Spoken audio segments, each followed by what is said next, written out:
who can, give us more information about this word called motivation. Good morning, Neville.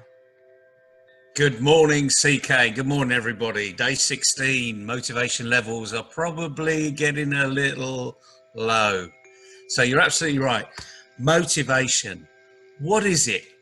And I'm going to ask the question to everyone, but unfortunately, the only person I've got on the screen at the moment, CK, is you. So, what motivates you?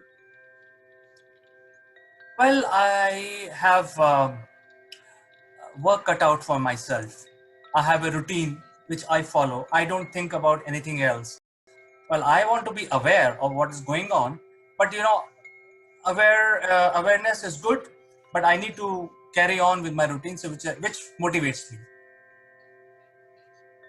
So that's good. So as part of that routine, there are elements in that routine that give you a little smile, make you feel good inside, get you into that thought process where time flies by because you're so in the zone.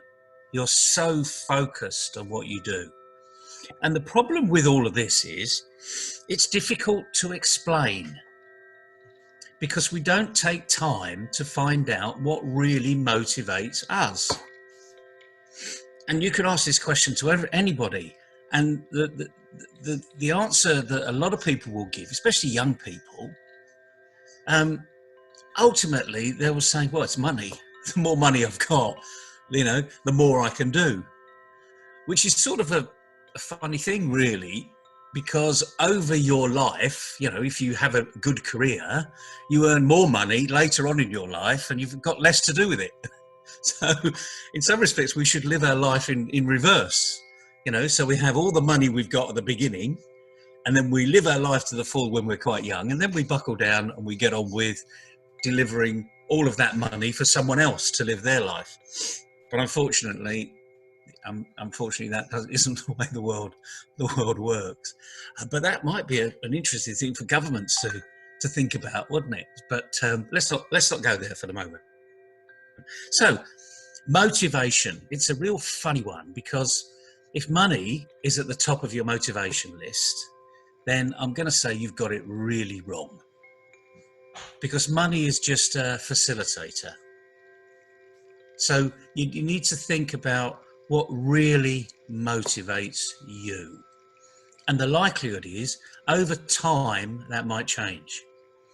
So you've got a young family, you've got a dog,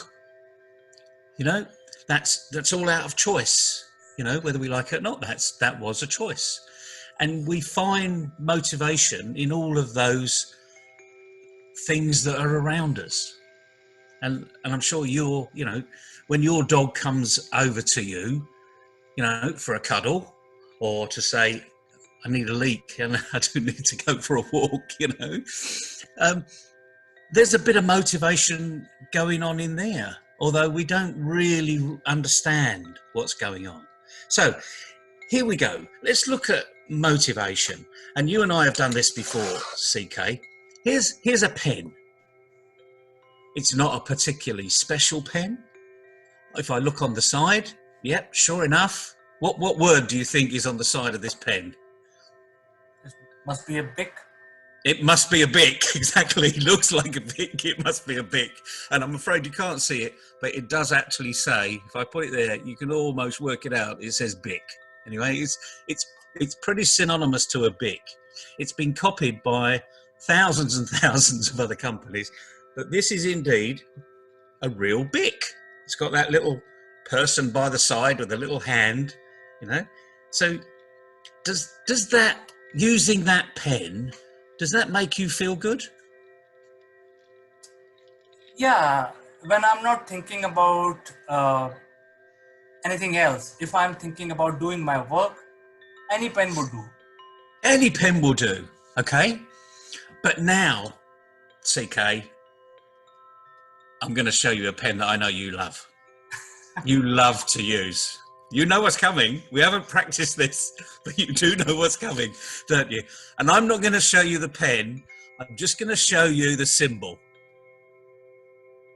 You see the symbol? Yes, I So here remember you go. Which pen do you want, CK? Which pen would you like? both of them. No, But you really, I tell you, you'd like the Mont Blanc, wouldn't you? You really like the Mont Blanc. I do, but my reason is different. I want to use Mont Blanc uh, when I'm probably in front of you, and I want to show off because I'm eventually want to show off basically. So I want to not use big, but I like to use Mont Blanc. Absolutely. Now, motivation. We can actually start to work out what motivates us. Okay, this is very functional. Doesn't make me feel good at all. This makes me feel good. Motivation comes from what makes you feel good. You know, I've had this pen for best part of 35 years. It has memories. I can think every time I use it, I think back to the time when it was given to me. So those are my motivational things. And I won't pick up that pen every day, by the way, you know, not least to the fact that the refills are a lot more expensive than this one. So I will use this on a far more regular basis. But when I pick this up, my thought processes are perhaps a little different. Okay, so now we're talking about real motivational issues. And I could see the smile on your face, you know, it brings up something inside. You may have thought about a time when you were given your first Mont Blanc pen and how special that felt. I would like to share a real life incident with you on this very subject. Go ahead.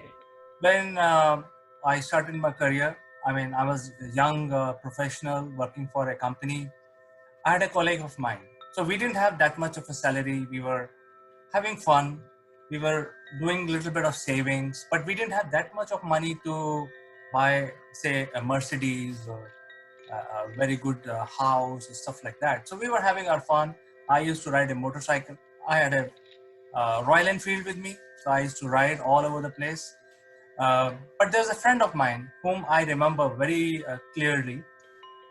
So he and his wife saved money, and while we were having fun, spending all our money in various activities, these guys didn't do that because they were motivated by one thing.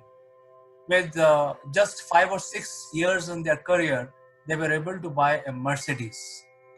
And then when some of us asked him, "Hey, what are you doing? You're spending all your money in a Mercedes." In fact, when you in the beginning of this video you mentioned about what motivates you. I remember that person because he said something very profound which I cannot forget. He said, "Look, I want to enjoy today. I want to ride Mercedes today. I don't want to become old when I'm not able to drive and buy expensive Mercedes and give it to my chauffeur. So I don't want that. I want to drive. I want to ride. I want to have fun." So this is amazing. I think that person, a friend of mine, was so clear very early on in his career. And it's brilliant. And some people are, and they never lose it. And I bet if you go back to that person today, you know, perhaps you do on a regular basis, you know they haven't lost it. And more importantly, they've built on it. So motivation, what you need to do is to work out what really motivates you. And the key thing here is, although it may motivate you, it may not motivate someone else. And equally, although what you put down on your list, because what I'm going to ask you to do today is to write down a list of everything that motivates you. Although it may be on the list, so family motivates me. It's not my number one primary motivator, perhaps, but it might be for somebody else. The point is, likely is that we will all have very similar lists. But here's the difference. What you need to do is put your list together and just pick up the 10 main motivators and then write down the reason why. And when you write down the reason why, use the word feel. How does it make me feel? So The Mont Blanc, how does that make me feel? The Bic, how does that make me feel? Because motivation is really how our feelings are affecting us. Now you can see in the background it's been changing, not much today because the sun is really out, and I've left it there quite deliberately. Normally I would shut the flame. You can see the banner behind me. One is bright sunlight, and if you look closely and you know much about pop-up banners, you can actually see down the middle, just along that line there, that's the bar that's holding the banner up. Right. Okay, it's not hidden, it's not artificial. You can see it. That's reality. Look at that sun. Now that motivates me because the sun's smiling, and guess what? Even at night when it's dark, the sun is still smiling. It's just around the other side of the earth, Right. just not smiling exactly, which is that we're in darkness, because the earth rotates. It comes out, the sun comes out in the morning and goes to bed in the evening. No, it doesn't. It's there permanently at the center of the universe. So write down all those things that motivate you, and then put down the reason why, and focus on the feelings, because feelings really drive us. And then what you can do with your team, do the same thing. Get them to write down what motivates them. And if you've got a good relationship with them, and by now, believe you me, on day 16, you should have been building that relationship, they'll share it with you and they'll tell you the reasons why. And as soon as you know what motivates them, you can help what they do every day reinforce that motivation. And then what's going to happen? So if I motivate you to do something in your business, CK, what are you going to do? You're going to do more because it's really enjoyable, or you're going to do less? Well, I'm going to do obviously more. Exactly, obviously. I mean, this isn't rocket science, And then by doing more, guess what? You'll get more enjoyment out of it, and it'll be more motivating. This is really complex engagement theory, okay? But the more engaged I am, the more productive I be. And engagement comes from, what am I motivated by? So today's letter, motivation. And our motivation separates us from everybody else. And I'm going to use your little phrase you love using. It gets you out of being me too. Because we're all humans, but you don't want to be a me too. Your organization, your business doesn't want to be a me too. You want to stick out. And part of sticking out is people understand who you are, what motivates you. And the other little phrase we use sometimes is people buy from people. And that gets you out of the me too, which you and I have run, several online programs of this, and it's really refreshing. But the key thing today is, let's get motivated. Write down your top 10 things that motivate you, but more importantly, put down the reason why and focus on your feelings. How does this make you feel? And then you can reorganize it and maybe come up with a slightly different variation on your 10. And then ask your team to do exactly the same thing. And then share it amongst your team, so everyone realizes that we can all be motivated together on a common purpose. So it's a really, really important word that little understood, unfortunately. In fact, you have given a great idea. I'm going to run this with my team. In fact, what I'm thinking is I will run a poll asking these 10 things, what motivates you most, and then we'll see how we can engage the people by and large. And it's a great idea, Neville. I think thank you very much for sharing this idea with us. I think it's a great idea to engage people.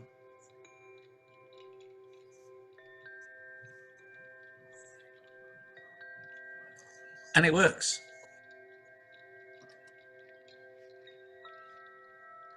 Yes, Neville. So, thank you for sharing this today, and we will catch up with a new word and new information tomorrow. You have a good day. Be safe. Be safe and enjoy out there, people, because this is not going to last forever. Certainly. So, see you tomorrow, Neville. Bye bye. See you tomorrow. Bye.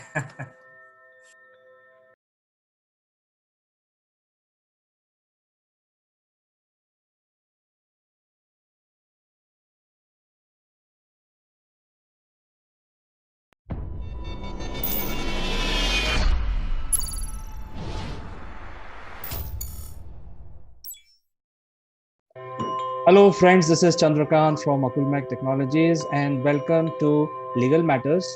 Today, we would like to discuss about the right of freedom to protest, and in the wake of what happened on 26th of January 2021. To discuss this further, let me invite my friend, the very popular advocate, Mr. Jeet Bhatt from Ahmedabad.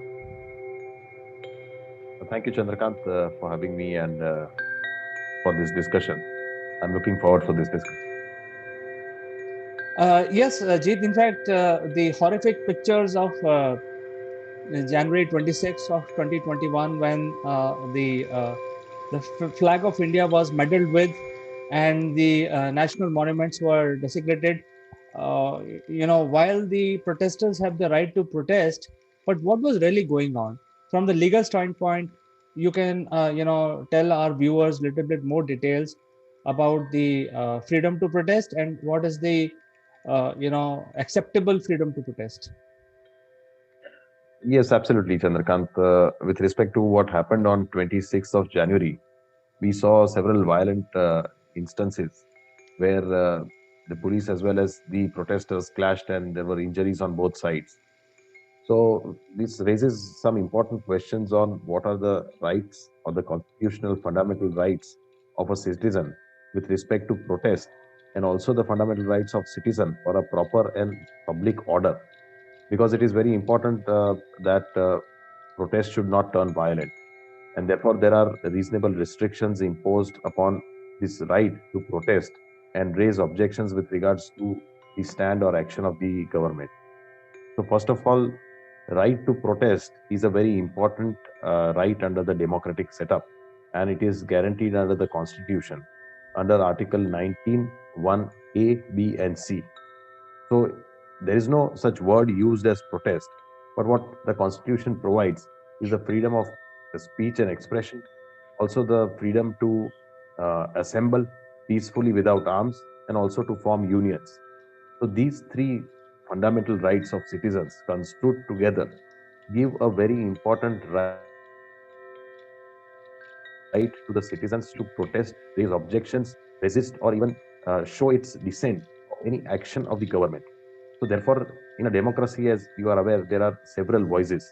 And India being such a pluralistic country, every part will have its own concerns, issues, and every citizen is given this right to protest and voice its opinion. So basically, it's a very important democratic and civil right provided under the Constitution, under Article 19, 1A, B, and C. But also, Article 19 is subject to certain restrictions which are provided under the Constitution and Article 19.2 to 19.6. So it provides and gives the power to the state to enact a law which reasonably restricts these fundamental rights of the citizens. So, with respect to what restriction it provides, is that uh, in order to secure public order, in order to secure the security of the state can impose certain restrictions which have to be reasonable upon these fundamental rights of the citizens. So, therefore, we see that the Code of Criminal Procedure, the Indian Penal Code, the Police Act provides for powers and mechanisms and procedures where such rights of persons who are protesting or expressing or assembling or even forming union can be restricted, and the proper mechanism is provided. With respect to what happened on 26th January, we see violent protests happening. Also, the public property was damaged. So this raises an issue as to what extent these fundamental rights are given to citizens. But with respect to that, there are several decisions of the Supreme Court on this issue which I want to highlight. The first, which I want to point out, is the judgment of Ramlila Maidan incident versus Home Secretary Union of India, wherein the Supreme Court recognizes this right to peacefully and lawfully assemble together and to freely express oneself, coupled with the right to know about such expression, which is guaranteed under Article 19 of the Constitution. Such a right is inherent and is also coupled with the right to freedom and liberty, which have been conferred under Article 21. In the Ramlila Maidan incident, what had happened is in the night when the protesters were protesting and sleeping, the police officers had tried to disperse them and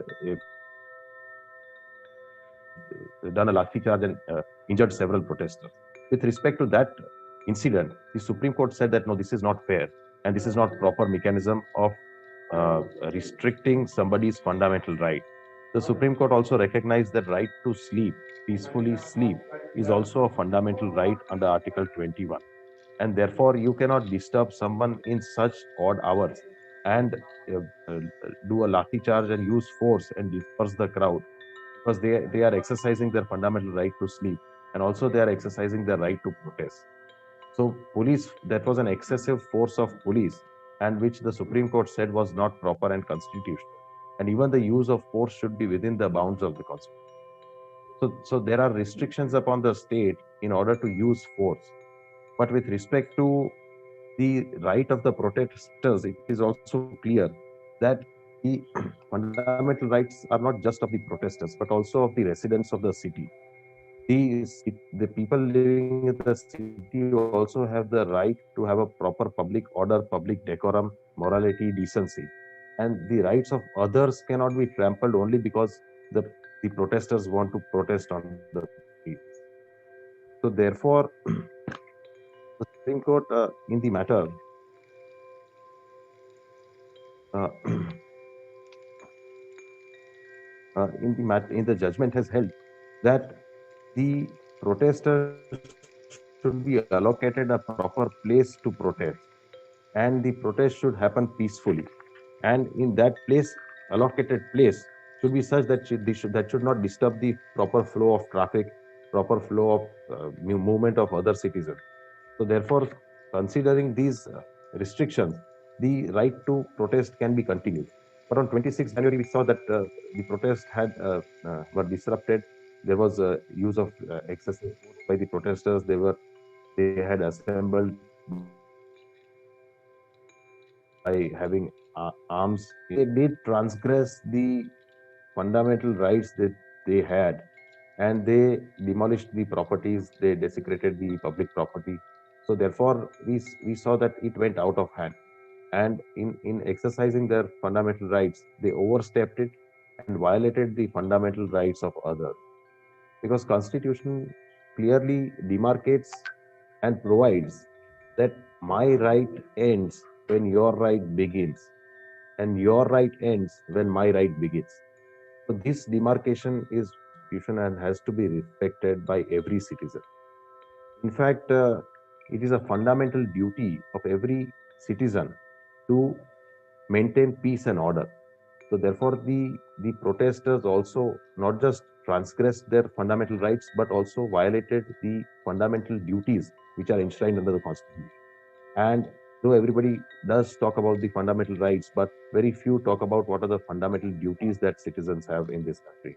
And if we maintain the fundamental duties, we comply with them and we follow them properly, then I don't think this incident could have happened. So now the next step which comes is that how to fix accountability and whom to put the blame and what the authorities must do in order to ensure that the damage that has been done uh, can be properly compensated. So with respect to that, not just there are the prosecution can be initiated against the riot. Provision provides that there can be vicarious liability fixed on all members of the unlawful assembly. but also there should be provision which provides for compensation and damages from the leaders who have permitted such violent protests to happen. That is what the government should aim and do with regards to fixing accountability and also seeking those who have been held liable.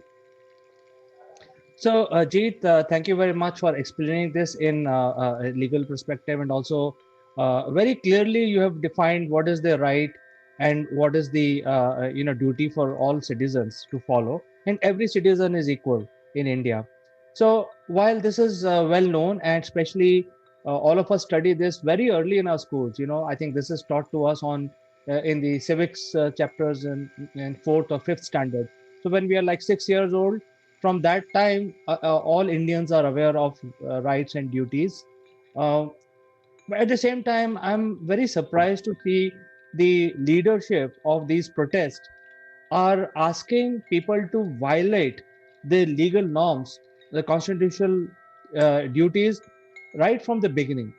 What do you have to talk about those things? These people who are educated, very well off, they have the crores of property to their name, and yet they are asking these poor farmers to violate the laws which are laid down as a constitution in the constitution for all citizens to follow.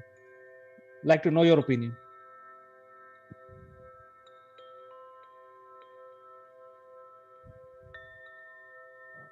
Yes, Chandrakant. So we see that the leaders uh, don't lead their members in order to ensure that a peaceful protest continues, and they want to use force.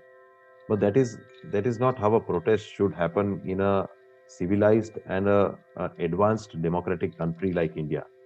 We saw protest in Hong Kong for almost a period of more than a year, uh, but it did not result into damage to public property to such an extent. The peaceful protest, in fact, even the Supreme Court, while granting stay of these farm laws, also appreciated and recognized that the protests that were happening till date were going on very peacefully. So even in fact, what has happened is on 26th, they themselves have turned this peaceful protest into a violent protest. And violence is not an answer in any manner that can lead to a solution. So they should have shown some restraint. The leaders should have shown restraint and assured that the protest should run peacefully. In fact, what I am aware of is that the police authorities, while granting permission to protest, and also there was a condition that it should not result into public disorder. But they have violated the terms and conditions of the permission granted and transgressed them. So therefore, yes, so the leaders are to be blamed, and the accountability has to be fixed, and proper compensation should also be, orders should be passed to recover the amount of damage that has been done from these leaders. Yes, and again, surprising thing, Jeet, is that they still continue to violate the law. They have not vacated the street, even though the government of India had provided them a separate area where they can continue their protest. They have refused that. They have refused the advices given by Supreme Court of India. They have also refused the government initiative. 11 talks have happened, and now after committing such a big crime, which is our national day. It's a pillar of our democracy, which we celebrate on Republic Day. They spoiled the name of India. They brought the Indian fame down, and they still continues to violate the law. What do you have to say about that?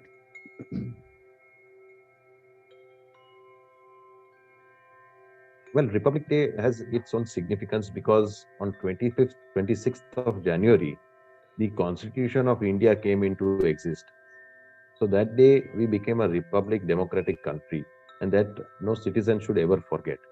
In fact, the Constitution, which provides them this right to protest, also provides certain safeguards and restrictions upon this right to protest, which the protesters should not forget. Also, with regards to fundamental duties, which is a chapter incorporated under the Constitution, which provides that it is the duty of every citizen of India to safeguard public property and to abjure violence. So, this is a fundamental duty prescribed under this Constitution.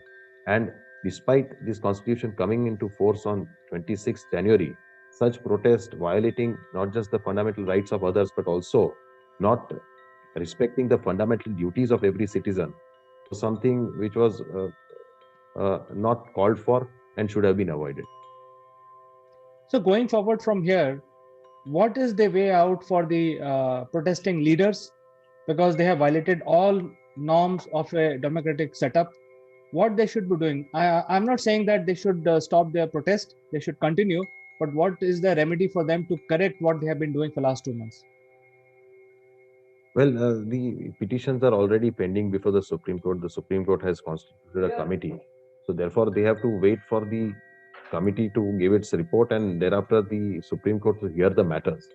They may protest peacefully, there is no restriction on that. But then, now with the matter being pending before the Supreme Court, they must respect the Supreme Court and wait for the decision to come from the top court of this country. Fine, Jeet. I think you have very well explained the whole scenario for the benefit of our viewers, and I'm sure most of us are already aware that some blunders have been committed, and I think people who are doing all this needs to correct. I think the message should be loud and clear that they should stop violating the law and set an example for all of us. So thank you very much, Jeet, for coming to the show today, and we will catch up again next week with something even more interesting.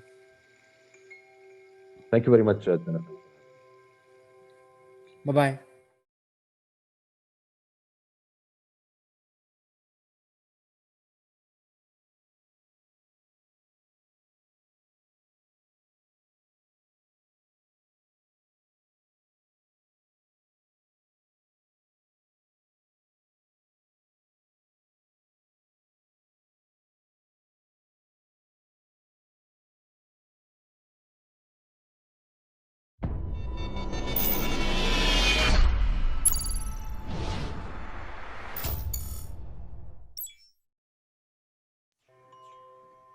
Hello friends, this is Chandrakant from Akulmach Technologies and welcome to Top Brass. And today, let me welcome my friend from UK, Mr. Naval Goon. Good morning, CK. Good morning, everybody. We're now moving into the last quarter of the year. Well, almost. You know, we're moving, September's not too far away. The summer's going, kids are going back to school or not, as the case may be. And I thought that was, it's interesting. We've seen a lot of educational establishments being forced to go online. They've been driven online. But they've got a captive audience, their own students that would normally see the same teachers in the same classroom with their same friends, but now they've all gone online. What have you noticed about some of these educational groups that have gone online, CK? Are they doing anything different, or are they just throwing it all online? So, in order to answer your question, I need to inform you a little bit history about Indian education system. Yep. So that you can have some perspective. In the government run schools, public schools, the teachers are given standard training. I mean, for last 60, 70 years of independent history of India, the teachers were trained in certain way. They had a standard curriculum, and if the parent is moving from one city to other city, the admission in other school will be seamless, and a student can join mid-term. So they don't have to wait for a term to finish. They can join mid-term. And the advantage in that model was that the teachers are standard, teaching style is standard, books are standard. Only thing changed is the faces and the names of the mates. So that was the government system which was running in India. And the private schools were also having pretty much the same infrastructure, except there are a few changes there. Say, for example, if some school says, hey, I'm Oxford affiliate. So the Oxford will say that, hey, you need to follow my teaching methodology. You need to follow whatever I do, discipline and all that. So if a school in India, which is private and an Oxford affiliate, will have to follow the Oxford standard. So this was going on before COVID. The students were studying in a very set environment. The parents are very well aware that the teachers are well trained in whatever school standard they have chosen. I mean, they are paying the fee, parents are paying the fee, and based on their appetite, they can choose the school as per their appetite. So, so they were confident that, you know, if my kid is going to this school, they're following this standard. If they're going to a lower kindergarten, is following Montessori, and so on and so forth. And if he's going to a government school, he's following this standard. But now the online study has changed all that, because the students need not go to a brick and mortar building for study. So if they are online, it doesn't matter really from where the teacher is coming and who are his mates, because they can come from anywhere. So that is the psychological angle that the students have to go through. And the practical side, especially I'm talking with India in context, that I'm sure that time is very close now when the teachers will find it tough to talk to the students, because students will now start choosing things. So their standard way of teaching will not work, because the students are now getting exposed to multiple things online. You're absolutely right. And the interesting thing is, you mentioned students will choose. Well, students are not stupid either. They will choose the best teachers. They will choose people that they feel comfortable with, that push them. And by the way, when we talk about students, we're also talking about parents, because parents have a big say in this. Why? Because their students are their precious gift. They are priceless. They're born to them. Great parents take that as a huge responsibility, and they want to help their young man or woman develop in the best way. And that means giving them some latitude, letting them take a few risks. And this is where I think not just the education arena, but all coaches, all mentors, all training companies out there now need to smell the roses. Wake up, last year's white roses are this year's red roses. It's the same bed where these roses are being cultivated, but things have changed. They've changed fundamentally. The good old days of reading a book, a technical book. I'm a mathematician. I used to love reading books about Archimedes and all these other people and where these principles had come from. Those days are still there. The books are still there, but actually the way we're learning is changing. And we, as advisors, as coaches, we need to be saying the right thing to these other coaches, these other mentors, teachers, trainers out there, think of what your audience is looking for. They want to be entertained. We all know that when you have fun in a classroom, you learn by laughing. Now that's what goes on in this wonderful thing we have here, the most important computer of your life, really. And when we're having fun, when the teacher is really engaging us, we're all personally engaged. So we don't need to be in the classroom, because we're all in our own little world thinking of what the teacher's saying to us.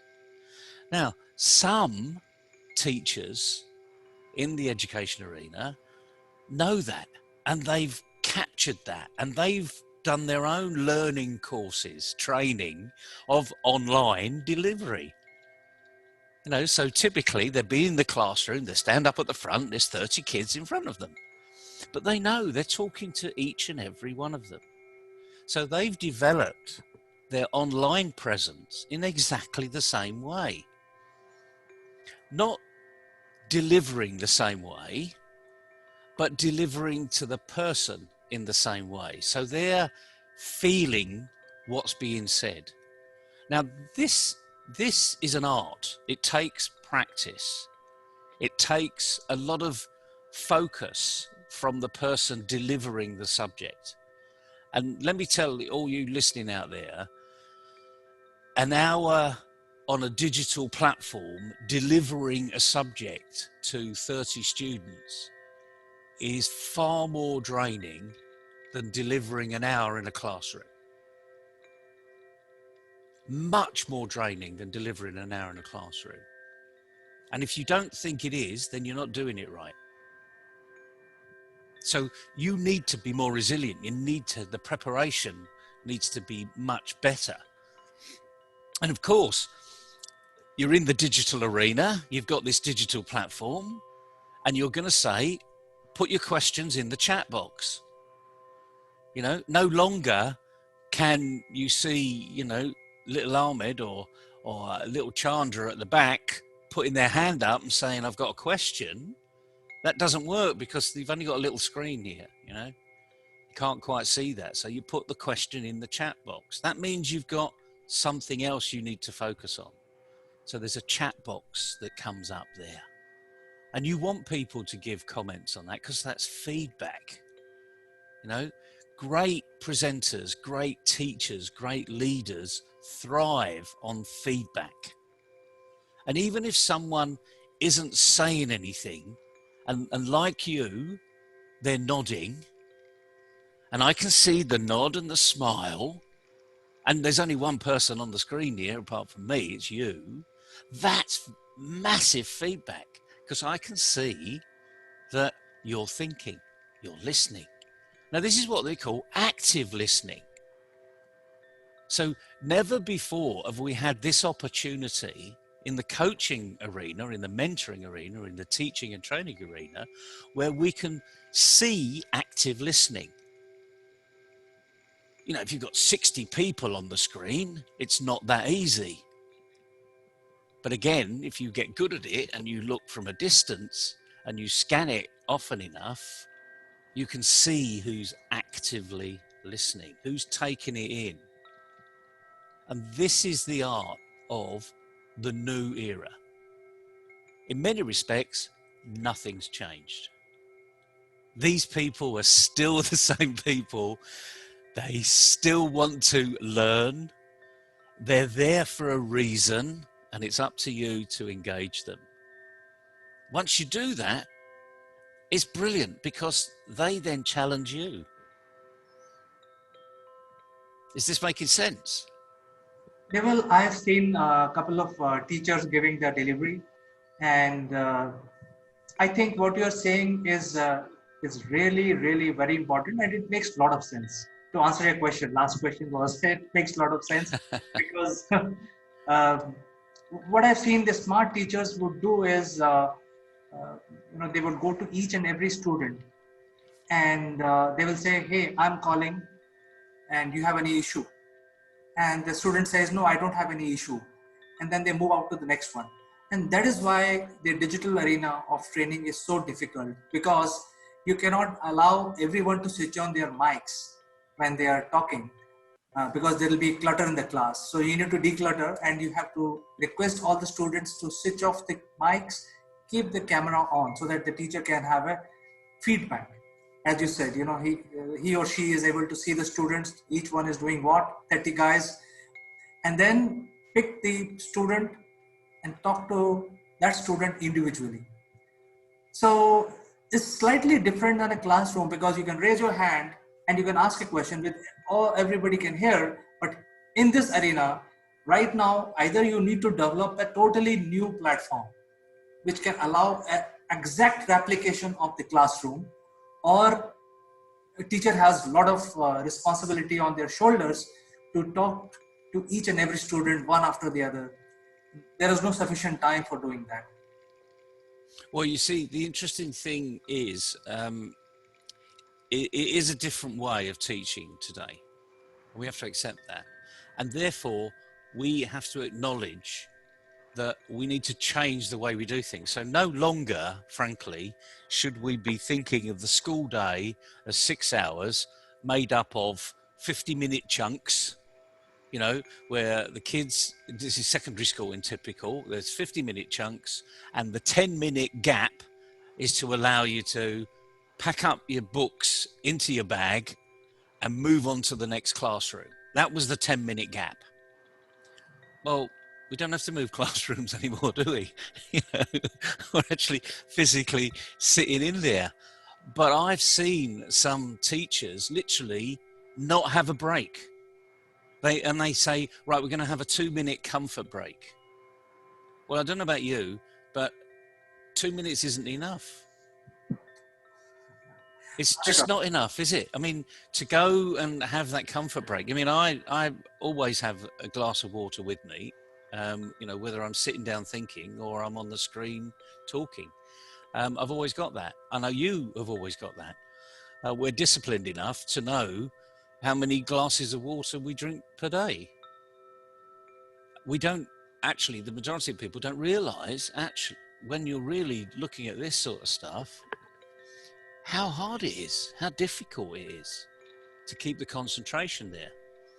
So again, we've got to change our delivery.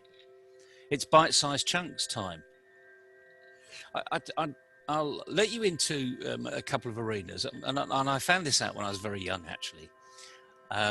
One of my teachers, and it wasn't all of my teachers, but one of my teachers would make a point at the end of every lesson, or at the beginning of the next lesson, or even halfway through the lesson, was to pick on somebody and ask a question. And typically, they were asking the same question in slightly different way. And the question was basically, where are we? What have you learnt today? Where are we on the plan of what I've said we're going to be doing? And because this teacher was pretty smart and wanted everyone to contribute, even the most shy individual, or at the beginning of the next lesson, or even halfway through and what the lesson, I didn't know, because I was said we're going to be doing. A bit gobby when I was quite young, you know, you had to stop me talking, you know. Chronic, I think on one report I had from my English teacher said Neville suffers from chronic loquacity, which for the people that don't understand the English language too well, it means I had verbal diarrhea. In other words, I couldn't shut up. It was English and I didn't really like the subject, so I probably used to chat a lot, face it, effectively. But that particular teacher would take the shy person aside. I didn't know this until sometime after, but they would make time when no one else was there. They'd take that person to side and they would say, tomorrow, when we get halfway through or at the beginning, I want you to tell me where you are, where we are in the discussion. So go away and prepare for it and be ready. You know, don't worry about it. Everyone has this. And what that meant was this shy individual had preparation time. And guess what? When they were asked the question, they knew exactly where we were. And we all sort of looked around and thought, blimey, where did that come from? Normally, they're so quiet there. You can't, they're like mice, you can't hear them. They're just sort of walking in the distance and you just can't hear what's going on. But that was great teaching. You know, so you can take time. Go ahead, sorry. So the challenge now really is the teachers are getting into a new arena, and whichever platform they use is something that they can choose, whichever they have in their mind. But the whole point is that a lot of teachers are now coming out with their online study material, and the key here is that the customer is the student, and he can choose.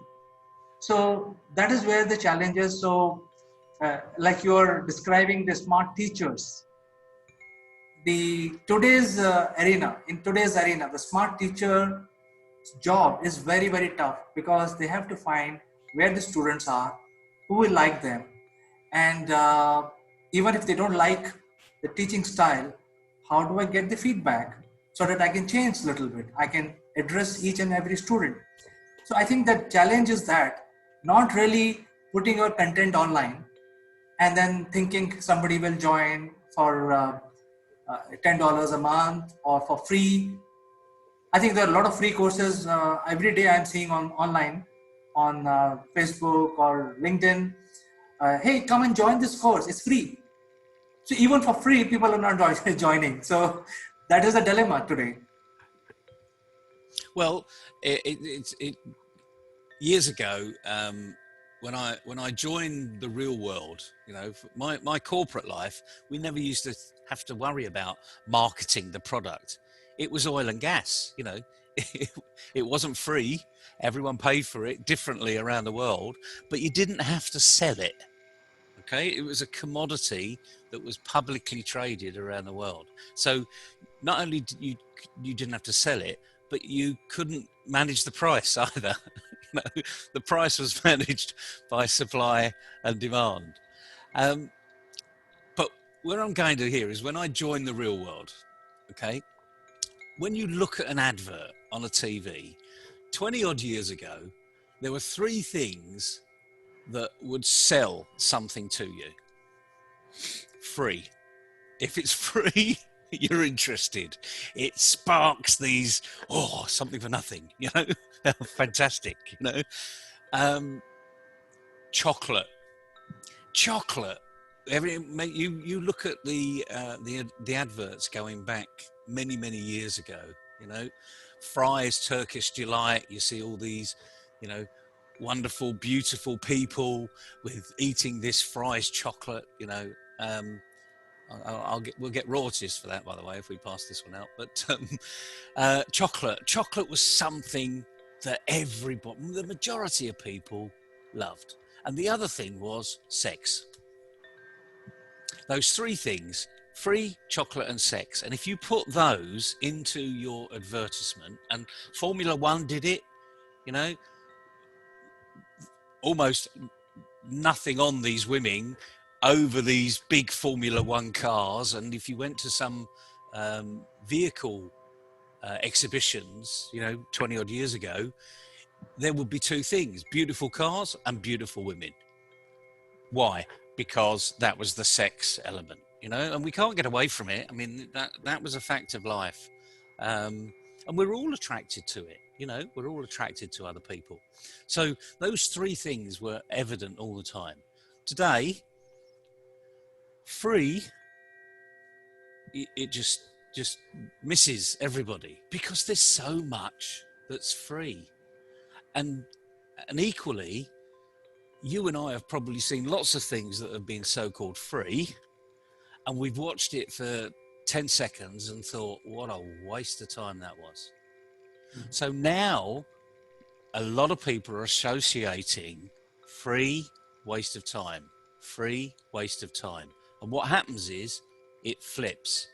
Waste of time seeing anything that's free.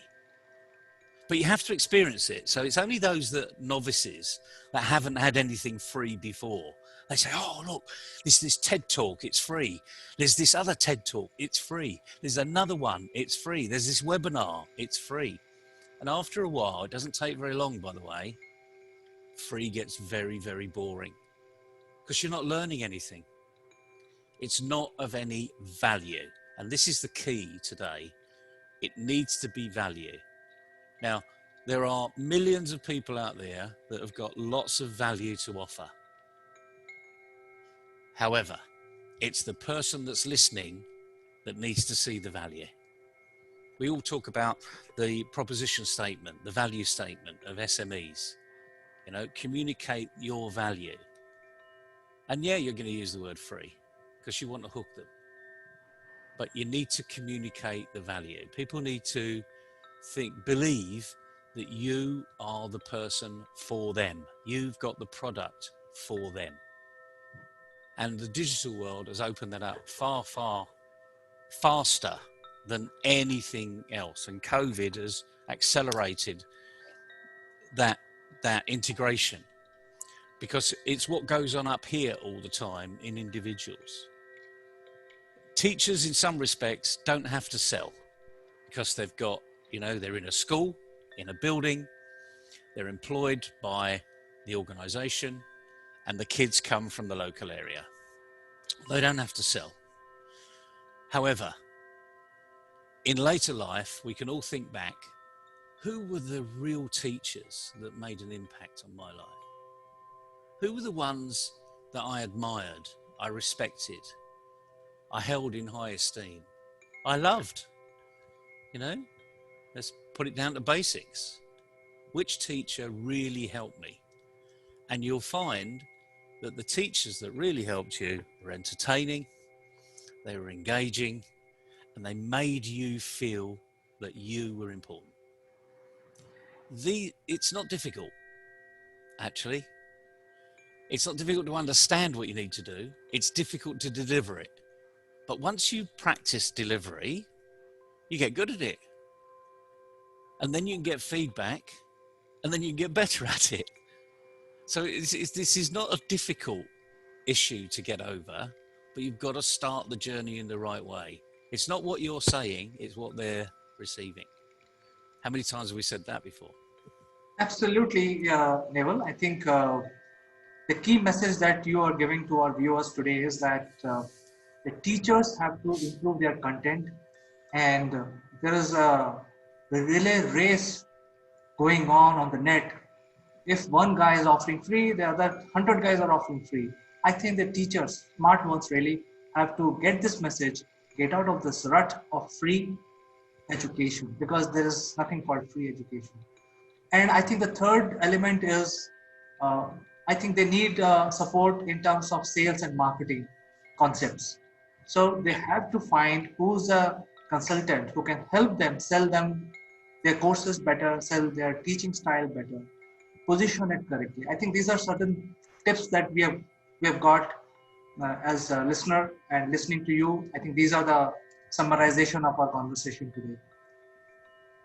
Brilliant. I mean, to all those out there, all those teachers out there, come and talk to us. We want to help you. You've got the most important and the most difficult job out there, educating young people in the right way forward, and build all of those separate values that are not going to be learned in the classroom. They're not going to learn respect anymore. There's a different type of respect you need to develop on a web chat like this. And we'll give you feedback. We'll give you honest feedback, not publicly, don't have to be publicly, but I think what we perhaps should do, CK, is run a round table just for these teachers, just for the more progressive teachers that want to really be good at their profession in this new world of digital. Because it's not easy, It does take an awful lot of practice, and it's wearing. You need to make sure your batteries are recharged to the highest level, even more than previously. So yeah, I mean, this is a fascinating subject, and of course, the knock-on effect is for small businesses. Coaches, mentors, trainers. You've got the same issue. It's not what you're saying or how you're saying it, but it's who you're saying it to. What do they want to hear? How do they want to see it? And yeah, they're going to want stuff for free, but it's what you give them that has value. That's the phrase of the day. Give them value.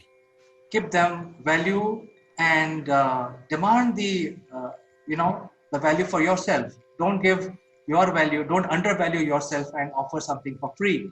And absolutely. For that, the email address, our email address will be mentioned at the end of the video.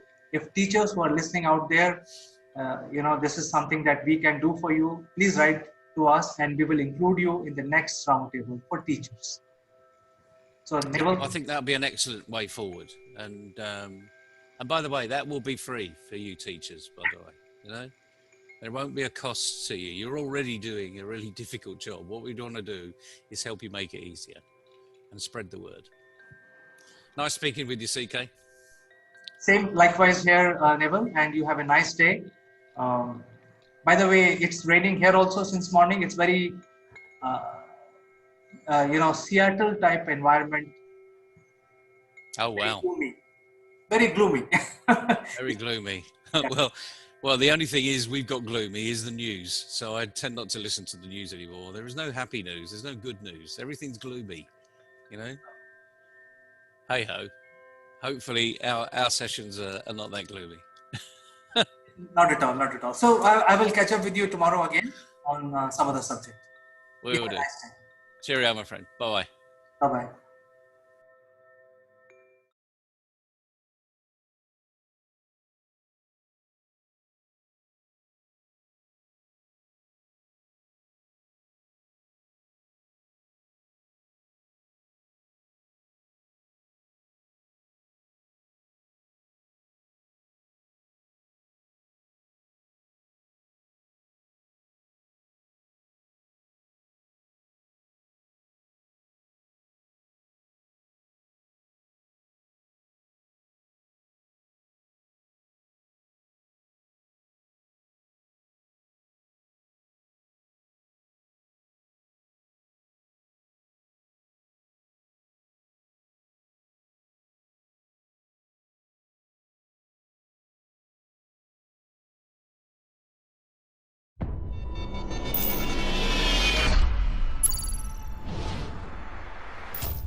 Hello friends, I'm Kanchan from Akulmach Technologies and you are welcome to the show, The Great Kings of India.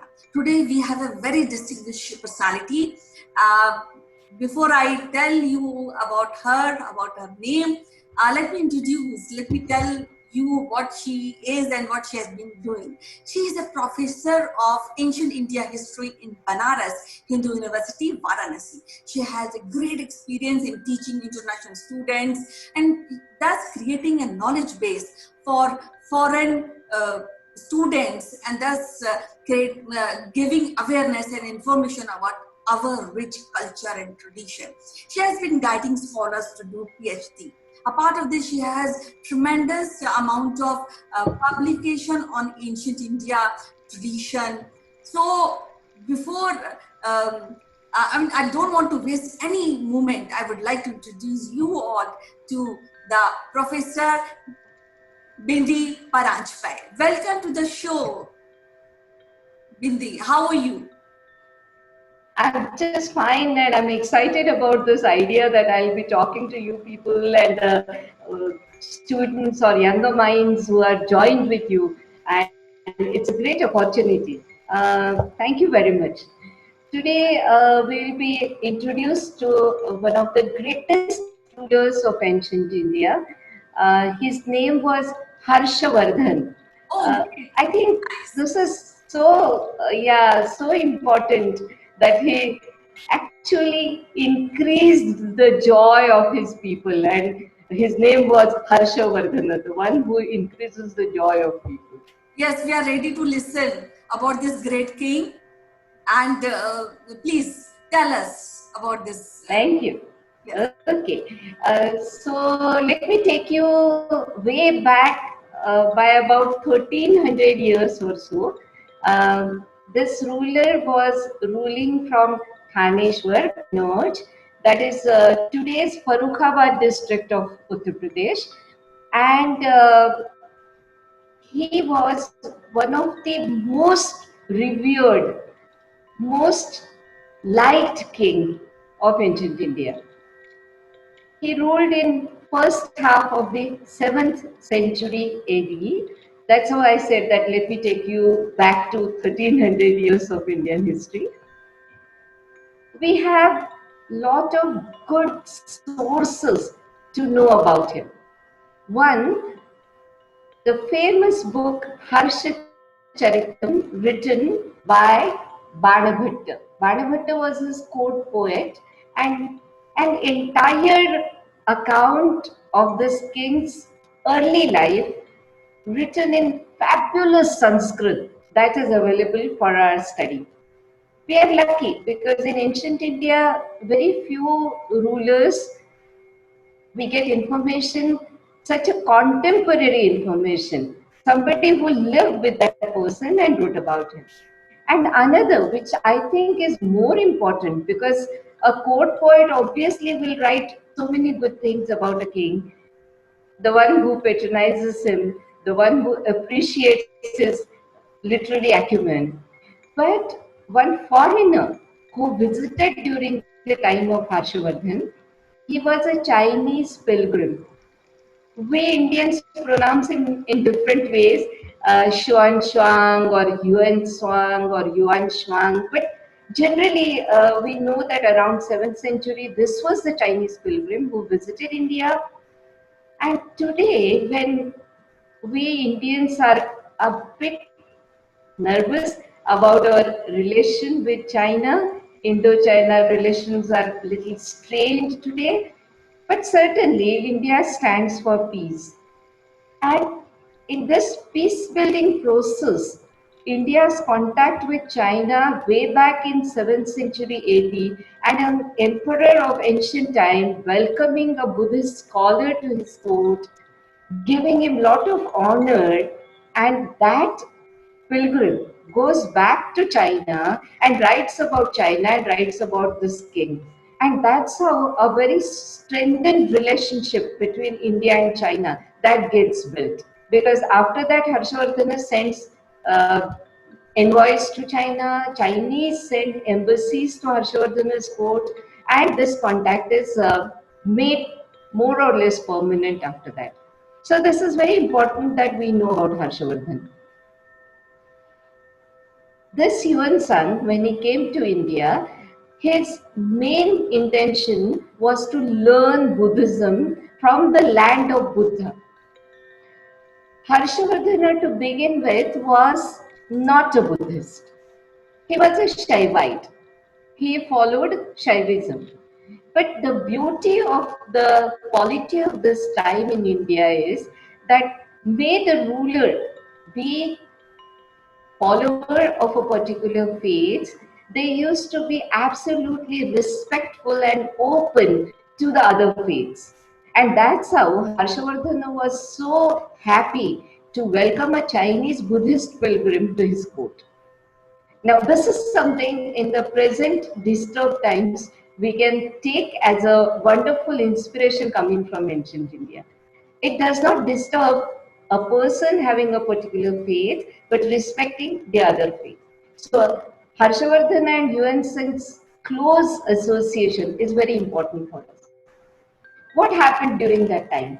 Harshavardhana convened a big, attended by thousands of people, many important rulers of the times, and many Buddhist and other scholars in his capital city, Kannauj. And Yuan Sung was given the position of the main lead acharya, the main lead teacher in this conference. Now that is so important. This was to build bridges between various faiths and come to terms of acceptance of each other's principles. And this is what very importantly both these great personalities did. Harshavardhana from the Indian side and Yuan Sung from the Chinese side.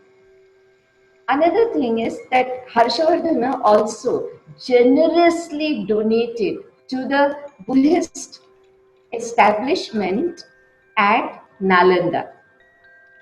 This Nalanda, the ancient site, is near Bakhtiarpur in Bihar. And few decades ago, archaeological excavation was done at that place, and we have found that yes, there was a huge establishment, and that is to the level of being called a university.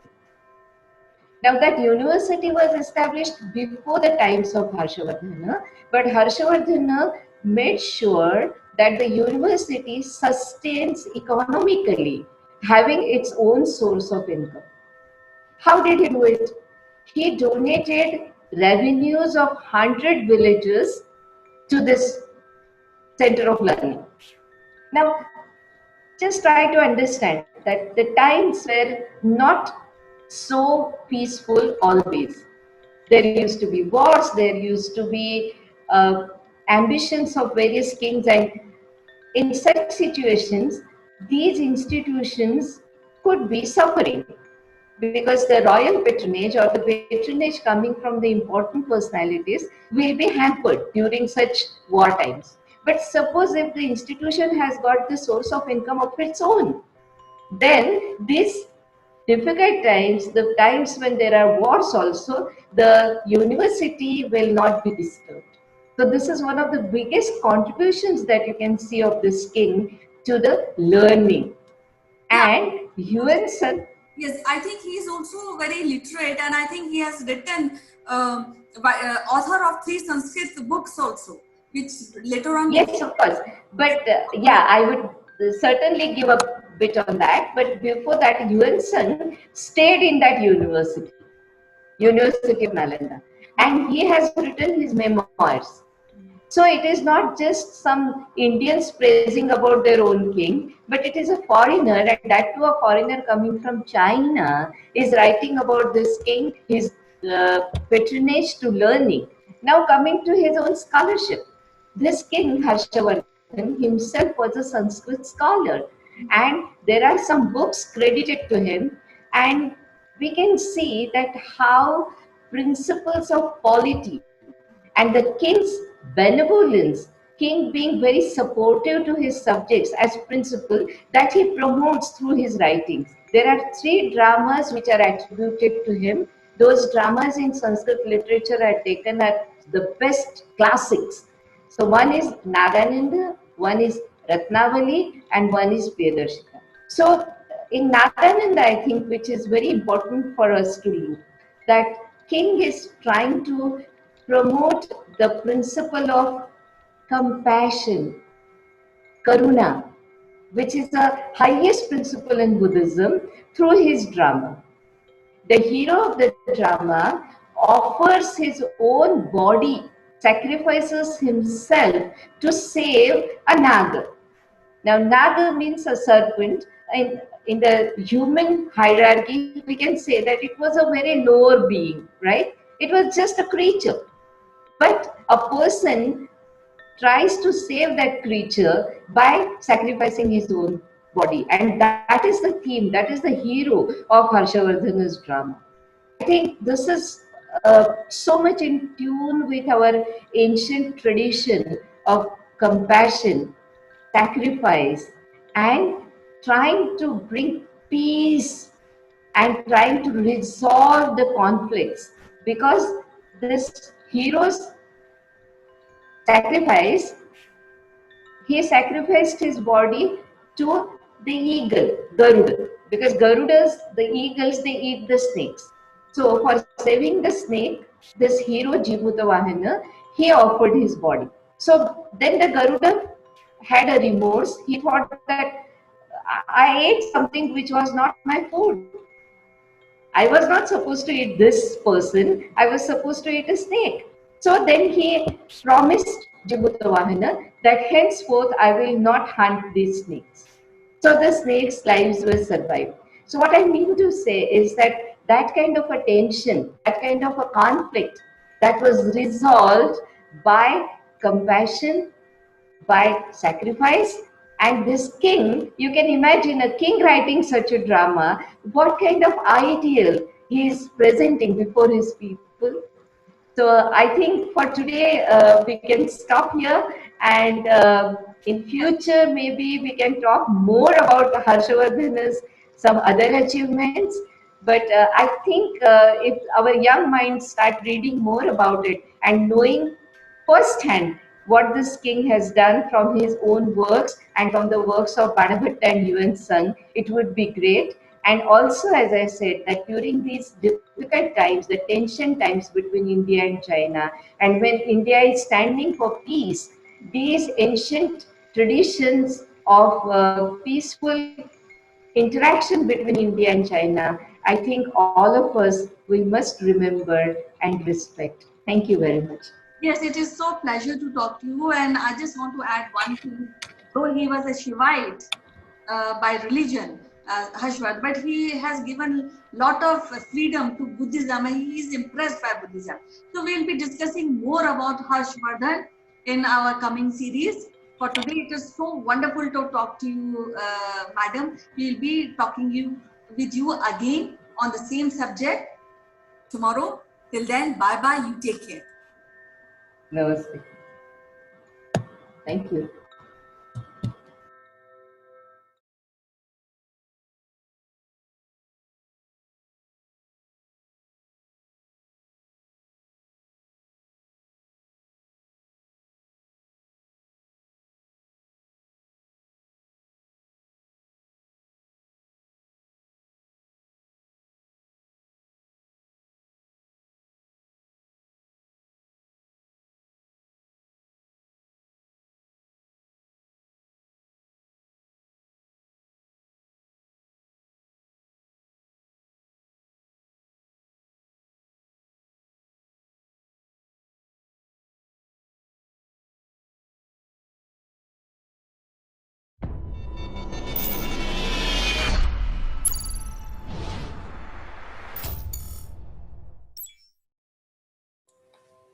Hello friends, I am Kanchan from Akulmach Technologies and we are welcome to our show.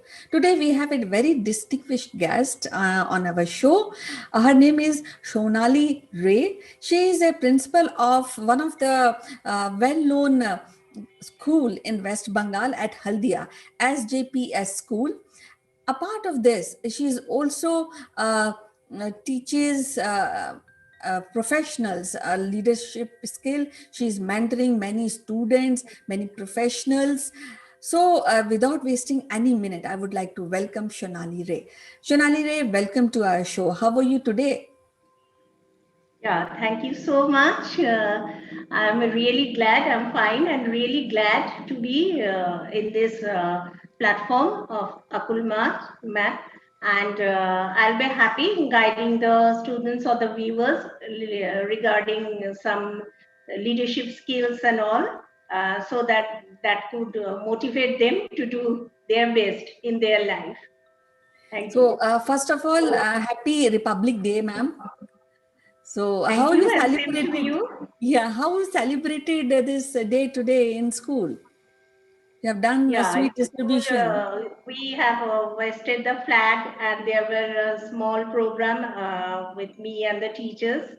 And then we made videos of the programs and all, and sent to the students. And students also, they have prepared some cards and all, and some of them have prepared speeches and all. They have sent to the teachers and the school their program. So that is how the work is going on actually. I know, I know. That's cool. So actually, we will be discussing about a leadership skill, which I have heard that you are very passionate about. So as you know that leadership school includes ability of people to achieve something, maybe achieving a business goal with the team inclination or with a team and drive the change in the company. So do you feel everywhere in students and business in companies, do we require leadership skill? And before that, I also want to ask you, what is this leadership skill is? Yeah. Basically, I will start saying about what is leadership skill is actually. So this is, we can say this is an art of motivating and inspiring people and also guiding people to take out or bring out the best in them, and also to get a certain goal or achieve certain target within a given frame of time or within a given deadline. So some people have the ability to motivate and guide and direct people, and these people are called leaders. So in other words, I can say the leaders are people whom other people, ordinary people, see as role model and follow them. And also I can say that a leader is a person who knows the way, goes the way and shows the way. So that is all about leadership. So now come to the next part of the question. That is in today's scenario, as we have seen that in the last year there was a chaos in all segments, including the education sector also, because of this pandemic influence. So now it is getting over gradually, and the industries are gearing up. In all sectors, there is changes happening, rapid changes, rather, I can say, happening, and many startups are also coming up. In education sector also, we are thinking about innovative education technology. So in this scenario, more and more leaders are required in all spheres. So basically, because leaders, or we can train some of the employees to be a good leader, because certain traits are there that the leaders possess, which sets them apart from ordinary people. Like they have power of effective communication. That includes both speaking and listening power, and also cross-cultural communication. Okay? And then they have the self-awareness, and they can motivate themselves and also other people, and also inspire other people to reach certain target. Apart from that, the leaders in an organization, it is been in the research has been found that if an organization have good leaders, they boost the productivity of the organization. Whereas in an organization, if there is no such good leaders, often the employees have the tendency to get distracted. So basically what the leaders do in an organization. So suppose in an education sector, as I am in the principal position, I am also in a leadership role. So there are certain role that a leader perform in an organization. First of all, they have that decisive power, and a balance of emotional and logical reasoning, so that they can fix any problem. So that is the first and foremost quality of a leader, that leaders are able to fix any problem and have the critical thinking ability. Next is that leaders are very good team builders. They build the best team, and they know the ability of their each and every team members, and they always try to find out and bring out the best of the team members, and set a clear goal, and help and support also the members to achieve that goal. Okay? Third is leader can,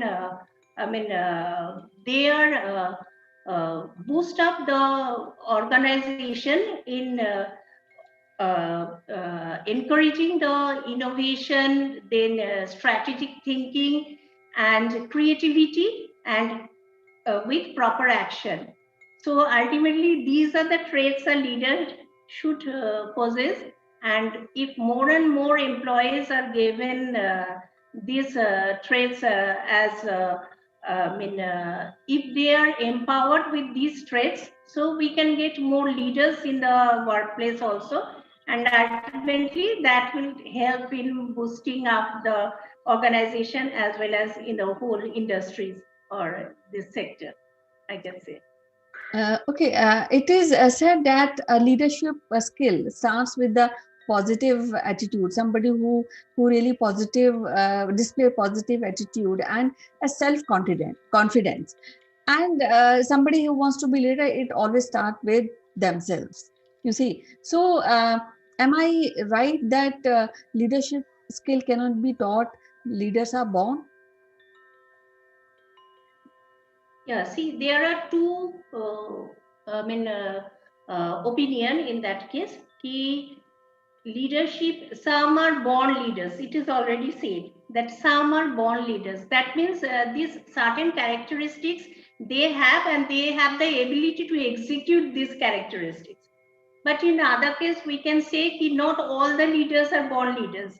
We have seen over the few decades that many ordinary people, they are given proper training, and they themselves, that is what I said, the first and foremost, one needs the self-awareness skill.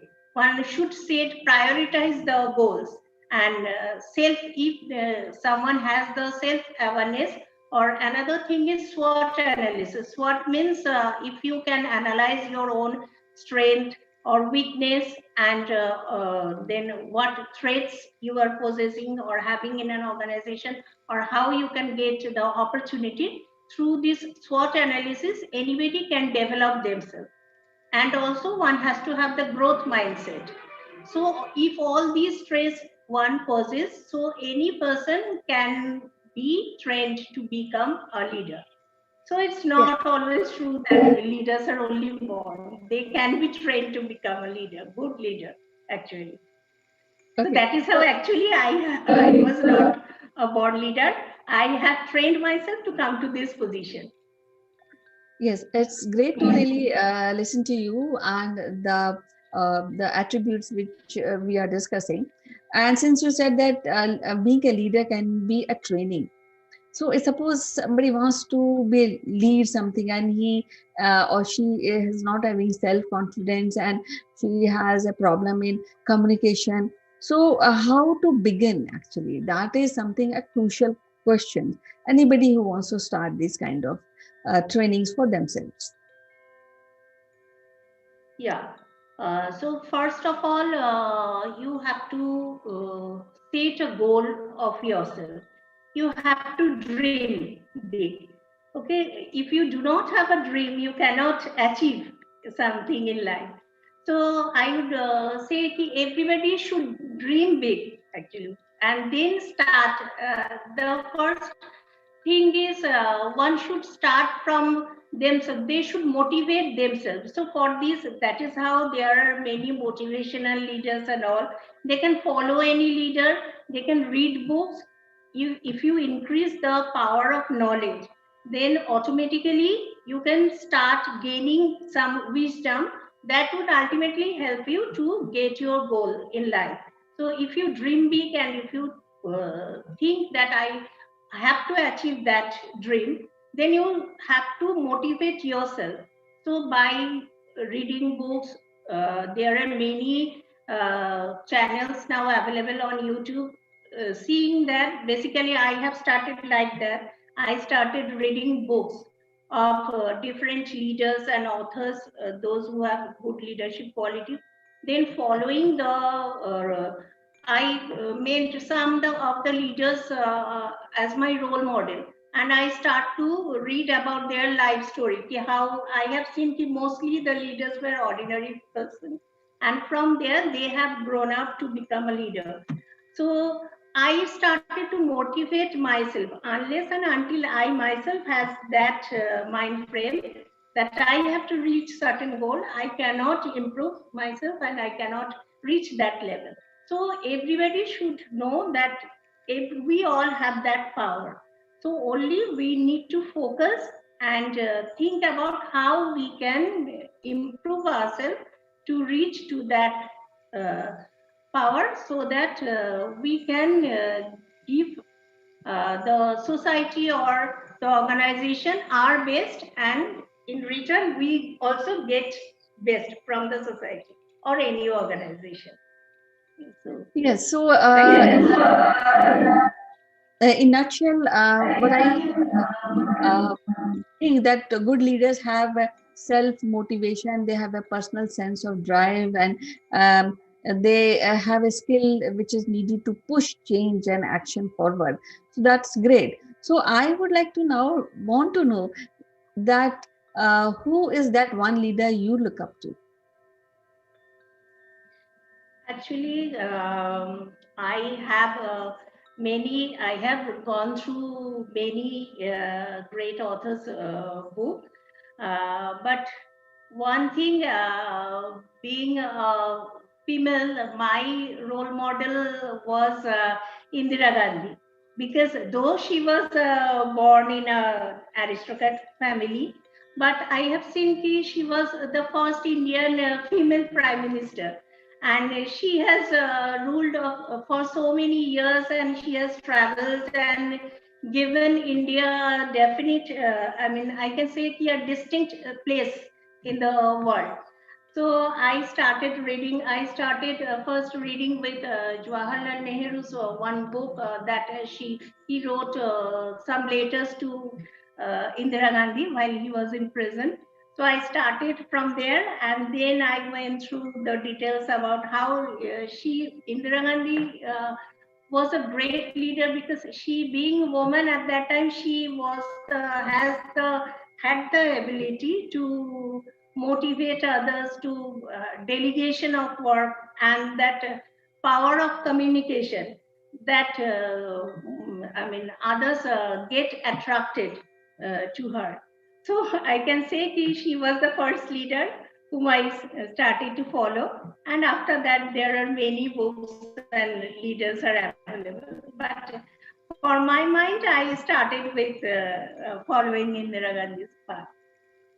Yes, true. She's whole personality was combination of when we talk about leadership skill. She got communication skill. She can motivate. She can delegate. And she has flexibility. And I think these are the traits of a good leader. And she had all. So it was so wonderful to talk to you, Shonali, on this topic. We will be meeting again on some different topic, and we'll be discussing some interesting aspect of that particular topic. It was great talking to you, Shonali. Bye bye. Take care. Thank you. Bye. And it was my pleasure to talking in your platform. Thank you. Pleasure, ma'am. Bye bye. Bye.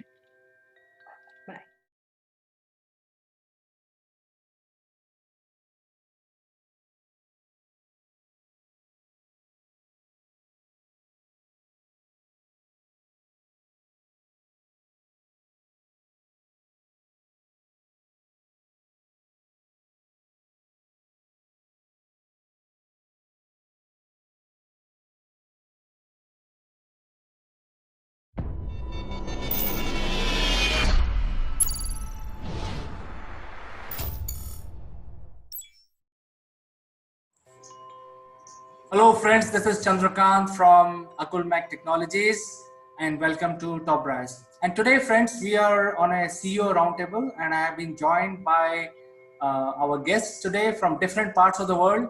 So let me introduce our guest. Our first guest is Mr. Neville Goon. He is joining us from UK. Welcome to CEO roundtable, Neville. Good morning, CK. Good morning, everybody. Looking forward to an in-depth discussion, as usual, on a Friday.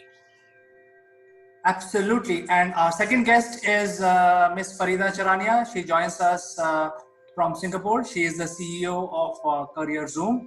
Welcome to the roundtable, Farida. Thank you, CK. I am so looking forward to this discussion. Thank you. And our third guest is Ms. Kanchan Verma. She is the CEO of Akulmach Technologies and she joins us from India. Welcome to roundtable, Kanchan. Thank you, CK, and good morning to everybody. Look forward for an interesting discussion today. Certainly. So I think the entire world has already gotten used to the COVID era. People have started using the digital medium as much as possible. Some are prepared fully, some are planning for it, and some are still not planning for it. So I think the world more or less is gearing up for the post-COVID era. And hence, in today's CEO roundtable, we would like to discuss the next steps. You know, what happens from now on, because now we know that COVID is going to stay. Countries and states who declared that they are COVID free, and suddenly the COVID is returning to those countries and states. So I think our prediction was right. COVID is here to stay, and we cannot stay at home. I mean, we can stay at home, but we need to get our business running. So that is where our discussion point is, and hence the first question is, the business environment is changing at a very fast pace, and the skills gap is also widening at an exponential rate, because there was already a skills gap, and in the COVID era, we identified that there are a lot of skills which are required, new skills, and hence that is adding to the skills gap, and that is why the overall skill gap globally is widening now. So in terms of what workforce should do to stay relevant, and how businesses create new job opportunities, identifying the new skilled workforce which is available today. So Neville, would you like to go ahead with that? What is your response on this one? A huge question, isn't it? I mean, the first thing is we've been talking about the skills gap for years. It's been accentuated by COVID, and it's been more in the news since we hear about universities not going back to last year's way of teaching. So now there's going to be a lot more remote teaching that's going on in universities, and that's just the tip of the iceberg. What that's meant, and I think there was a couple of announcements over the last month or so that has probably gone unnoticed. One of which is Google are going into the market and doing their own degree course. I don't know if any of you had heard that, but it sort of slipped under the radar. IBM and Microsoft have had all their technical online courses for years, and McDonald's have also had their own academy. So when you see the McDonald's stars, 1 star, 2 star, 3 star, 4 star, 5 star, it's because each of their employees have gone through the Google Academy. See, I've already got the Google one buzzing in my mind here. They've gone through the McDonald's Academy. And I, for many years, have said, if you're a young person, go and get a job at McDonald's, because they teach you how to flip burgers, but they teach you the whole gamut of customer service, and you become really good at the customer service arena, because 40% of jobs are in the customer service arena anyway.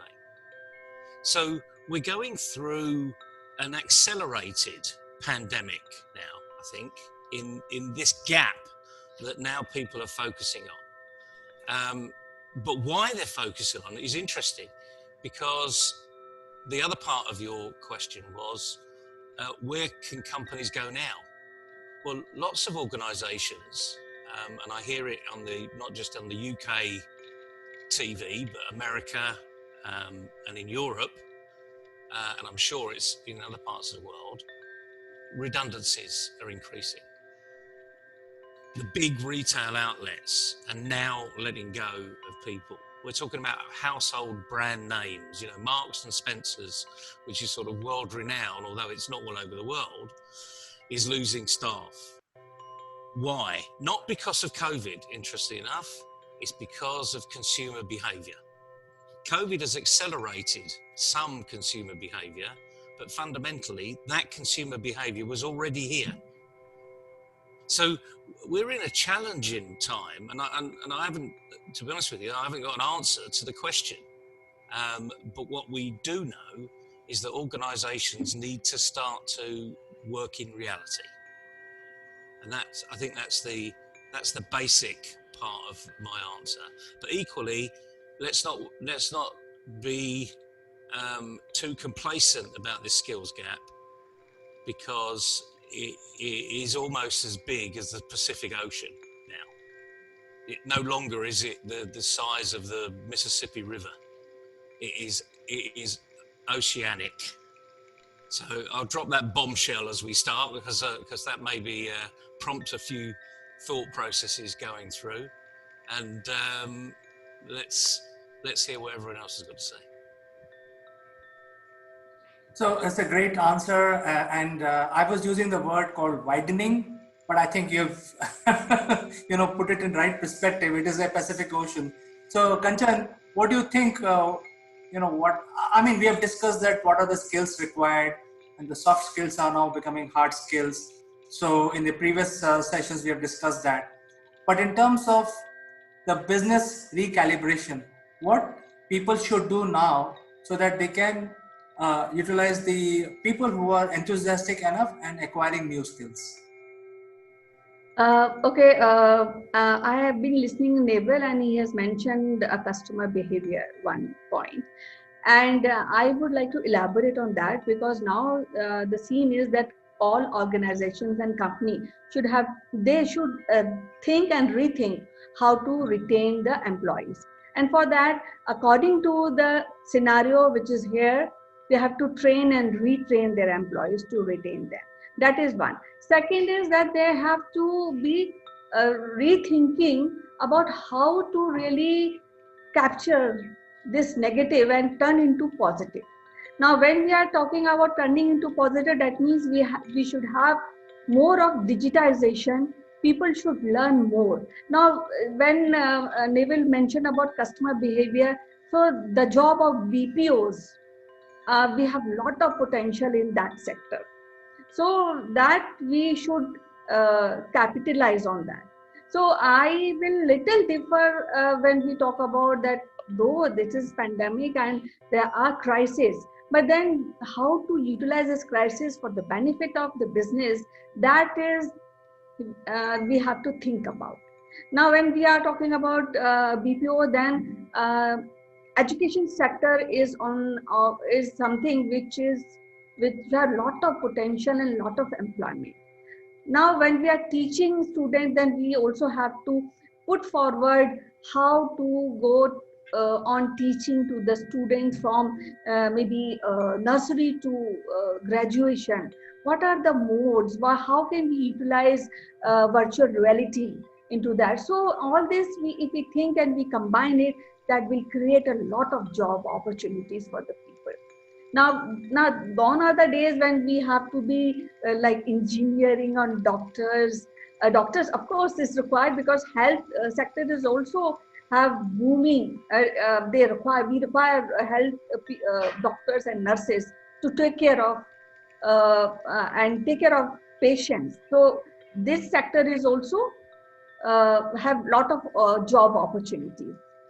So when now the education system should turn into the ways where we can capitalize on digitalization, technology, artificial intelligence, and come out with more robust setup. And that will definitely create job opportunities. So, Kanchan, you gave a great answer. You mentioned things like virtual reality and artificial intelligence. And I would like to now turn the focus on Farida because I think some of these subjects are very favorite to her and she has spent a lot of her time in this industry. But before I come to Farida, I would like to give you little information about what has happened last week in India with regard to the AI.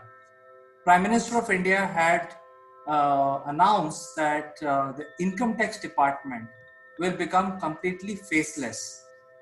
That means if somebody is being assessed, the income tax officer will not know the person or individual by any means. And suppose the file is being processed, then next time somebody else will process. So the allotment of who will work on income tax SSC files will be determined by the AI. So this is the first time probably happening in the world where it's completely faceless, completely managed by artificial intelligence, and any grievance you have, it has to be submitted to income tax department in a digital format, and the decision will be taken. So the idea is, since there is no human to human intervention, then there is no, you can't have a backdoor setup done, and hence you would tend to be more genuine and you will be honest. So they are using AI, and India has so many taxpayers, probably the largest taxpayer community in the world, probably one of the largest. So it's a huge deal. It's a big deal. So, what is your take on this, considering that the new set of business are emerging now? Okay. Thank you, CK. First of all, let me just kind of, put forth some thoughts because this has been coming to my mind recently with all the people that I've been interacting, etc. Firstly, I question the old normalcy everyone seems to be on because the neck quick speed of, forever chasing something new, hurting people and planet in the process, lack of trust and empathy for science and for for people should anyways not have been normal. So my first hope and something that I really think would be great if it happens when the vaccine is found, or even when we kind of get through this pandemic, maybe the new normal should look like a fair, climate friendly than the pre-COVID levels. Maybe it's possible in a year, in 2 years, etc. I like to, also just kind of pick up the thread from where Kanchan left. I don't really agree that, there are no opportunities, because when something like this happens and when we are faced with adversity, there are a lot of new opportunities which have come up. For example, uh, all countries, they build resilient, if they had built resilient supply chains, we wouldn't have had this problem. But people focused on building very efficient supply chains, so they did not build resilient supply chains, and that's why we had this problem when the pandemic happened. Masks were not available, prices shot up, etc. And this is something which is, drivable from a global level, from the government level. So, probably one of the things that every industry, every company within that industry needs to look at is, building resilient supply chains. Secondly, consumer behavior. Neville mentioned that consumer behavior has changed, but yes, I agree with Neville, that has been in the offing for a long time. This pandemic just accelerated it. So where are the new jobs? The new jobs are in the logistics side, the new jobs are in the operations, because let's take a case of Marks and Spencers. Most of their buying moved online. Maybe it was lesser, but people have started realizing it's far more convenient to actually order online, because you can try your your apparel in the privacy of your home, probably click a few selfies, look nice, and then if you don't like it, it's very easy to return it. So that consumer behavior is shifting. So what does a company like Mark and Spencer need to build? They need to build very resilient supply chains, a very efficient mechanism, but resilient delivery. If you actually, if you look at the BPO sector, like Kanchan mentioned, that is something where there will be a lot of opportunity, because now, since the behavior of consumer is going from walking into brick and mortar to online, you will need resolution to their grievances, and for that you will need a workforce which has to be trained to actually address that. Education, my 7-year-old child actually is learning coding online with a teacher in another country. So it is this generation, this younger children and the young adults, they are already into that. For them this is normal. It's probably maybe dinosaurs like us who kind of feel that this is not normal and we want the old normal to return, but they haven't seen anything else. They are digitally very savvy, they know this is the medium. And somewhere I also realized that I've personally started getting used to being lazy and working from home, because I love my bed, I love the cushions, and I love having the laptop on my lap. So we are getting used to it. So just to kind of bring all of this together, it's not all gloom. There is still a lot of opportunity, and maybe this world will look better than what it was pre-COVID. So great. I think everybody has made their opening remarks, and what the next phase of our discussion would be, we can have sort of a debate. And what I think is some of the things which are very important for the next wave for any business to grow is, one is digital. Um, AI, for example, you mentioned about, Farida mentioned about, virtual reality, where Mark and Spencer can create a virtual reality application so that people don't have to even go to the trial rooms. They can try using the virtual reality software. So there could be an opportunity in that area. But to support all of that, you need high-speed data network. So in today's discussion, our panelists have said various opportunities. There is a digital platform for education. There is BPO. There is a AI and virtual reality applications which are opening up. To support all of that, we need a high-speed link. So I think these are the things that we can discuss today, and probably in the next CEO roundtable, we can go beyond that. So I open these things openly. Who would like to take the next? Who would like to answer the next? Anyone? I'd like to pick up resilience, Okay, if go you ahead. don't mind, because we talk about this word resilience, and I've got to be honest with you, I don't think many people really understand it. We talk about disaster recovery in businesses, and we have to use these terms which are eye-opening. Disaster recovery. In other words, I need to get your brain to think about something that is really going to be a disaster for your organization. Well, we've seen it. And I've spoken on supply chain resilience for, I'm 61, so 40 years, frankly.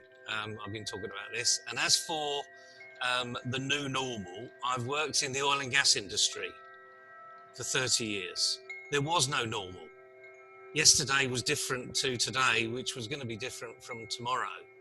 They call in HR parlances, I'm hearing this term, the VUCA world. No, volatile, uncertain, etc., etc. Well, again, the oil industry had a VUCA world ever since I was in it. So we have become. Farida said she likes the laptop. Well, it's called laptop for a reason. It sits on the lap, fantastic phrase, which really should never have been introduced. But we've become lazy. I mean, I think that's the issue. Something's come along that's been an improvement of something we were doing, and we haven't had to think about it. It's just happened. The smartphone, I love my BlackBerry. And then when BlackBerry went bust, I had to have a smartphone. Something happened and we sort of slip into it. And like COVID, something's happening. This has been around now for, certain countries locked down earlier than others. We are a global economy and we're slipping into the convenient of arena of going to a restaurant, going to a wine bar, a pub, etc., meeting your mates, and guess what? The COVID rates are going up. Shock horror, But every government has said, we need to be diligent. We don't have a vaccine. This thing is going to stick around. But for lots of people, we just don't believe it. We're not resilient, frankly. Businesses are not resilient. Supply chains are not resilient. As Farida said, it became efficient, but it wasn't effective. Because at the first disaster, look at the PPE disaster. Countries around the world were buying PPE, which was obsolete. Even we have this World Health Organization that says this is the level of PPE you need. We weren't applying that across the board because we were desperate to try and fix a problem. And I see this is where we are currently. There are fintechs, for instance, that are coming out of nowhere. In the laptop arena, they're created out of bedrooms, the dining room table, the kitchen table, maybe in someone's garden gazebo. And all of a sudden it looks like a great idea and the big organizations are buying them up really quickly, almost like the .com has returned, because they're desperate for a fintech solution and they haven't got one. and then they go and buy it, and it doesn't work. So I think we're in this knee-jerk arena, and I hate to say it because I see it happening all the time. I love to be optimistic about these things, but unfortunately, people are not being resilient. The C-suite isn't being resilient, and they're not looking at the long-term solution for the organisation. They're trying to pacify their shareholders today. You know, they have to fix that P&L, that cash flow that disappeared for the last 5 to 6 months because of COVID. So whilst I'd like to be optimistic about what's out there, I think we need to give a shock wave. You know, we need to tell people this is a tsunami and you need to get on board. You know, this disaster recovery stuff. We need to be talking that language. Otherwise, people are not going to be entertain the discussion. And let me just raise one specific issue: digital. Now, for the four of us on here, we love digital. Why? Well, we're talking across a digital arena. We talk digital every day. It's just part of our everyday language. Now imagine a very large organisation, a global organisation, and you mentioned the word digital in the boardroom. All of the C-suite turn to the CTO or the CIO or the CHTO or whatever they're going to call themselves. They still believe it's technical. It's nothing to do with me. This is a technical arena, your problem, not mine. They're not very resilient, you know? And why is this? And the simple fact is, they're not comfortable talking about digital. They know it exists. They've got one of these. They've all got one of these. But they fear saying the wrong thing. So, digital solution, technical, pass it to the technical arena. Even the dog's woken up to that one because it's really important, you know. So who's going to let the dogs out on that one? But as I say, this is a huge issue, you know. And I think if we just today maybe just focus on this word resilience, because I don't think we are as a nation, as a global nation. I just don't think we are, and we need to become more resilient. Otherwise, we're never going to get out of this.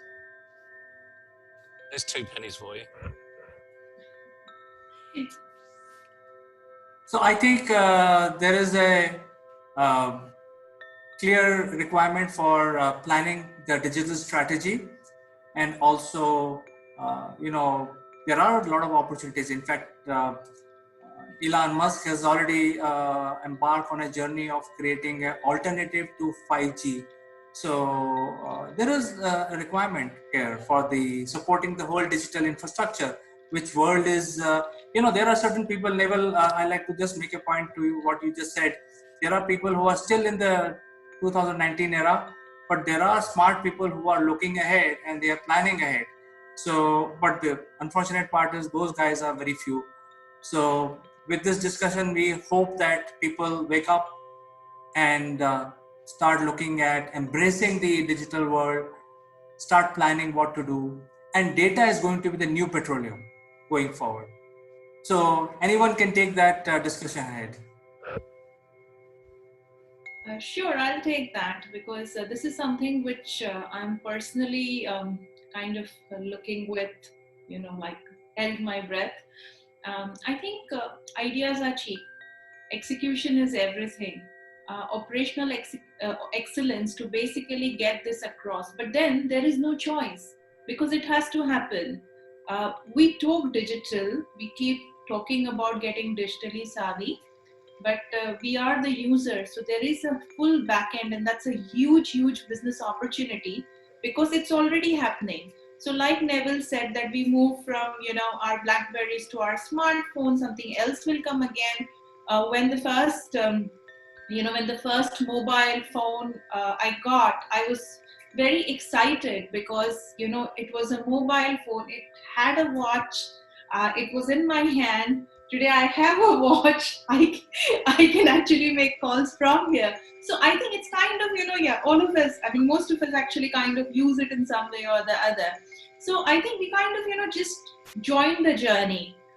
Paper money is becoming very rare now because, and again, this pandemic has, given a huge push to digital transactions, contactless transactions, etc. So paper money will soon become obsolete as well. It might not go completely out of circulation, but it will become much lesser because there's a huge cost in printing money, in getting it across to the consumers, etc. So and what is money at the end of the day? It's an account or a ledger of how much each person owns.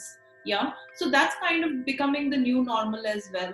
So I'm quite confident that 5G is what we are talking about today.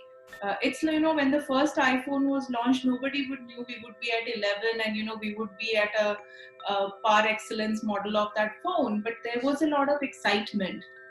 So it is going to happen. There is just no choice.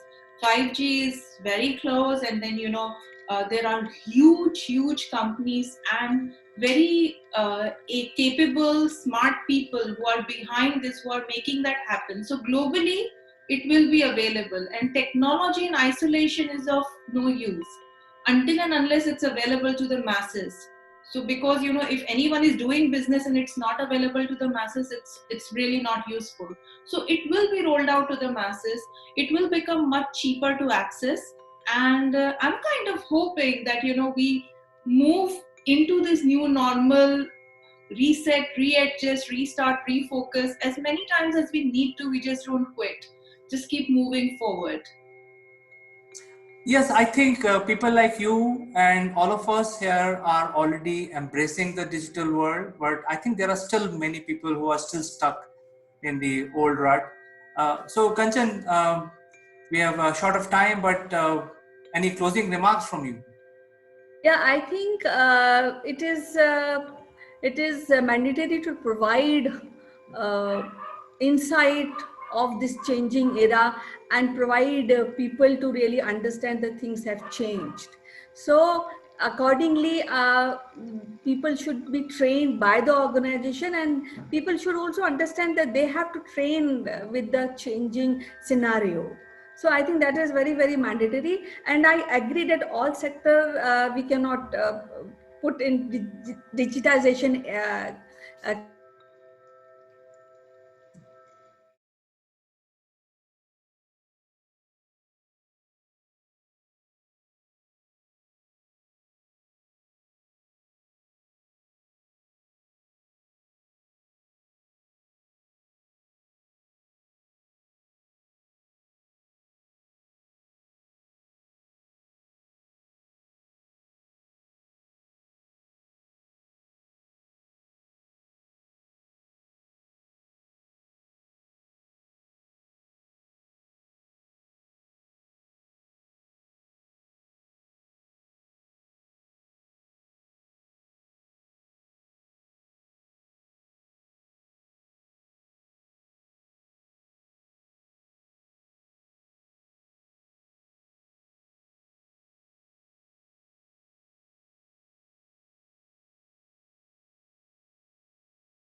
Hello, friends. This is Chandrakant from Akulmach Technologies, and today we are in company of a very accomplished leader from IBM. Her name is Melissa Sassi, and she joins us from SFO, and she is the chief penguin of IBM. Melissa, welcome to the Likeable Leaders segment of our program. Thank you. Thank you for having me. I hope I'm a likable leader. Oh, of course, I mean, you are such a popular leader. You are world famous, so you are definitely a likable leader. Wow, my head might explode. But I think we will understand your journey today, and for the benefit of our viewers, your journey has to be conveyed to the people so that they can get inspired by things that you have done right and things that you have not done right. So I think this discussion is about all of that. Awesome. So, Good. I'm here. I'm ready. Fire away your questions. I think I have answers.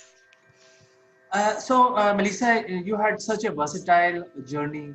So, to begin our program, I just want to say, as an overview, I mean, we have a lot of questions, but as a start of an overview, where it's all started and how you became what you are today. Yeah, my journey is one of taking my worst nightmare and turning it into my superpower. And what I mean by that is about 13 years ago, my children and I became victims of parental kidnapping. And my children, they're safe, they're healthy, they're normal adjusted kids, but I never got them back. We're still in contact.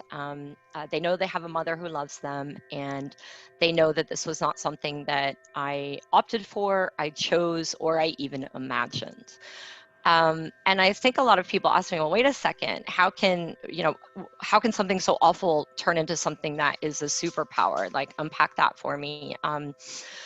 My daughter one day, and this is about 5 years ago, she said to me, and I was working at Microsoft at the time, and she said to me, mommy, I'm learning Microsoft. And I'm going to walk with us while I let my dog get out of my office. So forgive me. She's scratching at the door. And if I don't do it now, she's going to give me there we go. All right. We're all working from home these days. And as much as we want to handle our distractions in a way that um, we have distractions these days. All right, now let's go back to my superpower. So she said to me, Mommy, I'm learning Microsoft. I'm like, what do you mean you're learning Microsoft? That's her accent. She's got a bit of a French Arabic accent because she has spent most of her life now in Tunisia. So sandwiched in between Algeria and Libya, the spark of the Arab Spring, the Jasmine Revolution that essentially changed Tunisia and the region. Some for the good and some maybe for the not so good. But I tried to figure out, like, what do you mean you're learning Microsoft? And I realized that she was learning Word in her classroom, and she didn't have access to her own computer, and neither did her classmates. 30, 40 kids shared a computer, and she would go to the front of the class when it was her turn and file, open, type, and all the things you do with Microsoft Word. And I thought, wow, how can any young person really learn to become a creator, a maker, and a doer, empowered by technology as opposed to a consumer of technology if they're not exposed, through either formal or informal education. And so my daughter, was talking about how she learns in her classroom, and my kids had technology at home. So, laptop, tablet, phone, I got all of those things for them because I'm essentially a digital mother. I know that sounds kind of strange, for those who have not went through something that I've went through. And, everybody handles their things, their nightmares, their tragedies in different ways. But I thought, there may be something I can do about this. I mean, hey, I work at Microsoft, and so I went back to my leadership team and, found a way to get computers into her classroom. And what kind of led from what kind of started from, hey, let me get my kids some computers, ended up becoming a program between Microsoft and HP, where we sent 400 laptops to 20 Tunisian schools, and a collaboration with the Ministry of Education. And I started thinking about, what is it that, technology can bring young people? And I realized that it's not just having a device. It's not just having access to the internet, which, by the way, only 50% of the world has access to the internet, actually 52%. And I realized that, a big piece of making meaningful use of the technology in front of you, whether that's a physical device or, internet access, is skills, digital skills. And as I started my journey of thinking about how can they make meaningful use of these devices, I thought there's a place for me. And I may not be an engineer, I may not be an architect, but I know a lot of engineers. And what if I were to, you know, collaborate with some university students in Tunisia? And what if we were to travel around and spend 3 weeks teaching young people to code? You know, not necessarily coming up with, you know, a solution that would empower, you know, all of these young people to all of a sudden launch their own business and, you know, become the next best coder. But I thought, why don't I go out and demystify computer science and run some workshops, you know, with young people, exposing them to computer science and enabling them to learn how to talk to computers, how to program computers to do what you want to do. And so me and 3 or 4 young students had a trunk full of laptops, and thanks to HP, we traveled around the country teaching young people to code. And what was kind of the beginning of all this was really just a summer vacation of giving forward in the community and, you know, feeling good about empowering young people, you know, through tech. And every time we went to a town, sometimes the mayor would show up. Sometimes we'd have like banners all over a town center. We had the National Guard show up, and we kind of looked around and didn't realize, you know, that we were setting off to do something that, you know, empowered people to transform their lives and the world. And we came back home from this 3-week journey, all of us in this stinky car, me and, you know, 4 engineers and our trunk full of laptops. And we're sitting in the capital of Tunisia, in Tunis. And I said, guys, gang, you know, this wasn't just a summer vacation. We have a company, and we have something that will not just change the life of Zahra, Zahran, and Yumna, my kids, but these are the skills that will empower young people to prepare for the future of work. And there's a huge gap. You know, none of these kids had ever been exposed to computer science, didn't even know what it was. And this is not just something that is relevant in Tunisia. It's relevant on the continent of Africa, the region, you know, the Middle East and Africa, and the world. And so we launched the company. And I think a few years later, you know, fast forward to today, my life's work is digital inclusion and technology entrepreneurship. And that's all about empowering young people through access to such skills. We've now taught tens of thousands of young people to code in 12 countries, and it's fueled a career shift for me. So I now am a CEO and founder of 2 companies, and I also am the global head of a startup program at one of the largest tech companies on the planet, thanks to my daughter one day saying, "Mommy, mommy, I'm learning Microsoft." What a story, Melissa. I think nobody can tell a tragedy and say that, hey, I turned the tragedy and my personal experience into my superpower. I think it's quite inspirational, and people who can, because most of us live in a very cozy environment and we don't see the hardship. So I think thanks for sharing some of the personal side of you. I think it's quite inspirational. Thank you. It's taken me a long time to be able to figure out, you know, how to transform that experience into something positive, and not just positive for me and my outlook on the future, my mental health, my physical health, but, you know, it's also been something that I think has empowered, you know, many young people from around the world. I often write recommendation letters for the students who participate in my program. And at one time, a large percentage of my students actually receive scholarships to come and study in the U.S. For a year or 4 years. A large percentage of them are very interested in international experience and, you know, cross-cultural dialogue, because one of the things that I do in my camps is we think about problem solving, we think about solving world challenges, we think about, you know, bringing in, you know, world leaders who are doing really interesting things in technology and entrepreneurship. So when these young people are going out and learning to code, they're not just going out to learn to build things for the sake of building things. They start off with what are some big wicked problems in the world, in your community, and how does it impact you and your family or you and your friends?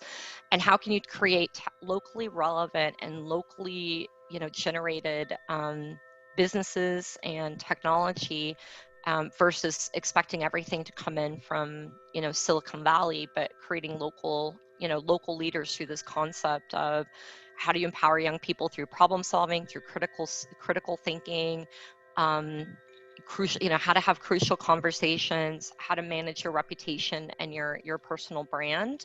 But how do you get those core skills, those core technical skills where you can, hands-on build a mobile application or an IoT device that connects into a mobile application or an e-commerce solution, or even just a plain old website? So I think you must have had a lot of challenges while, doing your work or doing charity or enhancing the life of these youths with regard to language. So in Tunisia, do they speak French or? Arabic and French. It's a version of Arabic, and actually I taught myself the local dialect. I'm not perfect, and I can't read or write, but I am competent.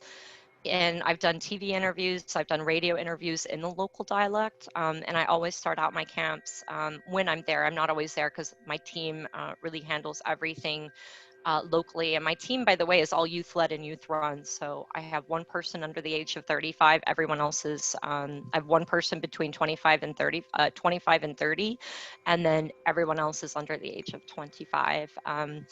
In Tunisia, a lot of young people now are quite competent in English.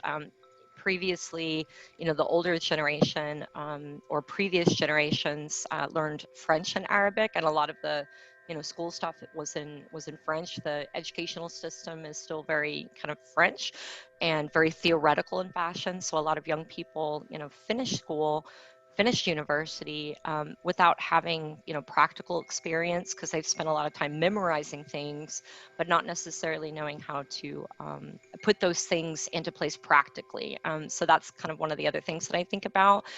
But I've been going back and forth to Tunisia for many, many, many years. I usually am there several times a year. I usually spend my summers there. So many times I'm around people who do not speak English and only speak Arabic or French. So I've picked up the dialect and tried my best. I'm very good with languages. I lived in France for a year. My French is not great, but I'm okay in French. And then I also am fluent in Spanish.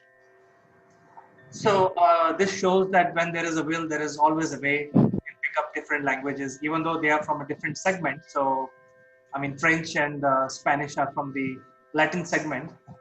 So, but I think it's good. I think my Italian is not bad either. I can, and sometimes I can read okay and figure out the gist of things in Portuguese. I can't speak Portuguese, but it's my brain for whatever reason is able to pick up languages by hearing, and I can recognize patterns. I don't know why, and I don't know why my brain works like that. It just does when it comes to language. And I have some people say when it comes to linguistics that I have a photographic memory. I don't know if that's true or not, but I do remember things, when I hear people using common phrases, and my brain just remembers them. Very good. So before we move on to the next segment, did you get united with your kids? Yeah, I see them all the time. We're really close. They haven't come back to the United States. They will when they're old enough to come back. My oldest is waiting for the youngest to get to become old enough to leave on her own because she doesn't want to leave her there by herself. But it's been a while since I've been there because of COVID-19. I don't mind traveling there, and I would go there in a second, but there are a lot of rules and regulations right now because I only have an American passport. With the COVID-19 situation in the U.S., the U.S. passport is a bit of a challenging piece of paper these days when it comes to travel. But I heard there's some ways around getting into the country. I just haven't explored that yet. I heard if you're not coming from the US directly, but you're coming from another country that you can travel from, they allow you in, but I don't know if that's true or not. That's just what I've heard. So, and I've been a little bit nervous too. I don't know, try that experiment in case I end up getting there and they don't let me in. That would not be so much fun. Well, the worst that can happen is they can put you in 14 days quarantine. So I think you can take a try. I mean, just try it out. So. Hopefully, I get to pick the hotel. Versus getting thrown in jail or getting thrown in a less than favorable hotel. I'm sure. I mean, they will not pay for it, so. But that's okay. Tunisia, I think the currency exchange between Tunisia and the U.S. is pretty good. So usually coming over from the U.S. or Europe or other parts of the world, when you're in Tunisia, is you end up in a good spot. Great. So, Melissa, in your long career, you have seen so many situations, and you have dealt with all of them. And while dealing with these situations, your evolution as a leader happens. So, would you like to share some experience? How, for example, you shared one of the experience that how the transition happened from Microsoft to getting into a CEO role, but over 2 decades of your entire career, how did you evolve considering the changing scenario of the markets? Yeah, I think for me, I, when I first, so I studied international business in university and Spanish. While I was in university, I did a couple of study abroad trips, one to Spain, so that I could be better with my Spanish. I lived with a Spanish family, and they only spoke Spanish to me, so I had to learn. I was forced to learn, which was good because that's what I wanted to do. Because I'm good learning languages by being just immersed in the culture.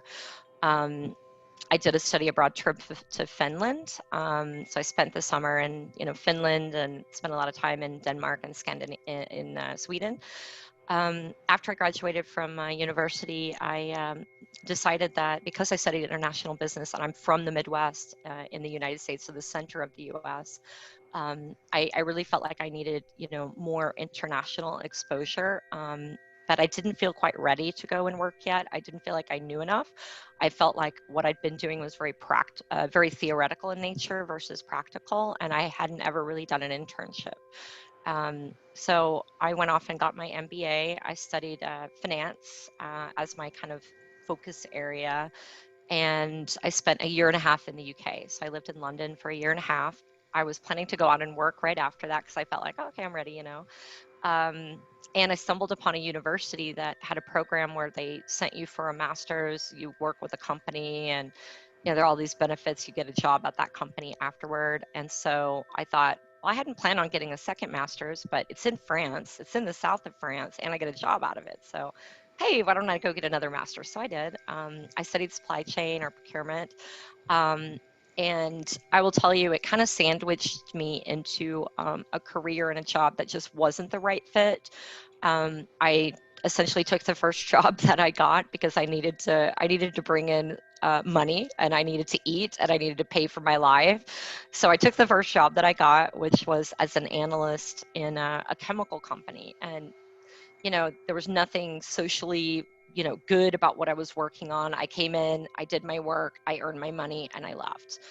And I ended up kind of moving from that to consulting to marketing. And I felt like at that point, like I really wanted to do something more with education, and I wanted to do something more with something more empowering for people in the world.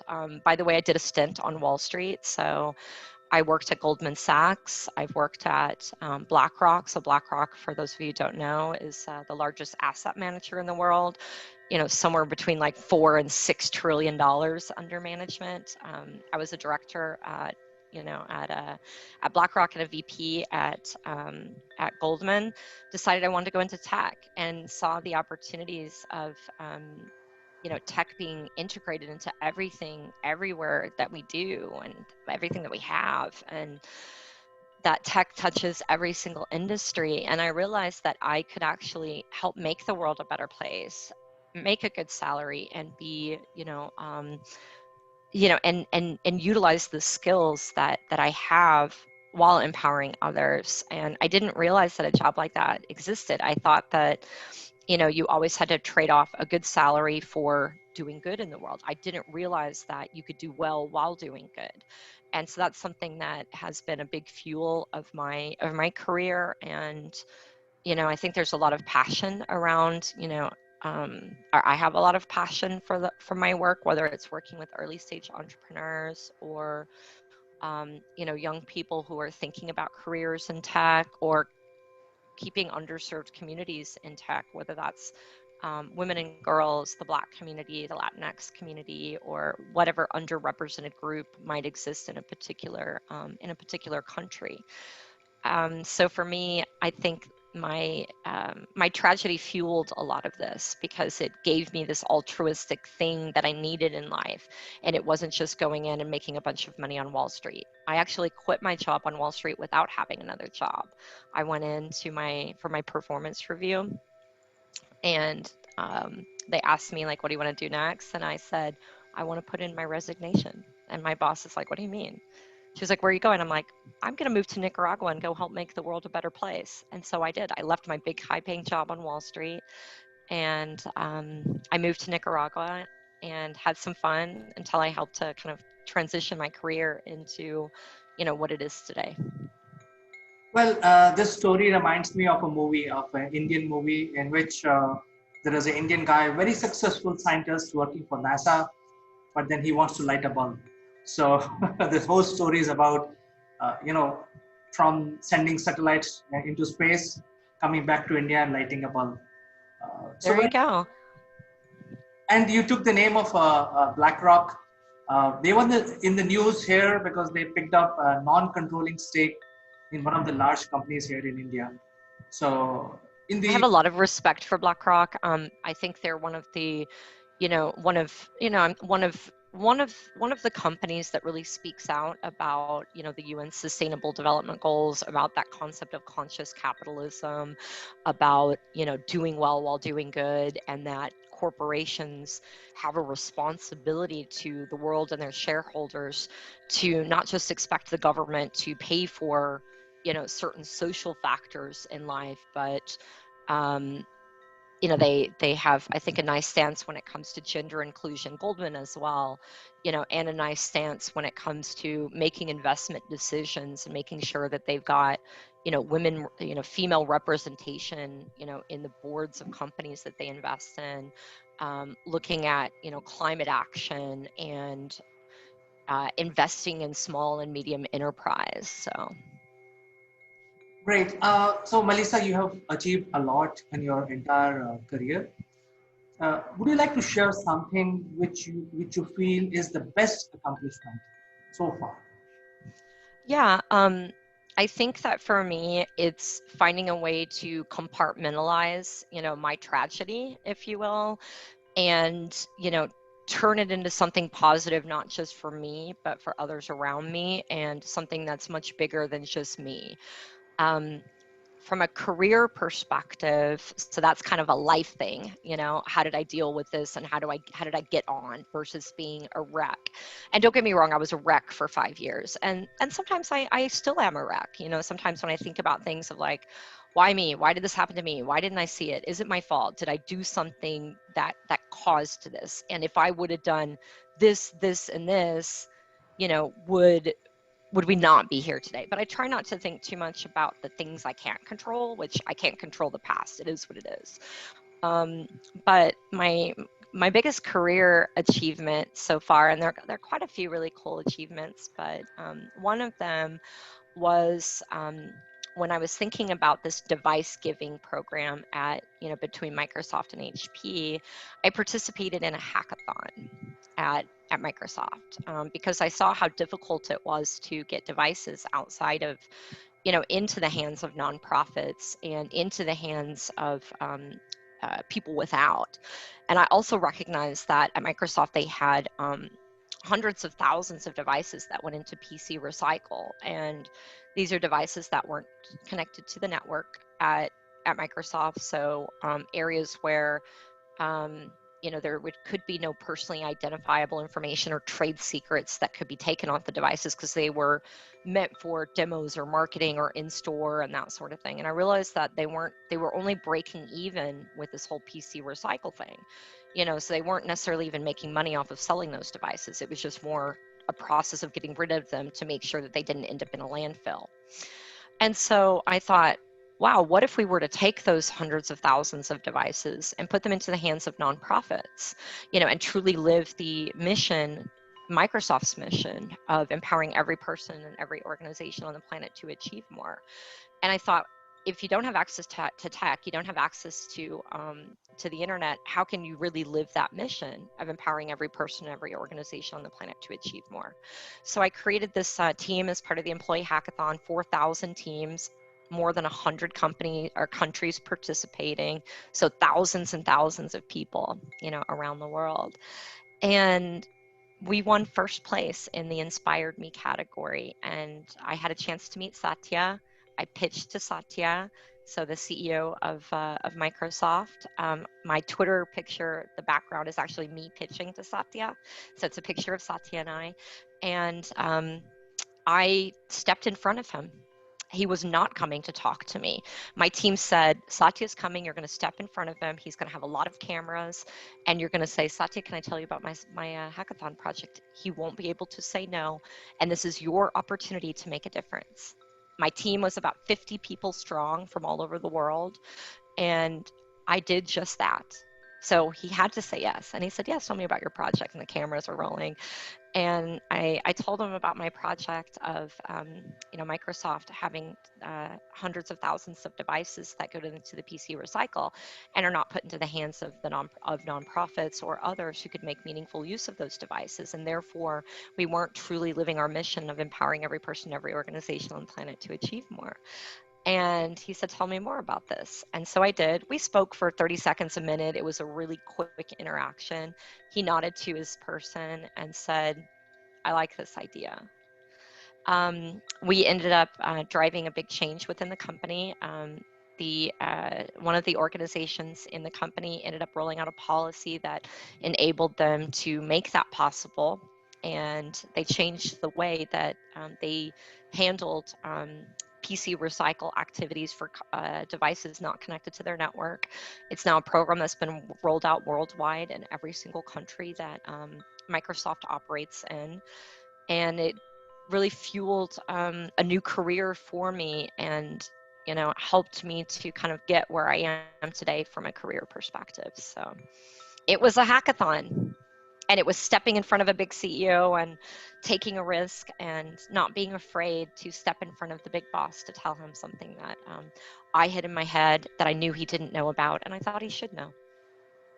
That's a very good learning that we can have and get inspired after hearing this. The confidence and the drive. I think these are the two key messages that you're giving. Well, I'm thankful to my team that they enabled that to happen.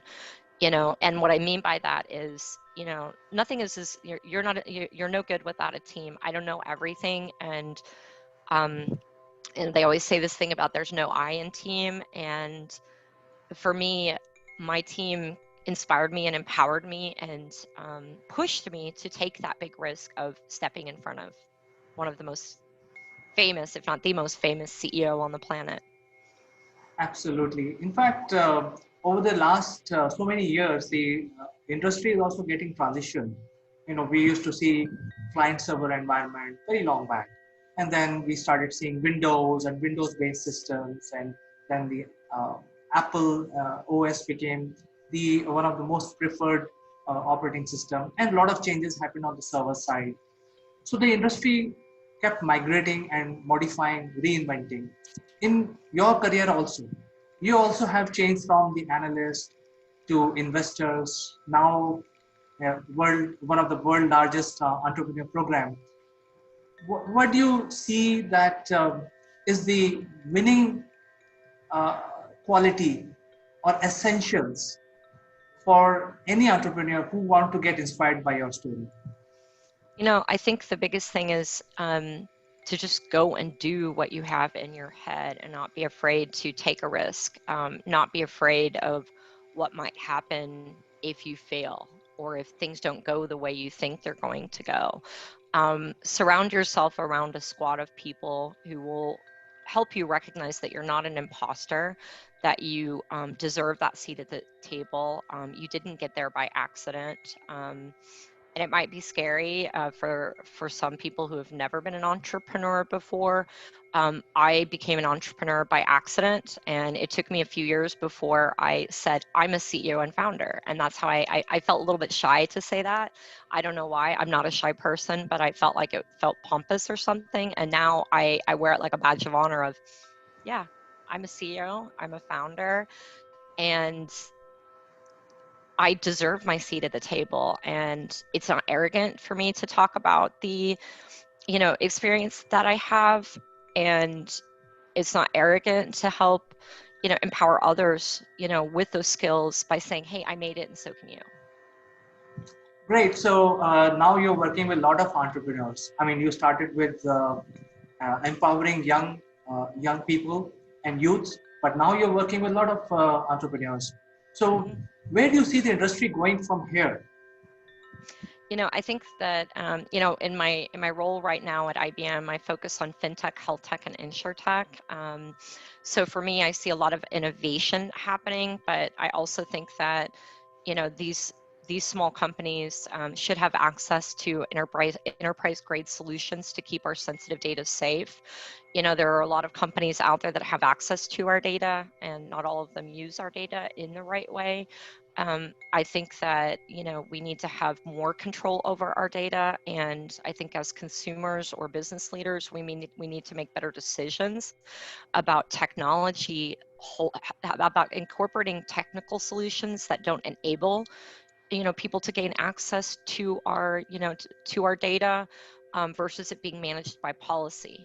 I want my data protected by the safest technology on the planet versus a piece of paper that tells an employee what he or she can and cannot do with my data. So I think we'll see a lot of continued conversations around data protection, privacy, and security, and that being both policy led as well as technically led. I think there's a lot of innovation coming in fintech when it comes to payments. I think we'll see a lot of innovation in health tech when it comes to predictive modeling. And, I have a lot of startups that I work with that are doing really cool things when it comes to predictive modeling or bring your own record to your doctor versus relying on your doctor, for example, to have read your medical history and understand all of the different things that might have happened before you came to see that doctor. Those are a few of the areas that I'm thinking about. I mean, I think about like the role that quantum computing, will play. I think about the role that, cloud computing is already playing, and, seeing a lot of, cloud revenue become fragmented, despite some of the larger players, owning big pieces of the market. So lots of fun and cool things, but I think we need to be careful of, that concept around, what are these disruptive technologies? We know there are going to be lots of IoT devices. We talk about the role of 5G. We talk about, the role that AI will play when it comes to, replacing people, which I believe AI doesn't replace managers. AI replaces managers that don't incorporate AI into their work. So you have an opportunity to stay. But 52% of the world is online, right? That means 48% is offline.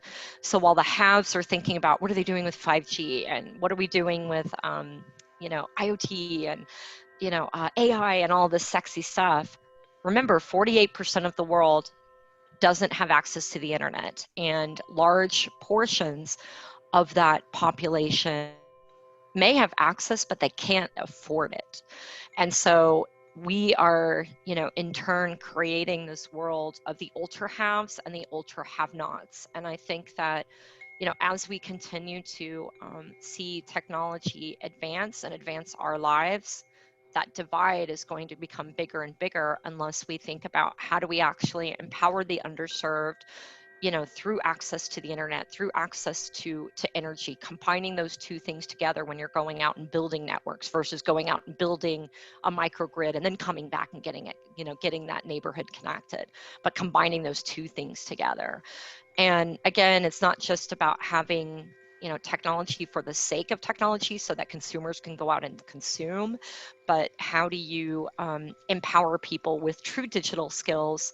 Not everybody's going to be an engineer, not everybody's going to be a data scientist, but people need to understand how to keep themselves safe online, how to understand what it means to speak the language of computers. So I think the IBM is doing a lot of pioneering work, and people like Microsoft, IBM, some of the large companies like HP, they are doing great. And I think a lot of other companies like Starlink is joining to make the Earthlink affordable all across the world, and you can just get it from the sky. So there is no need for laying cables. I think a lot of work is happening, and as you said that there is an AI, virtual reality, a lot of things are happening there, and you also mentioned quantum computing. So a lot of things are happening there as well. Um, are you personally looking at playing some sort of role in any of these? I think of it on a few different spectrums. If I think about wearing my IBM hat, my whole role is about being an entrepreneur, so an entrepreneur inside of a big company. And, it is my goal that, the 30 startups that I'm adding to my program this year, the 15 that I had last year, so I'll have a total of 45 under my management by the end of this year, that these companies revolutionize fintech, revolutionize health tech, revolutionize insure tech, and that IBM goes to market with some or all of these startups to really think about how can we bring innovation, creativity, new ideas, new business models, new technical innovations into our enterprise customers, into government. I think there's a wonderful place that startups play when it comes to helping companies innovate. So I would consider myself kind of like a chief innovation officer within, or one of them. I'm not the chief innovation officer, but I would consider myself one of a handful of chief innovation officers, within, my division or within the world of IBM that's really kind of thinking about how can we revolutionize our cloud experience? How do we learn from our customers to help make the experience better? How can we enable them to do the things that they need to do and come up with the innovations that they need to come up with, by giving them the tools that can help fuel that. And how can we help fuel that through them? So I think it's a lot of co-creation and collaboration. I think in my nonprofit world, I'm very focused on how do we empower people through digital skills, professional development, and entrepreneurship so that they can become economically empowered. They can increase their healthcare outcomes. They can gain access to informal education that goes above and beyond what they might be getting in a formal setting, and enabling people through practical experiences so that others can go out and say, okay, what can I do with IoT? What can I do with 5G? What can I do, with the connectivity in front of me? How can I become more economically empowered or socially or politically empowered and be part of the dialogue? Melissa, it was my greatest pleasure learning from you today. We have come to the end of our discussion today. We have learned a lot. What would be your last message to the budding entrepreneurs? So I think it's very simple. It's do the thing, whatever that thing is. Go and do it. So do the thing. Don't hold yourself back. I think that's a very clear message coming from a well-accomplished leader, Melissa. Melissa, thank you so much. Thank you for your patience. Thank you. And have a good day. You too. Bye-bye. Bye.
Hello friends, I'm Kanchan from Akulmach Technologies and you are welcome to Top Brass Nation. And today we have Sitesh Srivastava, who has a deep interest in corporate training and he is closely associated with radio broadcasting. So welcome to the show. Sitesh, how are you doing? I'm well, Kanchan. It's great to catch up with you after some days. And I'm here for another interesting conversation. How are you? Yeah, I'm fine. And today we are discussing about immigration. You see, 3 days back, we have celebrated International Immigration Day 2020. And the theme of this day was reimagining human humanity.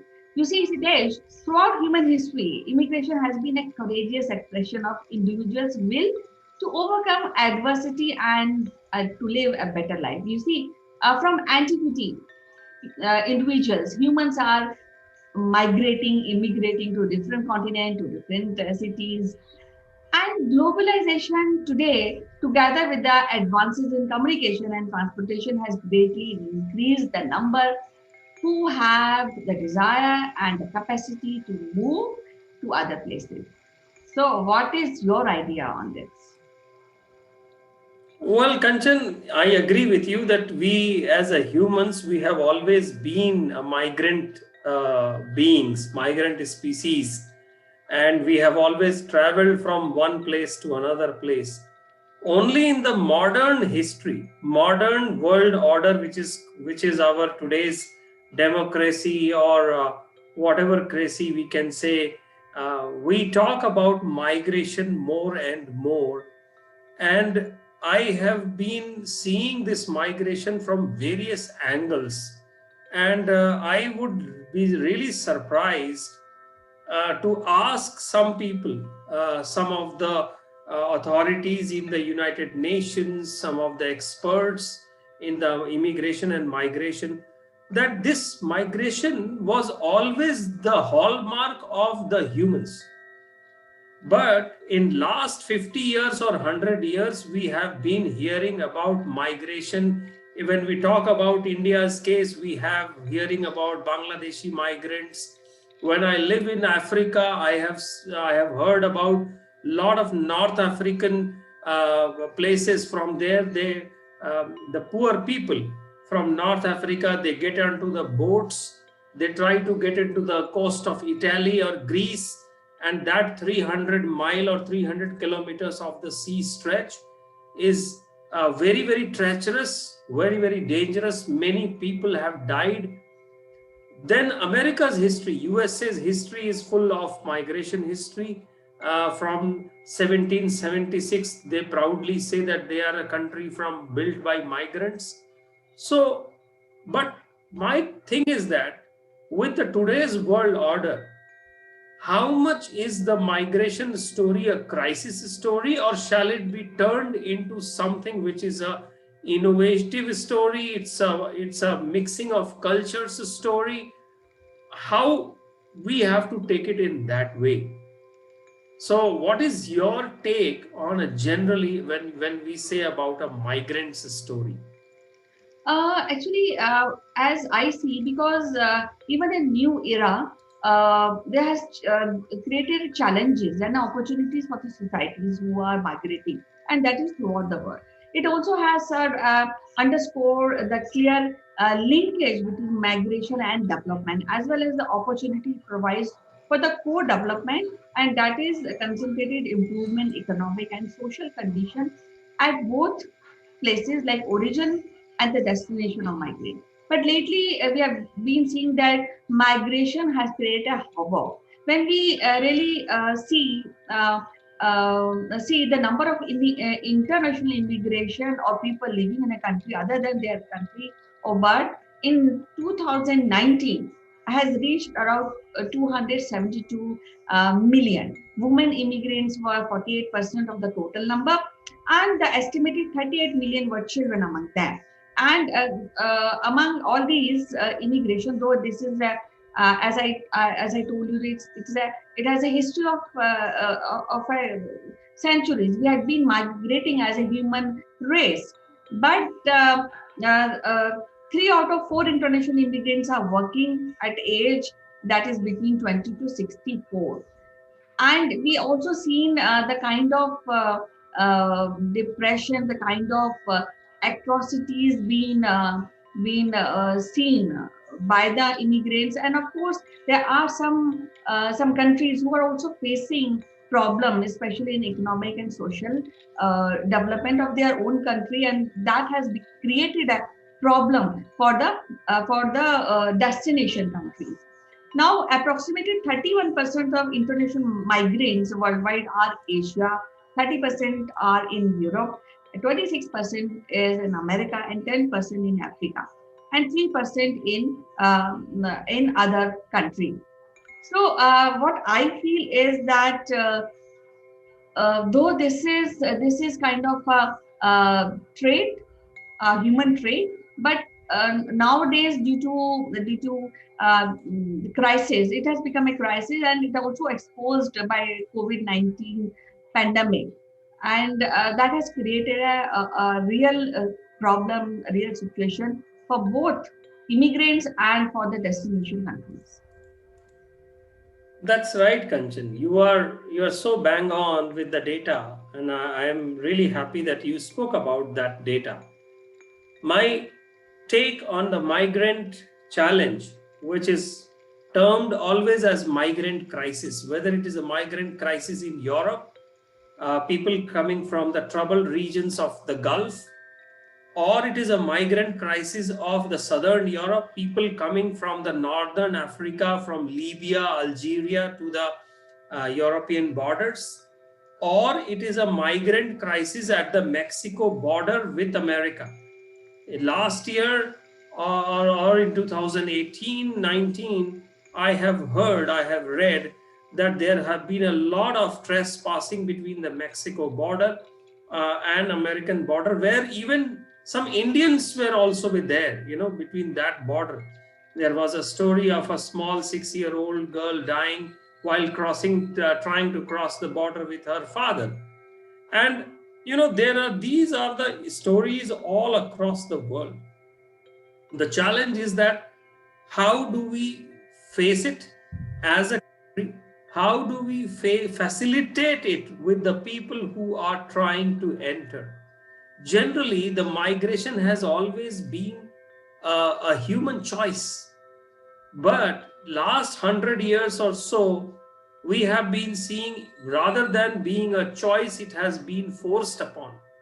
I have met a lot of people from Asia Pacific in Japan. I have met them in Africa also, who have no choice than to apply for asylum. They are the typical migrants.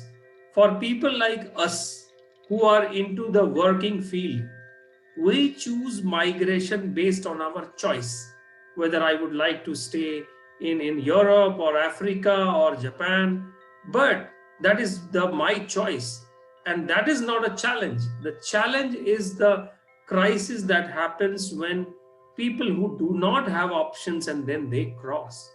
So there is a United Nations International Organization on Migrants. I think they keep a record of the migration happening. During the COVID, they have figured out that there have been almost like 3,000 deaths in the last 10 months of this pandemic on all the migratory routes. And it is, maybe that is just half the data. So every country today, which a big country, small country, they are facing this migration crisis.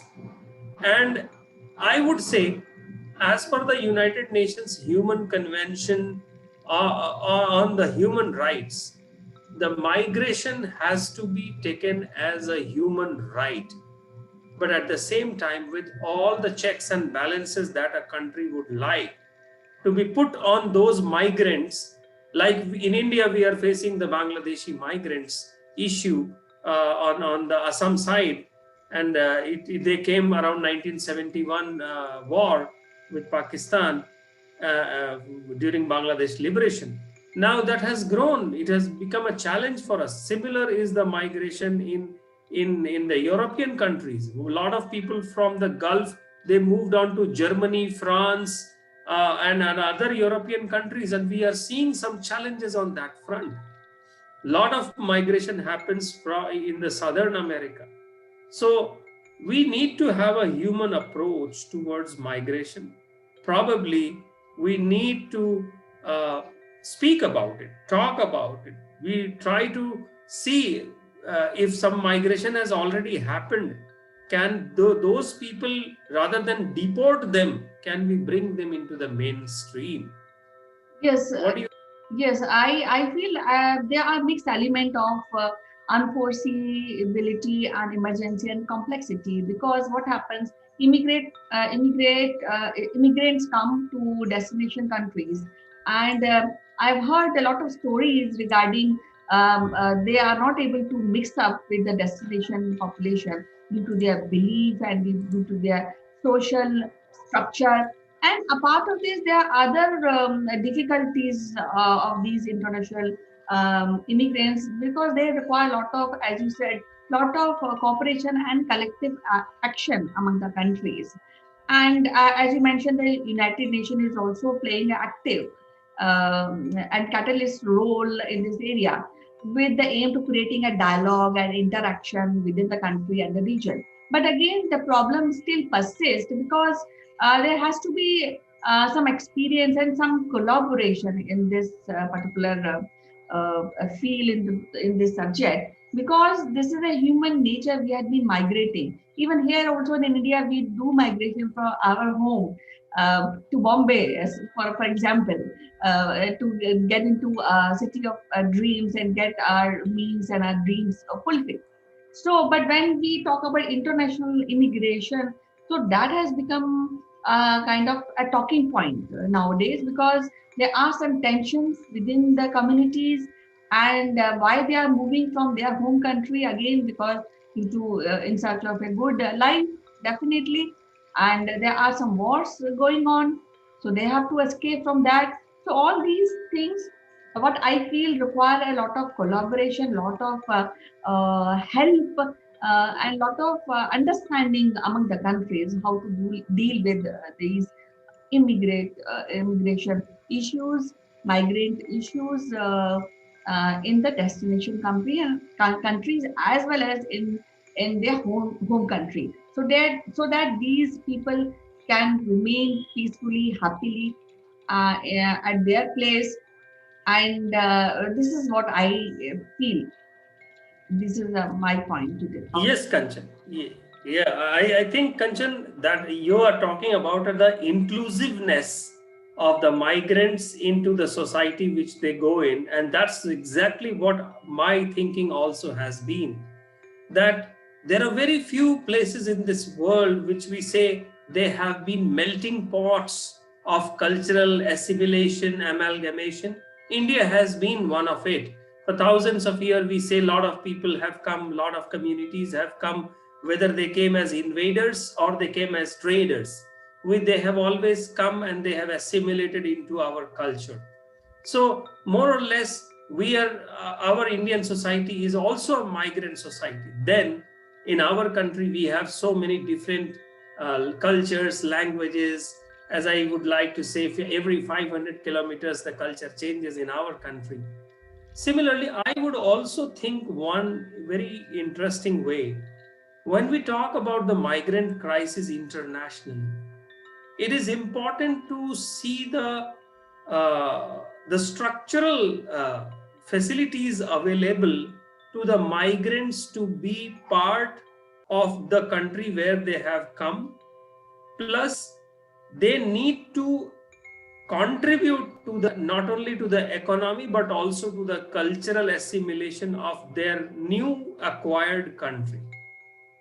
And nothing best comes to my mind, Kanchan, than to share our Indian migration story that is very interesting to my heart. And I have been studying Indian migration in last 100 or 150 years in various parts of the world. In South Africa itself, there have been almost 1.4 million people of Indian descent, which we call South African Indians. They all were taken by the British system in the indentured times, and they have lived there to tell the tale in 3 generations, 4 generations. That is the same story in Mauritius, Fiji, Gibraltar, Suriname, and other places.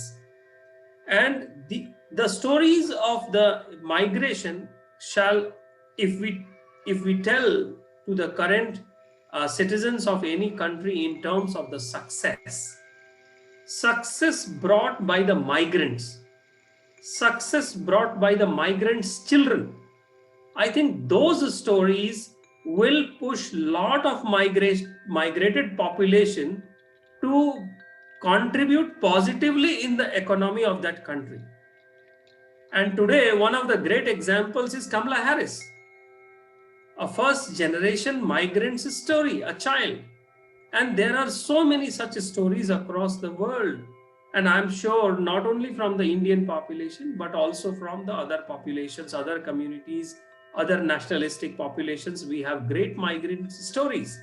One of the great breakthrough COVID vaccine is from a Turkish migrant in United States, I'm told. So if we talk in those terms, I think the migrant crisis can be handled in a better way, and the incidents that we see all across the world, not only incidents, we also see the fallbacks, we also see some pushbacks by the migrants, by the acquiring country. All those things can be minimized. Yes, point. I mean, it's a good point. And what I feel is that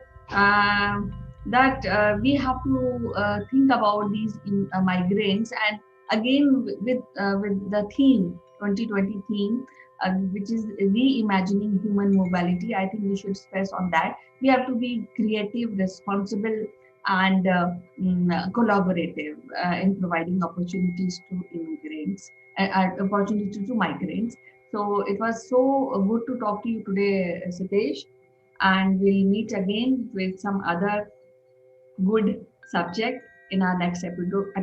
Till then, bye bye and take care. Thank you, Kanchan. Have a great day ahead, and let's migrate to Mars now. Yeah, I'm looking forward to that. Very soon we will be.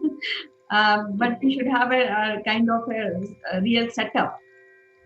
You see, we can't be Martian just like that. Okay, it was lovely talking to you, Sitesh. Bye bye. Thank you. Bye bye, Kanchan. Bye.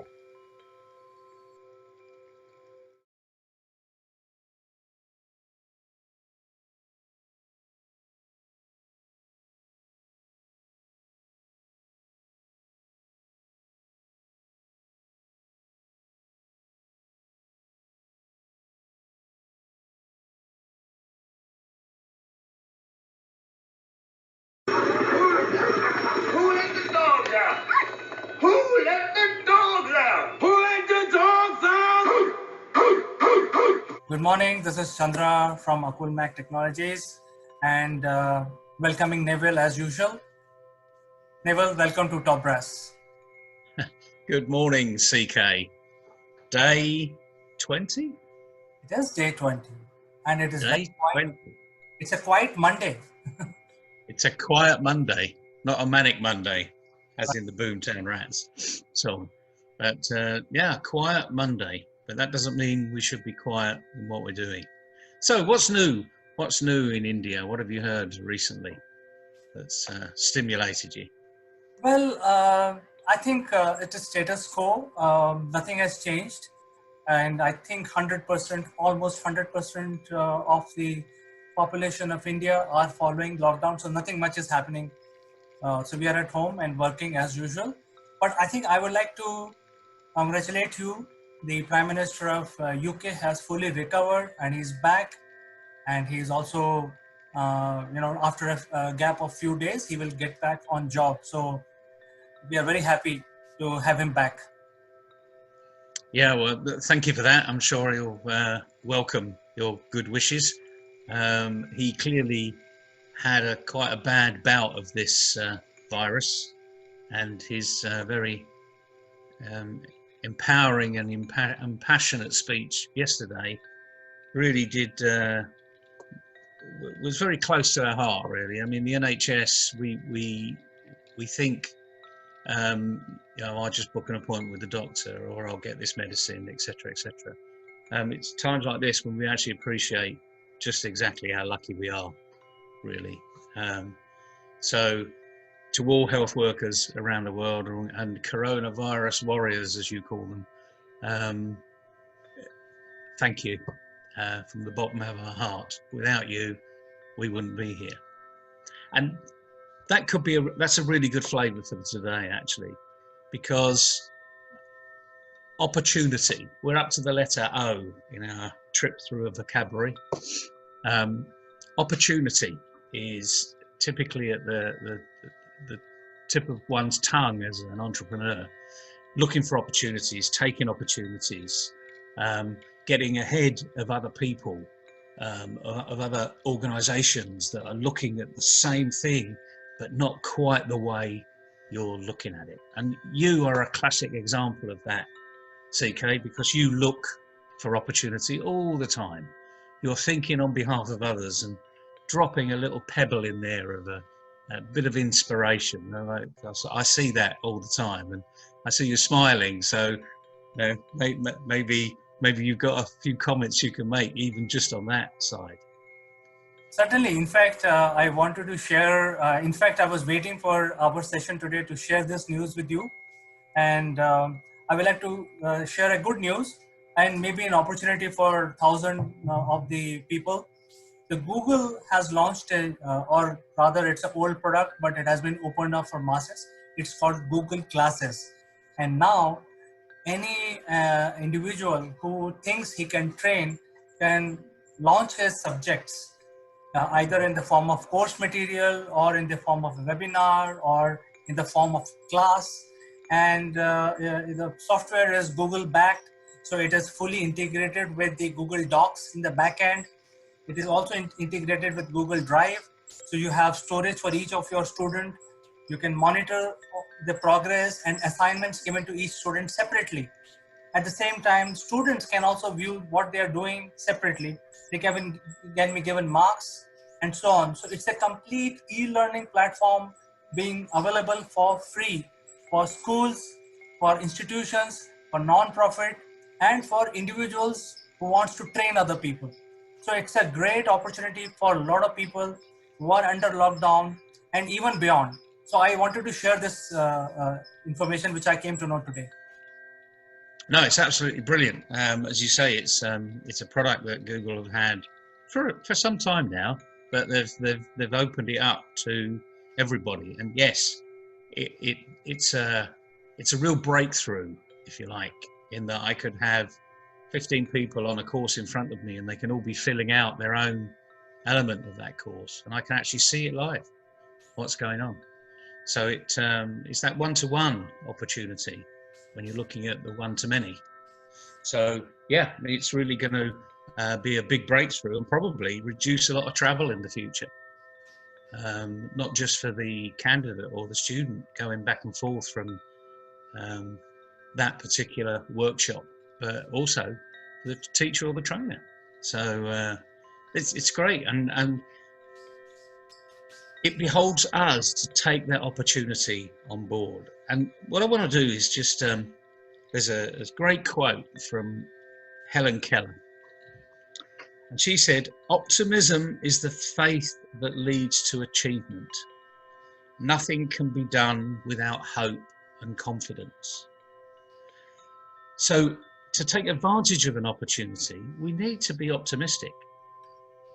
That's not just being positive, but completely optimistic, and to know that something good is going to come out of this. We're going to come out, that light at the end of the tunnel. All of these little phrases that people have heard over the years, all of a sudden start to come together. But she said, nothing can be done without hope and confidence. So even optimism isn't the lowest level. You need to have hope and have confidence that we can get through this. And I know you're a very optimistic type of guy. I mean, you will do things where you think there's an opportunity and you go in with full optimism, and your expectations have to be managed because of the person on the other side hasn't quite got it yet, if that makes sense. So it's up to each of us to nudge people along, to get them to just take that leap of faith, come with me, walk with me, a short journey, and let's see what we can do together. Be optimistic. So in your organisation, on a scale of 1 to 10, where do you think optimism sits? So Neville, before I answer your question, let me also give you just 1 or 2 sentences what my philosophy is. So you rightly pointed out that I have an optimism in me, and because of this optimism, I don't behave like a person who wants to, who wants the business of other person. Let me put it that way, as a businessman. Yep. Instead, what I prefer to do is more of a consultative approach, where I consult and business is a byproduct. So that is the way I approach my audience, my clients, and my prospects. So in terms of my organization optimism, I think it's very high, because I set these rules. I don't want my team to do any sort of false or overselling or false selling or selling something which we do not have. But I will like to have a consultative approach, because many things we may not have. But I am willing to risk and say, for you, let's plan this whole thing out. And if you need a solution, we can build it together for you. So that is our approach. So I think in terms of optimism, to answer your question, I think we may rate ourselves at the out of 10, 8, if I may say so.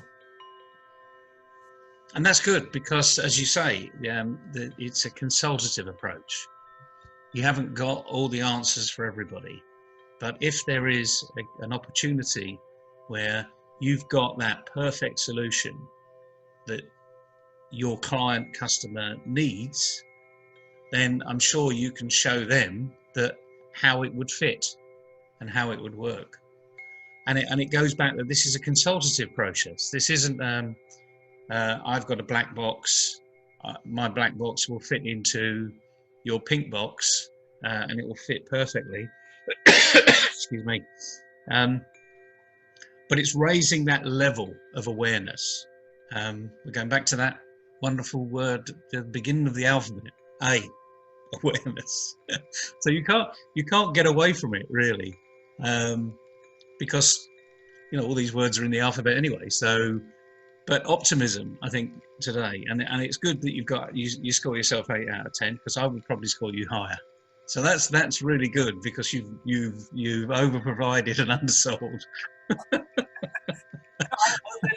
One more, I'd like to share one more thing which I encountered, which I'm sure you are already aware with your experience. See, when we approach the clients or prospects and we are trying to sell something to them, I would say 99 or even 100%. They don't want what we have in our pocket. Something I have in my pocket. They don't want it. What they want is something that they need. So if we have a solution, they don't want it.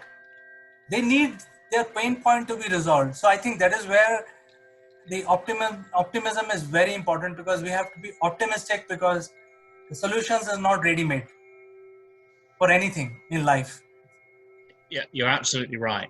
And P, pain point, 2 Ps, if you like, we will hit tomorrow, because that's how we find the real solution. So let's leave on an optimistic note today. Opportunity is knocking on your door. All you got to do is open it. And the optimist will open the door, and the pessimist will say, it's raining, I'm going to stay inside. So be an optimist. Open the door. Take a good look. CK, it's always been a pleasure speaking with you. Tomorrow, day 21. It's almost like having a birthday, isn't it? Coming of age.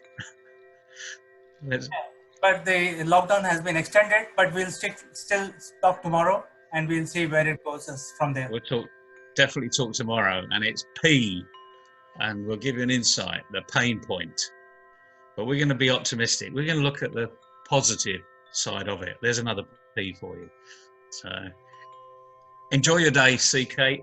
Have fun, everybody, and we'll see you tomorrow. See you tomorrow, Neville. Be safe, be positive. See you tomorrow. High five. High five.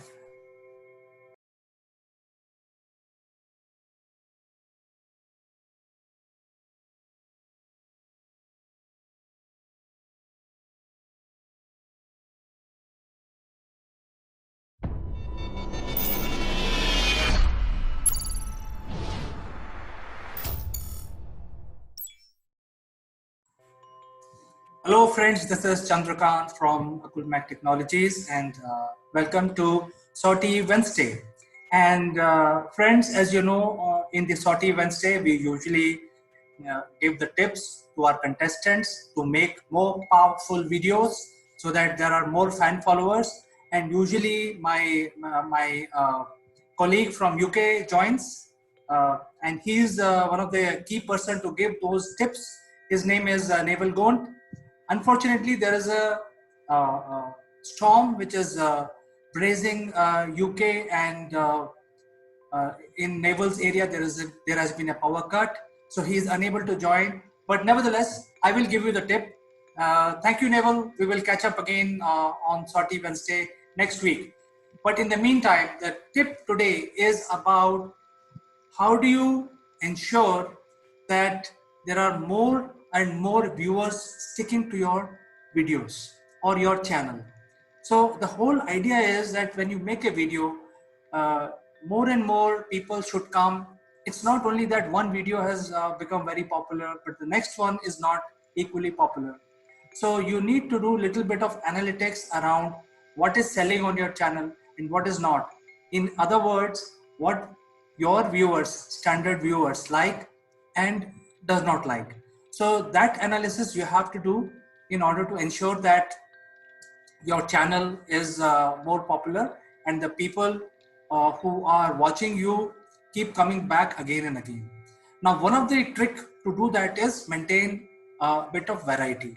And since most of the video platforms allow categorization into different categories, you can also make playlists. Say, for example, if you're choosing Facebook or YouTube, in both the platforms, there are playlists which you can create. And if your channel has variety, that means you're catering to a wider audience. Say, for example, if you're making a training based video, which is related to, say, lead generation, let's say, for example. And if you also have another playlist which talks about how do you create impression using LinkedIn. So that becomes a second link list, playlist, and that is how you can maintain variety in your channel. It's very important, dear viewers and also contestants, to maintain variety on your channel to ensure that your channel caters to a wide array of audience and also provide support to wider audience. It's not only one type. If you're making a video in astronomy, make sure that you also talk about what is happening in the terrestrial world, which is Earth. So you have one thing on astronomy going and another thing what is happening around Earth. So these are just examples. So the moot point here is, viewers and contestants, that in your channel you have to maintain variety, and that is how a set of audience will keep coming to your content, watching your content, because what they like is your content, your presentation style, and your technical skills in terms of presentation. So these are the things that the viewers are looking for from a knowledge-based channel, either on YouTube or on some other platform like Twitch or Facebook. But make sure that you maintain variety in order to popularize your videos or channel. So this is a little tip for today in Sortie Wednesday. I will catch up with you again tomorrow on some other subject. Until then, bye-bye.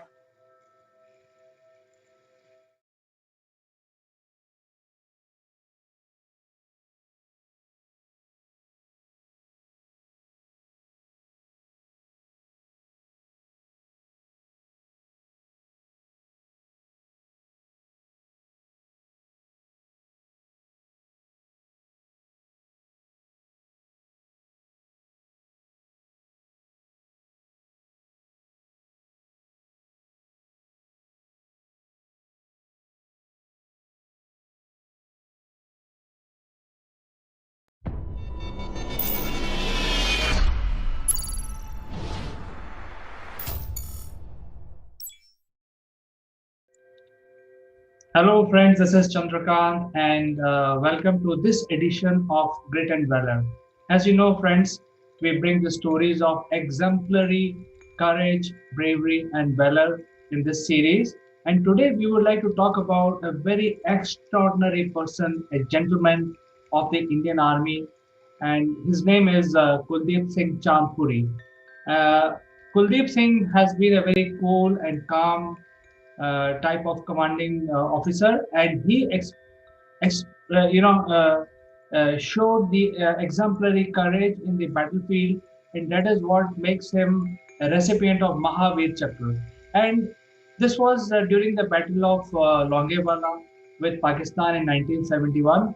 So, what unfolded and how the courage and valor was demonstrated by Kuldeep Singh, we will discuss in this edition. Major Kuldeep Singh was the army major at that time, and he served for many years even after the war. But as you can see that he has many citations.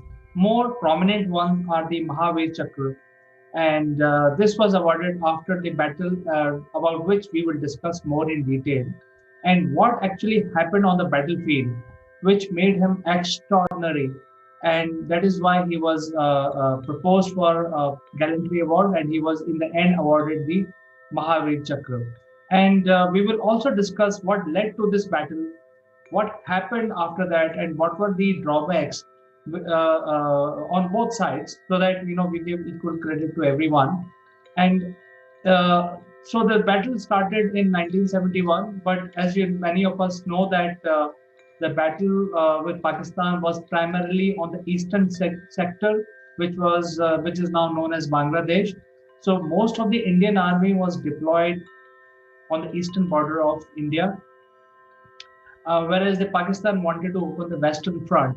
And the Pakistan intention was that if the Western Front is also opened up, and that will create chaos in the Indian army, and they will be able to then control, win over and subsequently control a part of India, and then get onto the negotiation on the negotiation table.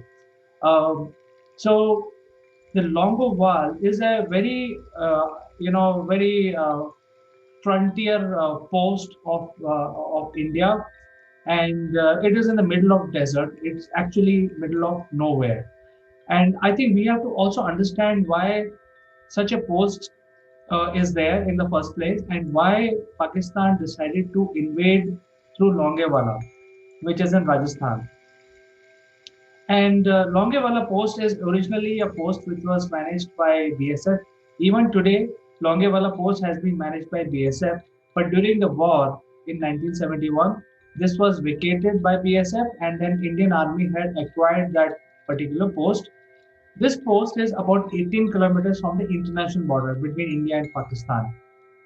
During the 1971 war, both India and Pakistan declared that Thar Desert, which is one of the major deserts in the world, it is not fit for any major invasion because of various factors. It's very hot during summer, it's very cold during winters, and there are no resources.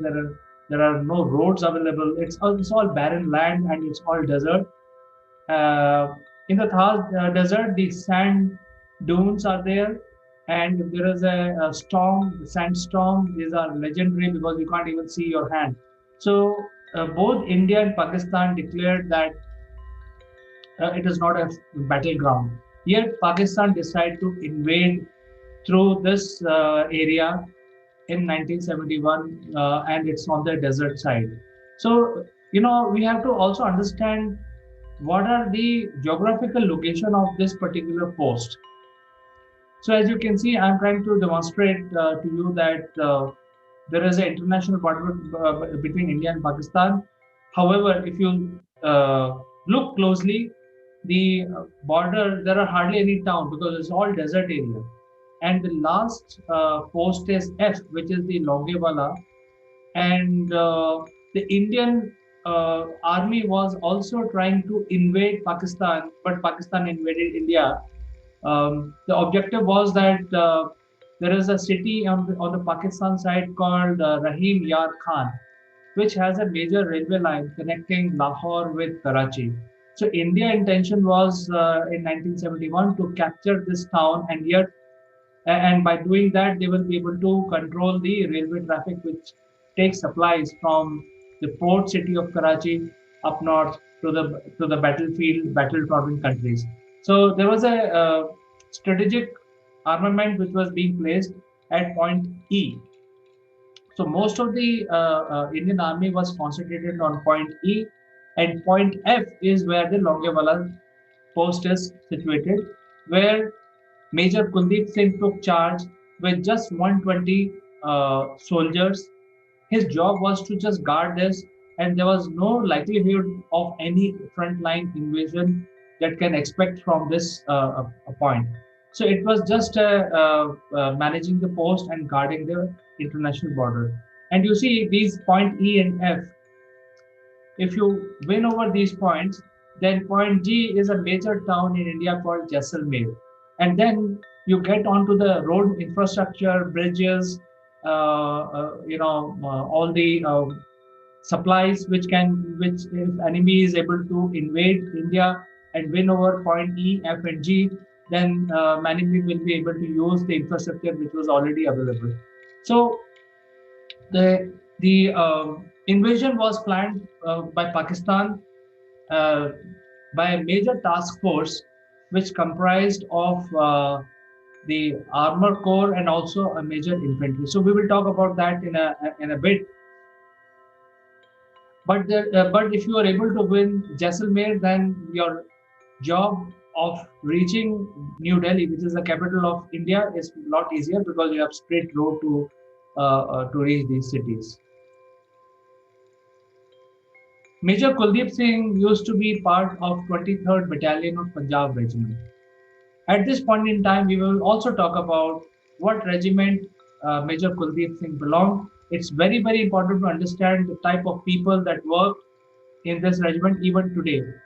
So this regiment was erected by, in fact, there are two dates. One was the King of Patiala in 1705, and later the British also erected a battalion which was also called Punjab Regiment way back in 1761.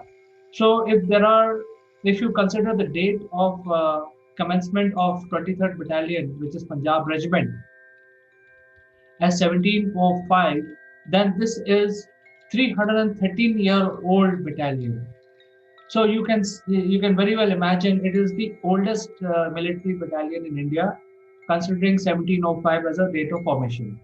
And because of being among the first few battalions of the Indian Army with very rich and vast history, many citations, many gallantry awards, there is always a peer pressure on people to show exemplary courage. So this is a battalion Major Kuldeep Singh belonged, and the people, the training, when they fight together, the kind of support you get is all exemplary in 23rd Battalion of Punjab Regiment. So 23rd Battalion was given task of guarding the western border, and Major Kuldeep Singh Chandpuri was given a task to guard the Longewala post with only 120 Indian soldiers. So what was building up, and that created the invasion of Longewala. See, basically what was going on that before 1971, there are two Pakistan. One was West Pakistan, other was the East Pakistan. And there was a sort of a civil war going on within Pakistan because of the political reasons and social reasons. And a lot of refugees were coming into India, and that was becoming a big problem. So in 1971, a point reached where it was unbearable to support so many refugees from the East Pakistan into India, and that is why India intervened, and the battle between India and Pakistan took place. And it was a decisive victory after 18 days of war, where a new country was born, which is now called Bangladesh. So East Pakistan was converted into Bangladesh. When the Pakistan saw imminent defeat, they thought that we will open up the western front. That means they will invade from the West Pakistan side on the western border of India. That will create a chaos or mayhem within Indian army. But their intelligence was not as strong. In fact, I would say the Pakistani intelligence failed to predict the preparedness of Indian army. Indian army was from the beginning prepared on two-front war at that point in time. And that is why their deployment on the eastern border as well as on the western border was adequate, which the Pakistani invasion did not account for, and they decided to invade through the most difficult terrain, which is a desert, and they decided to invade India. So I bring the map once again. As you can see that when the column actually entered India, and they decided to invade from point F, which is Longewala, they did not know what was the terrain in Longewala. Their intelligence was not given adequately to their commanding officers. However, the commanding officers of the invasion force were basically creating a lot of propaganda within themselves, saying that it will be so easy to win over India that they will reach point G, which is Jaisalmer. In the morning, they will have their breakfast in the morning at Jaisalmer. They will have lunch in Jaipur, and they will have their evening tea in Delhi or probably dinner. So their plan and their bravado or their propaganda in their ranks was that by evening, by just one day, they will be able to bring India to its knees, and they will win over the capital and all that. So with that thought in mind, they started approaching the Indian border. They crossed the Indian border. On the other hand, there were a lot of clear intelligence gathering done by Indian forces. The Indian Air Force base was at Pathankot and also Jaisalmer. Jaisalmer airfield was not operationalized in 1971. Um, in fact, the aircrafts were moved back from the front line to a much safer location.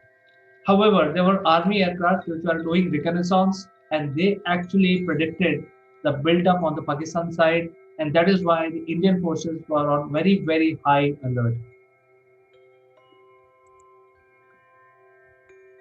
You will be amazed to see the size of the invasion which came from the Western Front into India. The invasionary size of the invasion itself was 20 kilometers long, and it was consisting of 3,000 soldiers, 500 trucks, and 60 tanks, which were Sherman tanks and also the Chinese T-59 tanks. And there were a lot of other armored personnel carrier as part of the contingent. And with this huge force, the entire brigade level force, they approached Longewala. And when they were coming towards the post, their movement was noticed by the reconnaissance military aircraft, and it was reported to the concerned authority. So the Indian forces were very, very well alert, and Major Kuldeep Singh knew that the force is going to come on his post, they will attack.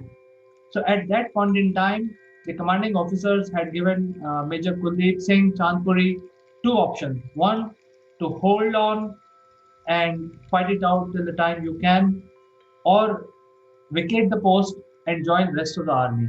So Kuldeep Singh, being a brave soldier, a brave person himself, he decided to hold on, and he decided to fight such a big army with just 120 men. Uh, there was not sufficient time to build the defensive parameter around it. So they hastily put the mines which were very visible. And in the end, the anti-tank mines were identified by the Pakistani engineers, and they were deactivated. So in a nutshell, the bravery was the only weapon these 120 men head. Major Chandpuri said that hey, the Pakistani invasion forces are coming to us, and they are telling their people that hey, within one day they will defeat India because they are such a huge column of armored vehicle and so many soldiers. So if you want to vacate the post, you can go back and join the rest of the army. But none of these 120 men vacated the post. They were standing with Major Kuldeep Singh in order to guard that post and also fight it out with the enemy. The the Indian defenses were 120 soldiers. They had only two machine guns. They had two mortar launchers, the 81 mortar launchers. They also had four shoulder fire rockets, which, when the battle started, the shoulder fire rockets came very handy because using the rockets they were able to uh, destroy some of these tanks.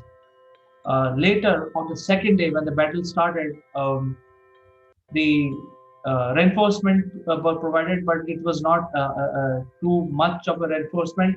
It was two jeeps with 106 guns, recoilless guns were also provided to them, and three AMX light tanks, which were no match to the might of tanks that Pakistani had that time. But nevertheless, the next day, this was also provided to this Major Kuldeep Singh.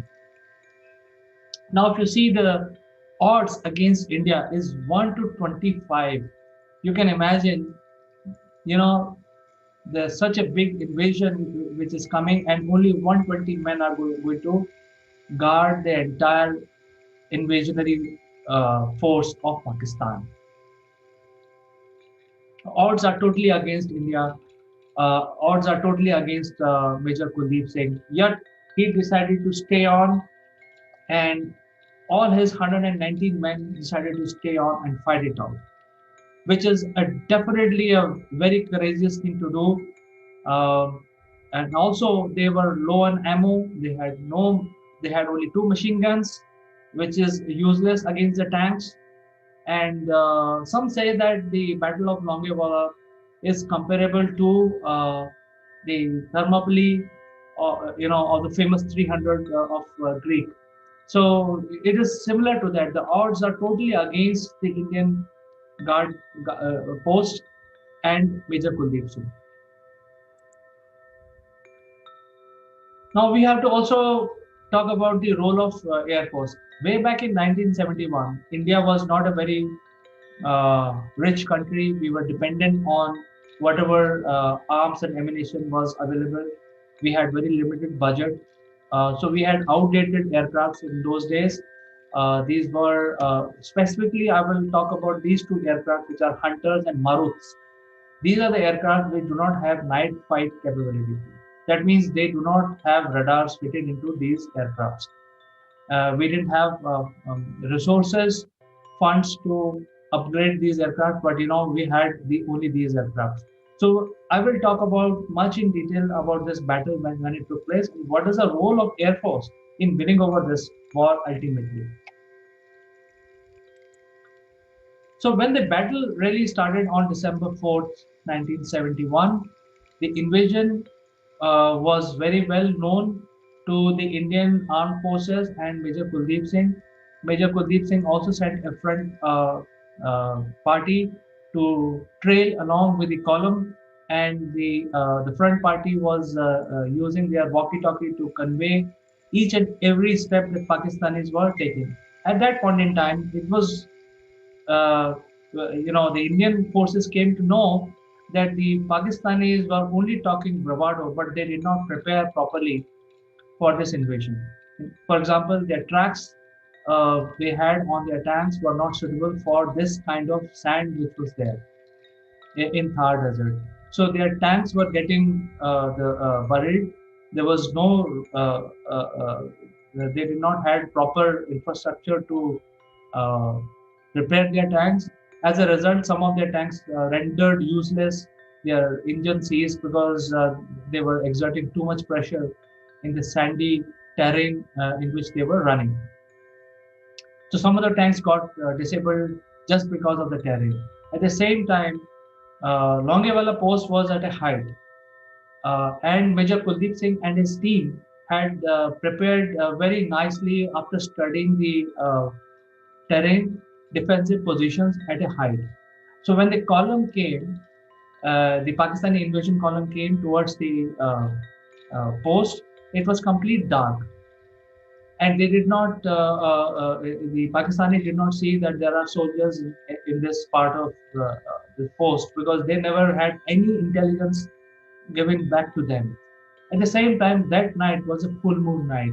So the Indians could see what was going on in the battlefield, whereas Pakistanis had no clue, even though they were so huge in numbers, but they did not know what was going on the Indian side. The Indian soldiers had a lot of nerves. Major Kuldeep Singh told them not to open fire till the time the distance between the post and the tanks, Pakistani invasionary tanks, was merely 15 meters. And when the attack by Indian forces started, the hell broke loose. Pakistani did not know what hit them, and in the first few minutes of the battle, 5 to 6 frontline expensive Sherman tanks were destroyed by the Indian forces. And then the battle started. In a hurry during the night, um the Indian forces also had 10 camels with them, the BSF camels with them, and they should not be, the animals should not get lost in the enemy territory. So there was a barbed wire which was erected by the Indian forces to prevent camels to escape and get into Pakistan. On the While looking at this barbed wire, the Pakistani felt that the whole post was heavily guarded and there could be mines around it. There was a huge confusion when the battle started. So after the initial attack, when they came to know that the post is guarded and there is a huge army, but they did not know how many. They had no clue that only 120 soldiers are there. The entire frontline column halted any further movement, and they called the engineers to find out if there are mines on the battlefield, because just by looking at this wire, in the process of doing that, they also shot at the camels and they instantly killed 5 camels of the Indian army, which is not a very brave thing to do, just killing the animal. But nevertheless, let's move on. So when the battle continued, by trying to see if they can disengage the imaginary mines which they thought they were there, they wasted 2 hours. The invasion actually started at 12, uh, 5 minutes past 12, the midnight of December, or early morning of December 5th. The Indian side did not have any air cover, and surprisingly, the Pakistani Air Force also did not came to rescue of their soldiers. So battle grew, and single-handedly, these 120 men halted the entire column of 3,000 soldiers of the Pakistan side, and they fought very bravely for 6 hours. And these 6 hours became very crucial in the entire invasion of Longewala, or the entire invasion of Pakistan in 1971.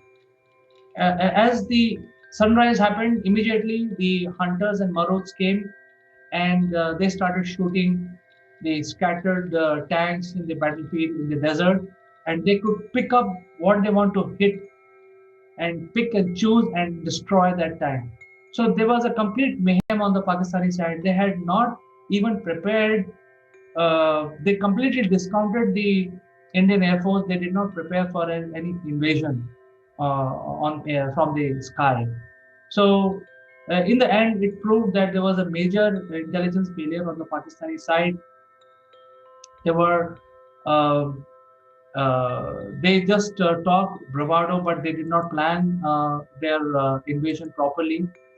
And within the first 6 hours of the battle, by the time Air Force came, some of the soldiers, foot soldiers, came and surrounded the post of Longewala in a circle, and there were firefight going on between the men of Major Kuldeep Singh and Pakistani soldiers. But when the Air Force arrived, they started shooting each and everything, whatever was visible to them, and they started shooting, destroying the trucks and all that.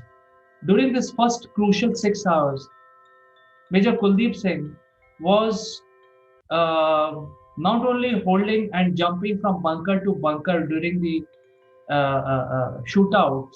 It was very risky to leave any post, but he was basically jumping from bunker to bunker, all around in the entire post, and trying to see if soldiers are, really fighting it out and all that. So he actually played a major role in ensuring, first off, not vacating the post.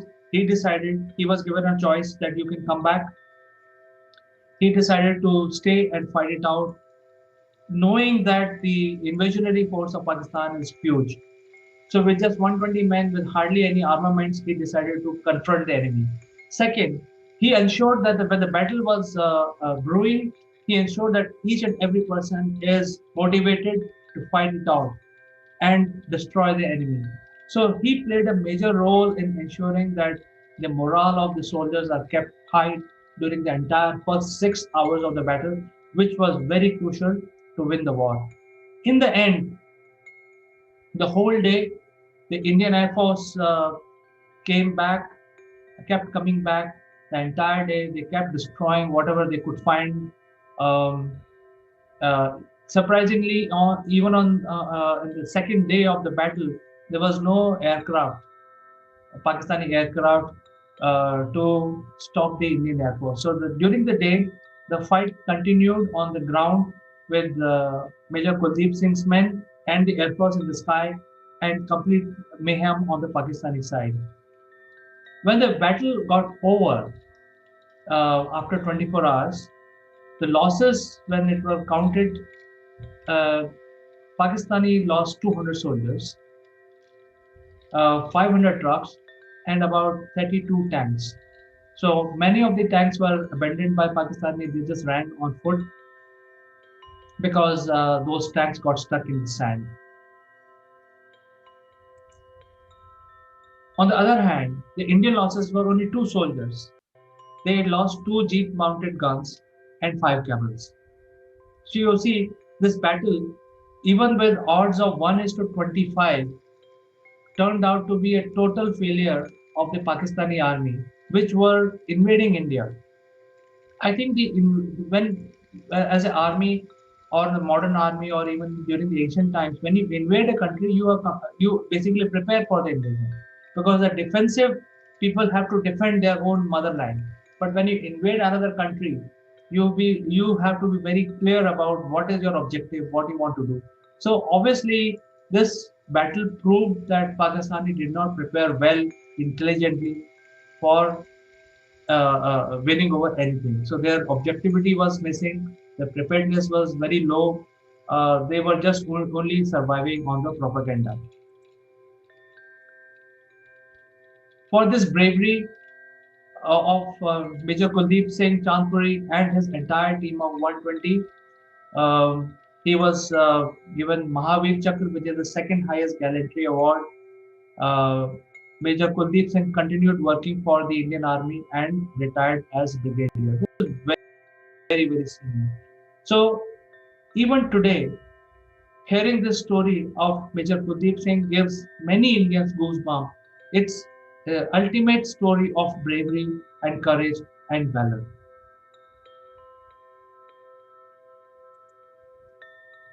This is the picture of the Mahavir Chakra, which was awarded to Major Kuldeep Singh. And this battle also showed that there was a coordination, a perfect coordination between all multiple forces of India. So there was a coordination with Air Force, there was coordination with ground forces, and all border security forces and all that. So the Indian force was very coordinated, whereas on the Pakistani side, there was hardly any coordination. Then there was a lot of confusion. Nevertheless, the very fact is that you have only 120 men, and then you stood up against armored corps, a major invasionary force of Pakistan, which was as long as 20 kilometers behind, and with so many tanks and so many trucks and so many armored carriers, we have the Indian force had no comparable weapon to stop such a force. Yet they fought it, they stopped it, and they gave created major casualty on the enemy front without losing much of their resources. Brigadier Kuldeep Singh Chandpuri passed away in 2018.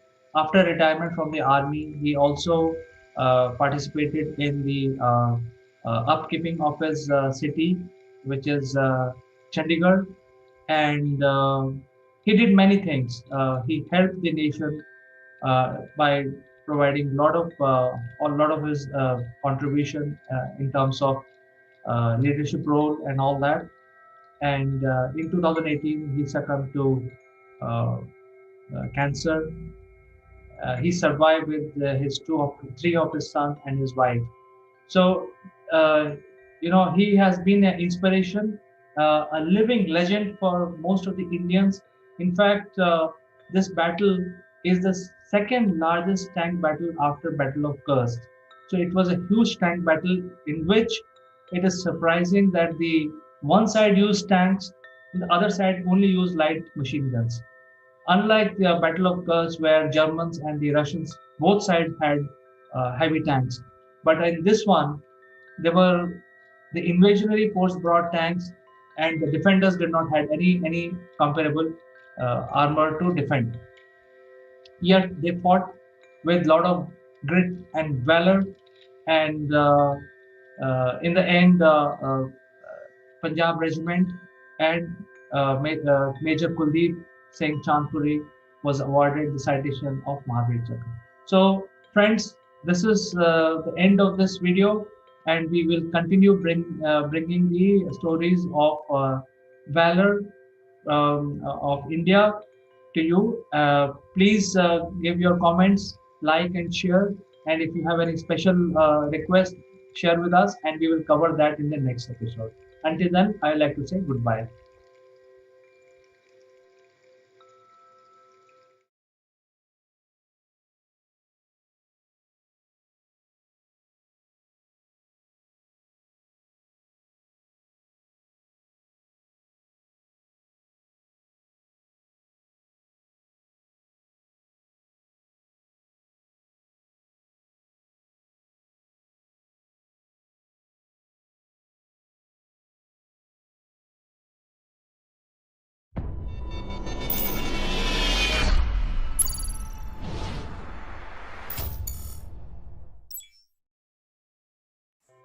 Hello friends, I'm Kanchan Verma from Akulmach Technologies and you are welcome to Top Brass.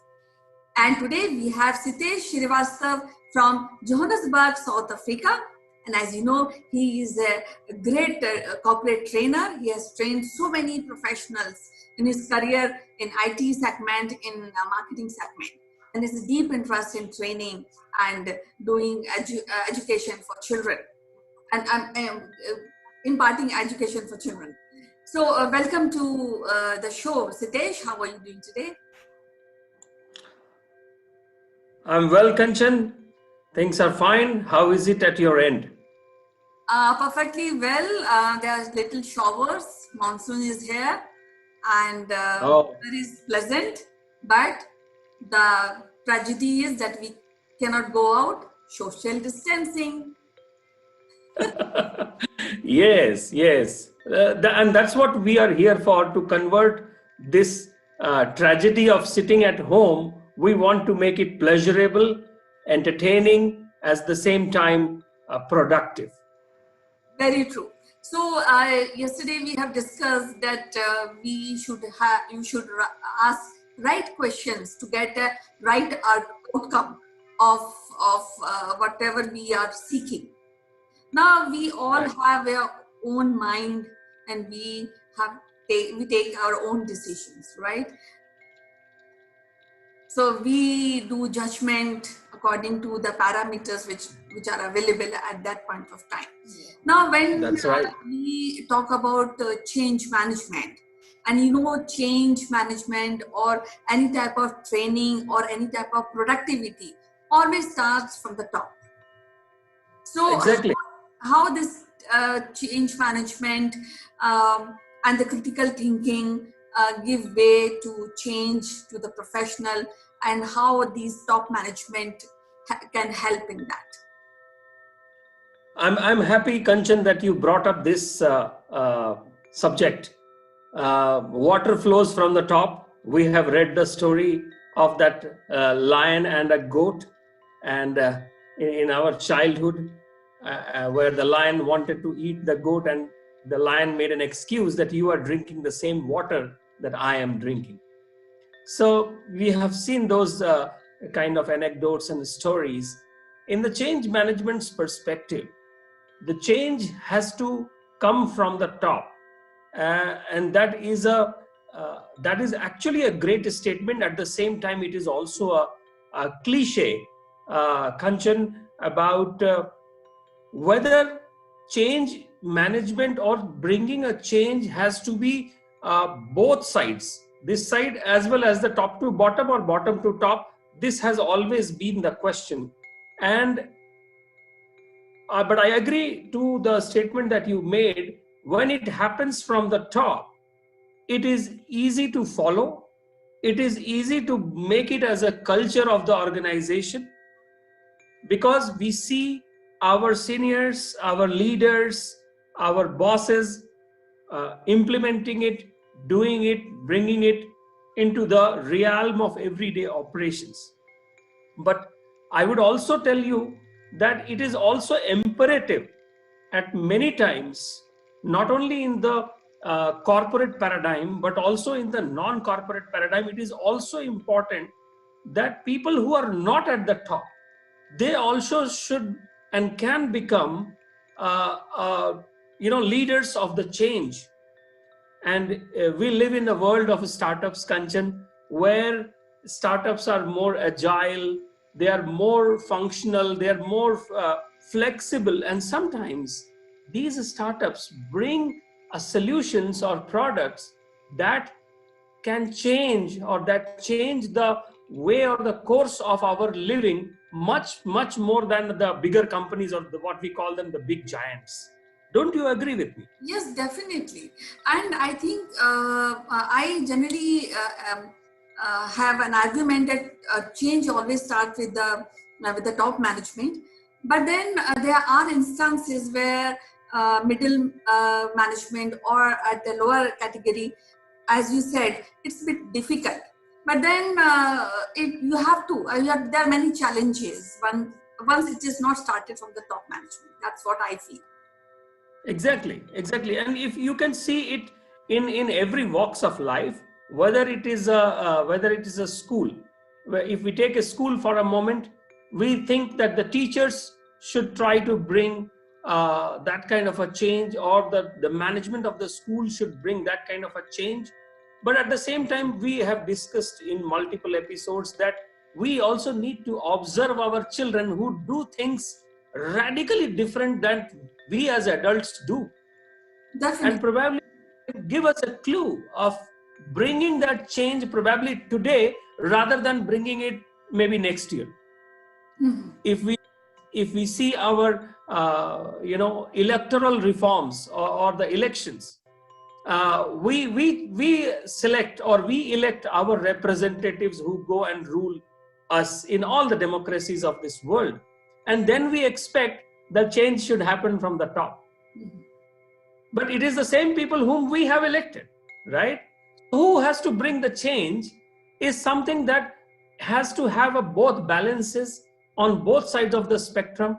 But yes, when it happens from the top, there is a means to it, there are resources to it, there is a budget for it, and there is a tolerance for it, which is very, very important for that change to take place.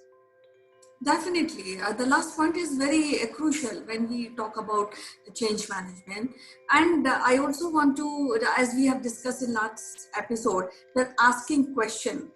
As Einstein said, curiosity should never die. So asking questions is very, very important, and to get into critical thinking, eventually which end up in seamlessly getting into changing the situation if required. So what you That's right. really feel when we talk about uh, asking questions as we discussed, and how you correlate with the top management or the person who is taking steps to change something in the organization or in the college or in his own system?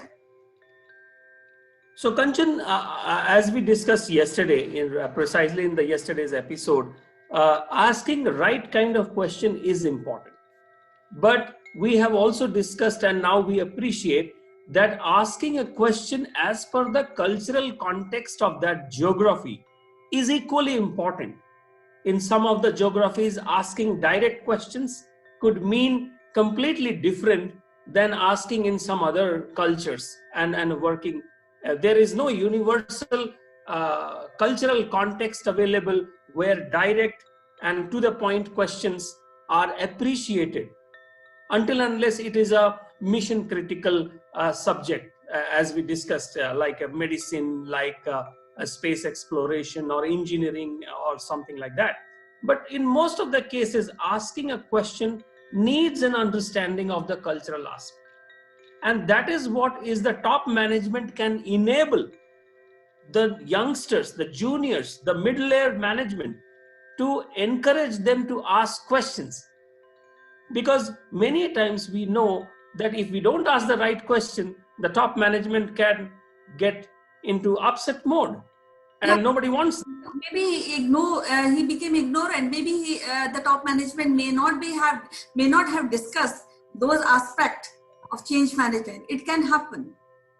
Correct, absolutely right. So therefore, we have seen that in some corporates, in some institutions, asking questions by the people who are junior in the lower rung of the hierarchy is appreciated, is encouraged. But in some of the organizations, it is not so much appreciated, and you have to go through the web of hierarchical channels to make your word, make your questions to be known. So that actually has a premise of this thinking that every question to a senior leader is actually hurting somebody's personality. But that may not be the case. That may not be the case. It could be a very, very genuine question, but yes, I agree, it has to be framed nicely. I don't agree to sugarcoat it, but it has to be framed nicely. If there are some political connotations, then there is a need to be politically correct as well. But then there is a very, very fine difference, Kanchan, between bluntness and intelligence. Do you agree? Very well said. Very well said. At this point, I want to ask you, then asking questions, the right questions, need training or experience? I think it needs experience rather than training. It needs an experience. And if we talk about the mission critical projects, mission critical engagements that we have discussed, then people can be trained to ask the next level questions. For example, in engineering design, in space exploration, in design thinking, it is important to ask the right frame of questions, which can be trained. I don't say that it cannot be trained, but in our general management lives, there are so many situations throughout the day, throughout our career, throughout our jobs, where we need to ask right questions, and that comes via experience. At the same time, it also comes via somebody's encouragement to understand to that question and say, thank you for asking me that question. How many times we have heard somebody saying that, right? Yes, definitely. So we will be discussing this topic further, and I think it's quite interesting topic, and I think a listener will enrich with whatever we are discussing. So tomorrow we'll again meet and discuss this topic further. As usual, it was a pleasure to talk to you. So till tomorrow, bye-bye. Take care. Thank you, Kanchan. Have a great day ahead and try to enjoy the showers in Hyderabad. Thank you. Bye.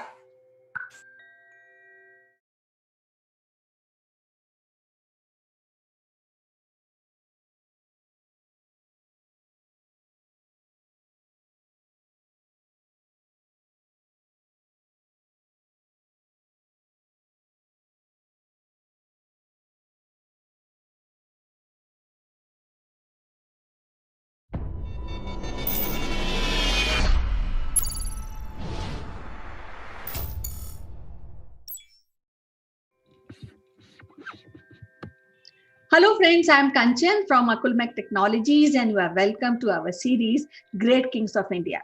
Today we have an eminent historian, Mrs. Binda Paranjpe, who is a professor at Hindu Banaras University, and we will be discussing about great king Rudra Daman.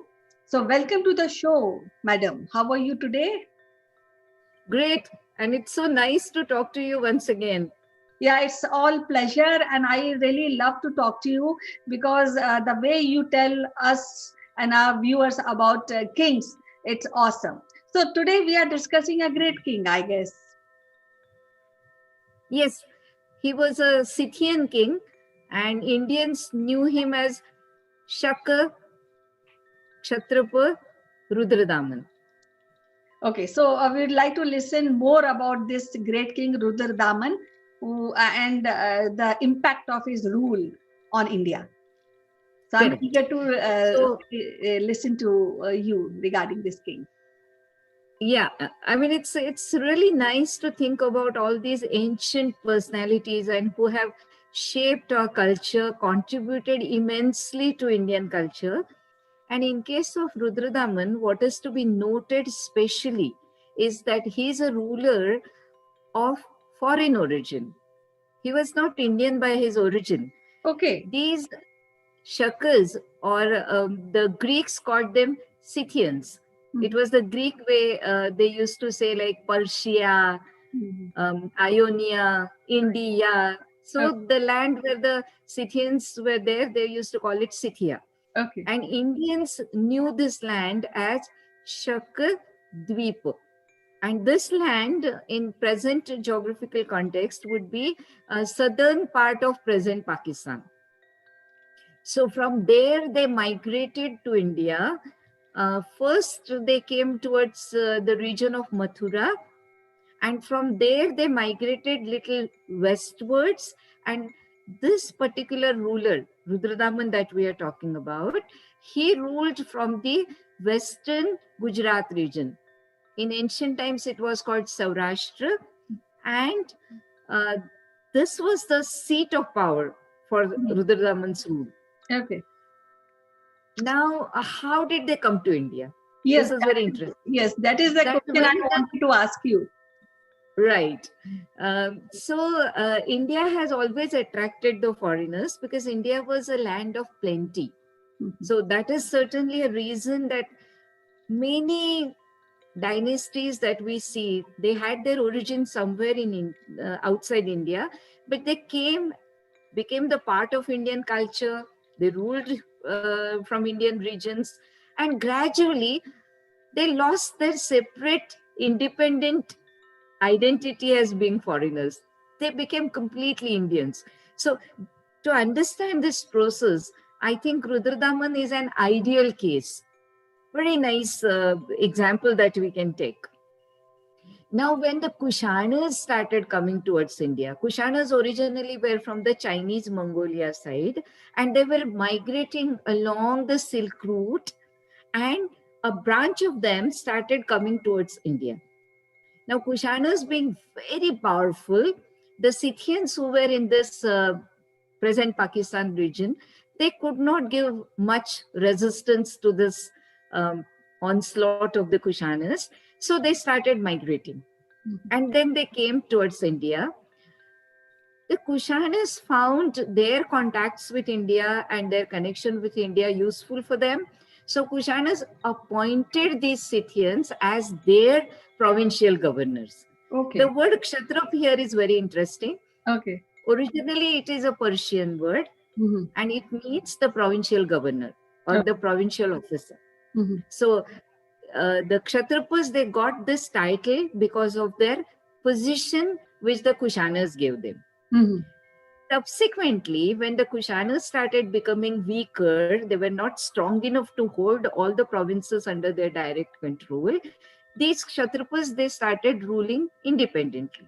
Mm-hmm. But by then, that title as a Kshatrapa, that became a part of their political identity. Hmm. So even when they were independent rulers like Mahakshatrap Rudradaman, like his position is higher. So that word Maha indicates that he was a great Kshatrap. Obviously, it means that a large territory was under his control.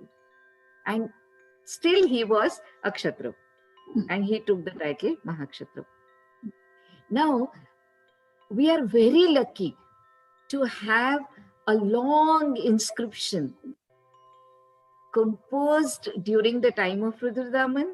It gives lot of information about his personal achievements. But to top it all, it gives us a great information about one hydraulic project Oh, of ancient times. that's great. Yeah.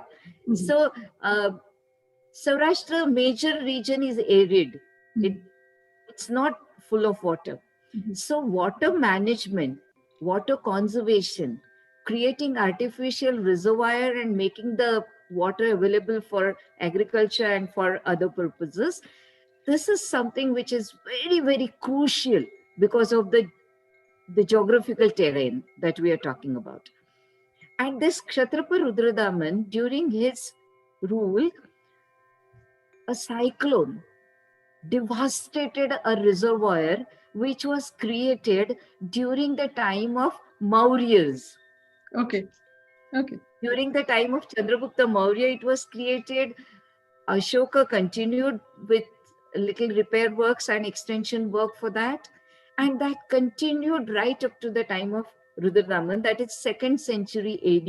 150 AD approximately is the time that we know about his rule. And we know that minimum Ashoka's time is 3rd century BC. So almost about 500 years that reservoir was still functioning. Mhm. But a great cyclone that devastated it, and all the water that was conserved, that was in the reservoir, that flew off. There was no drop of water left. Okay. So Rudradaman decided to undertake a huge ambitious project of not only repairing it, but extending it and making arrangements for storing more water. But his courtiers, they showed some resentment about it because the expenditure estimated was very high and the state treasury was not in a position to spend that much of amount only in repairs or enlargement of one reservoir. So what did this king do? He ensured the courtiers that the state treasury will not be drained for making this reservoir. I will spend from my private wealth, my own wealth. In ancient times, the kings also used to have their private purse. A section of the treasury used to be for the king's personal expenditures. And Rudradaman declared that he will spend from that amount and do this work for the benefit of the people. Okay. That, How do you say about yeah, it? it is quite great. But at the same time, I would like to ask you one thing. See, we have discussed about Samudragupta where he was the younger child, and with the support of people, he got the throne. And though he was not eligible, but when we talk about Rudra Daman, how he was able to convince people and I mean to become a ruler, I mean stuff because he's from outside of India. So how people supported this king? This is a very good question. Too directly, we cannot talk about Rudradaman because his family was already there. We know of two important Kshatriya families who ruled from this region. One was that of Kshaharatas and one was of Kardamakas. And Rudradaman is a member of Kardamaka lineage. So his predecessors were already the rulers of India. So there was not a challenge for Rudradaman to prove his legitimacy to be the ruler in a foreign land. He was already Indianized. Look at his name, Rudradaman. It means a kind of tie or garland or some kind of a binding of Rudra. Mm-hmm. And Rudra is one of the Vedic deities in India. Rudra as a god we know from the Vedas. So when he takes the name Rudradaman, or his family must have given him that name, they were already in the process of being Indianized. And further, this king, with his own effort, to answer your question little more on the side of Rudradaman, he became expert in the classical language of India, that is Sanskrit. So this inscription that I was telling you, this inscription is at Junagadh, and it is on the same rock where we also get the Ashokan inscription. And subsequently in the Gupta period, we are going to see that we get the information about Gupta ruler Skandagupta, who also has been recorded on the same rock. So at that Junagadh rock inscription, we get the details that Rudradaman was a great Sanskrit scholar. He could compose Sanskrit poetry. Mm-hmm. So I think to extend this idea of how the foreigners were becoming a part of Indian culture, they were showing their complete respect towards the main cultural achievements of this land and equipping themselves with the skills required for that. Okay. Okay. So at this point, I would also want to ask you. So, what is the impact of his period in India and further Right. ahead? Yeah. This is a wonderful question. We had certain non-monarchical states in some parts of India. Most of India by then was under the monarchy. Different kings were ruling. But some pockets were there where a collective representative body, a central assembly, that was ruling the states. They were small states, and sometimes they have been called as republican states.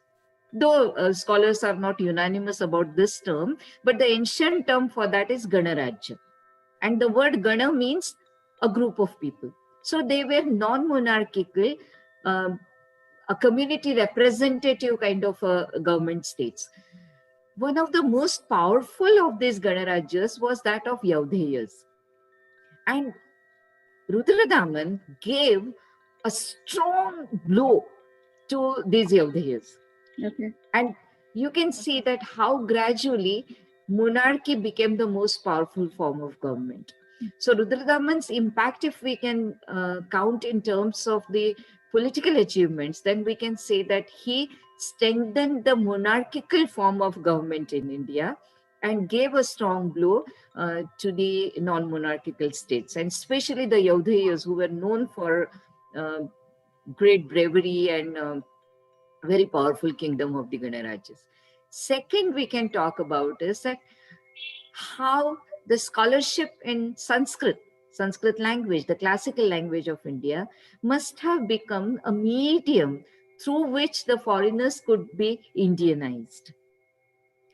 Third, that Rudradaman was concerned about his people, and agriculture must have been considered as one of the most important economic activities. And because of that, this king is making such a big provision, even going to the extent of spending from his own private possessions. So you can see that these are the ideals of the kings. Of course, we get details about it in the texts, but in practice also we can see that these rulers, they are following it. So Rudradaman becomes a link between that, like something which has been prescribed and something which has been in practice. One more thing, the Satavahanas on the southern side of India, like present Maharashtra region, the Kshatrapas and Satavahanas were constantly at war. Almost the tension was inevitable because of the coastal lands and the trade which was going on through the coasts, maritime trade. And India was gaining a lot of wealth through this maritime trade. But Rudradaman, even when the Satavahana king was captured in the war, he left him. He did not kill him. And he says that he did it because of the family relation. Okay. Okay. So we can see that these kinds of family relations means this was a matrimonial relation. Rudradaman's daughter was married to Gautamiputra Satakarni's son. Mm-hmm. So we can see that in ancient India, this kind of diplomacy was also going on. That they were forming alliances, consolidating it through marital relations, and then probably a complete blow or a complete destruction of the enemy was not done.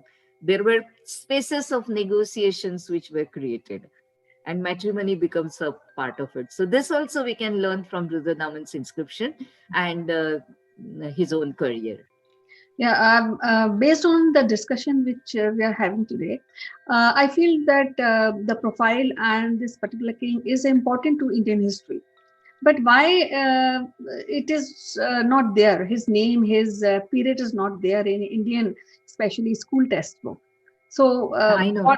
So that is something which I really feel pained about it, because he has played a crucial role when we are talking about water irrigation system or maintaining the matrimonial and being a part of Indian culture, being a foreign lineage. So I think that is something which everybody should know, and I think this is a way to let people know about this great king of India. As usual, Bindaji, it is so lovely to talk to you today, and we will be discussing another king in our next episode. Till then, bye-bye and take care. Bye. Bye. Bye. Bye. Have a good day. Bye.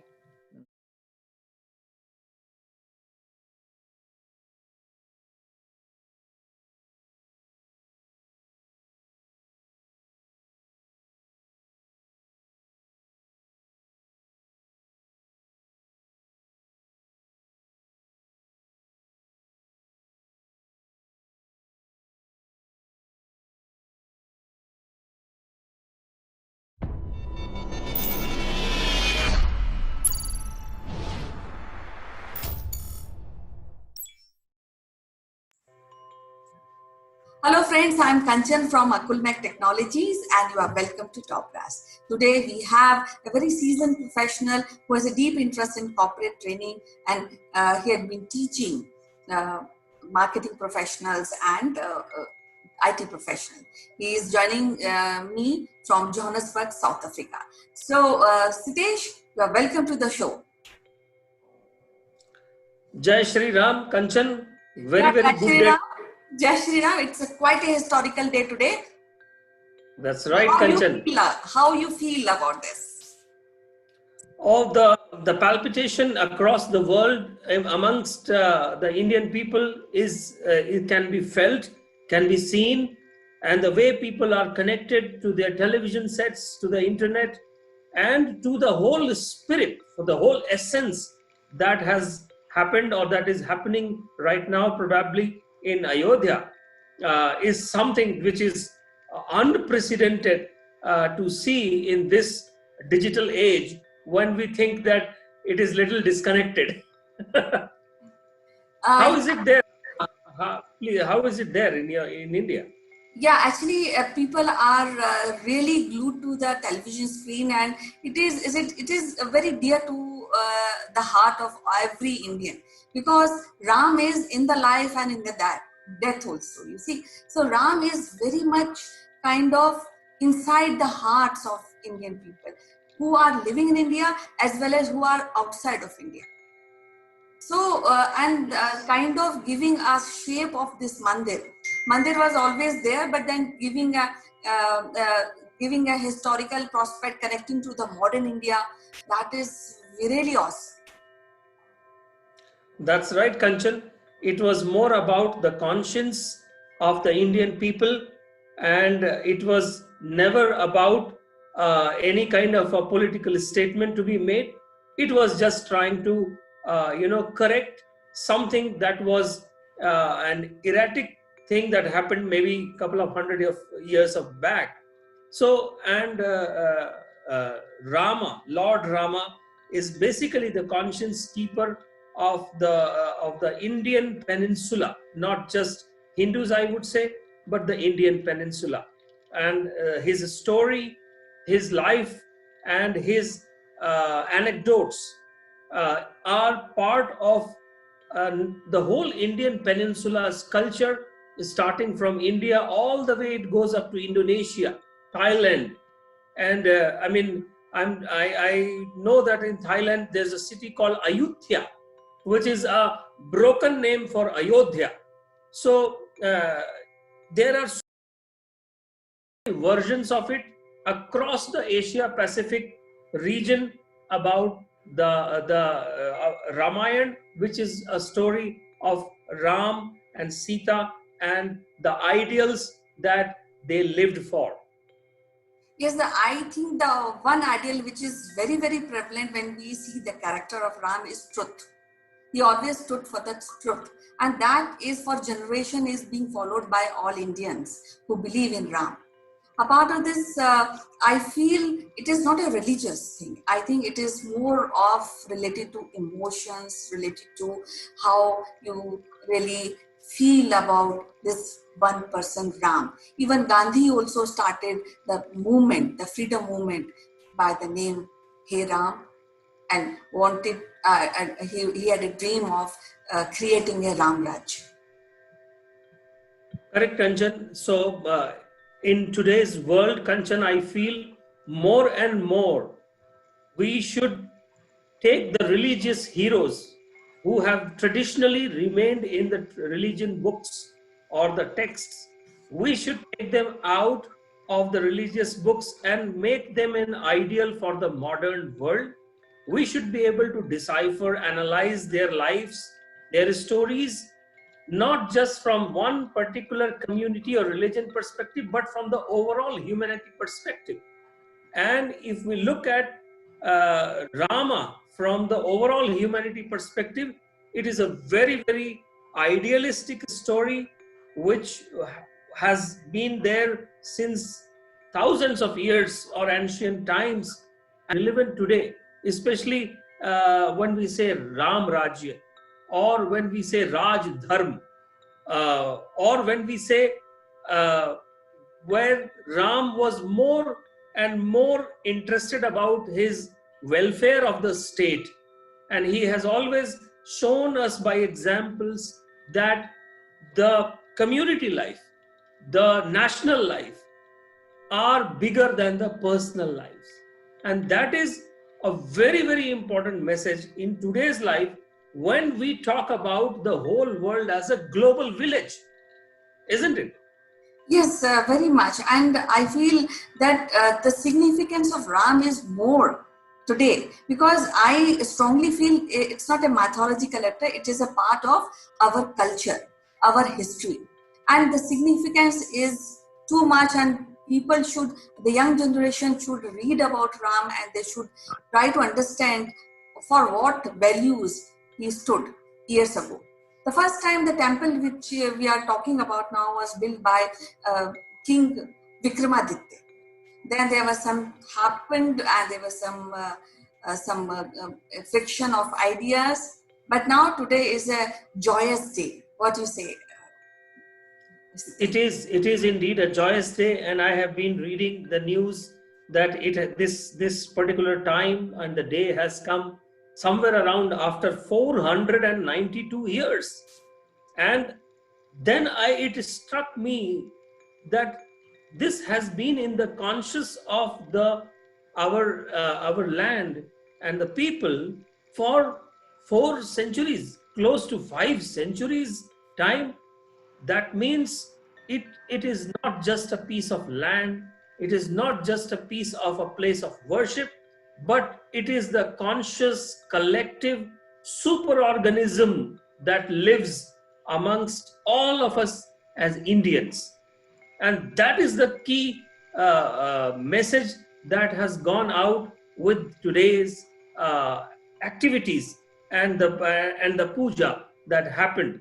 And I believe that this should be seen more and more of a uniting message rather than a segregational message. Very well said. It is a united message, because now things will accelerate in terms of creating cultural vibes in India and around Indians who are living around the world, and particularly to Indians who are living, because there was some gap.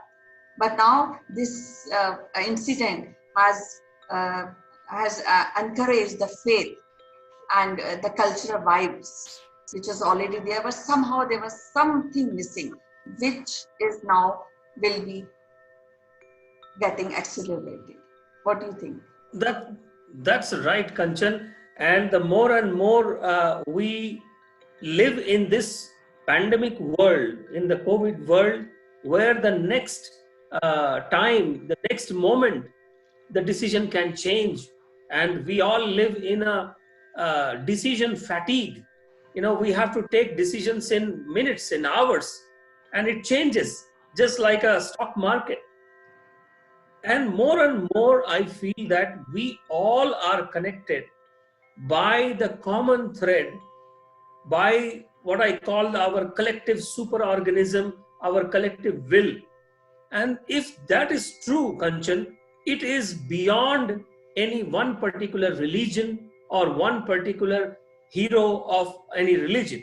And therefore, I said that all the heroes should be taken out of the context of their current religions and brought forward, and their best parts should be taken, and see how we blend and build and thread the whole global community together. And Ram is one of the best examples to do this.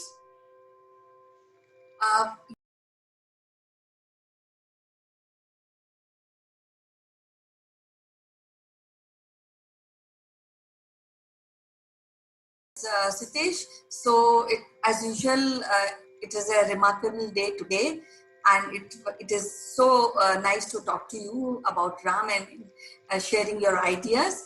One last message you would like to give to our viewers regarding this whole joyous movement? Kanchan, I can tell my listeners and viewers of this that I'm sitting in South Africa, and I can see the enthusiasm amongst the South African Indians, the ethnic South Africans who came here somewhere around 160 years or around that time back. Some came as indentured Indian laborers, and some came as traders. And it is now third or fourth generation of those people, and Ram has remained in every home, in their conscious. The people I have met in Johannesburg, in Durban, in Cape Town, and they are so upbeat. They all can relate today. There are so many digital messages about the activities that have happened in India, and they are very elated. And this is the same thing that I am seeing from the rest of the world as well. And therefore, all I want to tell everyone is that let us pick up the character of Ram, we call him Lord Ram, and see how his life was important for the overall community and the nations that he ruled over, and how he captured the hearts of his people, and he always kept his personal life to the personal space and the collective life, always for the overall good of his people.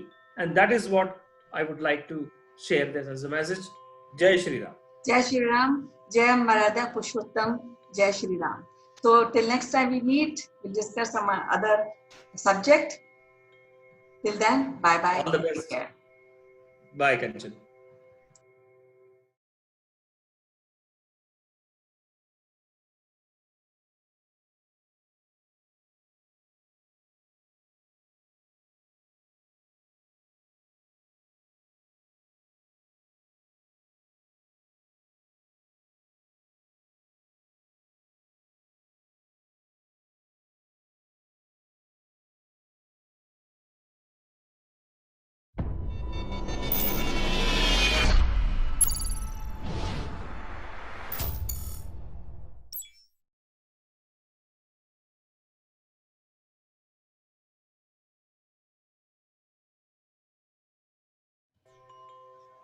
Hello friends, I am Kanchan from Akulmach Technologies and you are welcome to Top Class. Today we have Sitesh Srivastava, who has a deep interest in history. He has been training IT professionals and marketing professionals. He is also having a deep interest in corporate training, so he is enjoying whatever he's doing. And a part of this is closely associated with video. Welcome to the show, Sitesh. How are you doing today? Good day, Kanchan. It's another great, bright day in Bangalore, and I look forward talking to you on our interesting conversation series, which I think is doing a greater good in our current modern landscape. Yeah, it is so good to talk to you always. What happened yesterday, I met a couple of Nepali friends, and then I am compelled to think what is going wrong between India and Nepal, because Nepal is kind of integral friend of India. We had been interacting, we have intermarriages also, we have always had a good relationship with Nepal. And though I am not an expert to really comment on the India and Nepal relationship, but what I think is that Nepal is deep rooted in Indian culture, because even in Mahabharata, Nepal as a place is being mentioned. So I was just thinking how things are becoming sore, and how to really feel to do something about our Nepalese brother, how to gain the trust of these people. And I'm sure that many Nepalis and many Indians, they have soft corner for each other, isn't it, Sitesh? That's right, Kanchan. India and Nepal, they go back a long, long time, not just in the modern history, and not just in the medieval history. As they say in English, India and Nepal relations can be traced back to unmeasured times, which we call antiquity. So Nepal has been one of the closest cultural brothers, if I can use that word, for the Indian peninsula. And what we hear today between India and Nepal about the border dispute, of course, this has got some history behind it, which is seeped in 200 years old history, when the British were ruling this whole peninsula.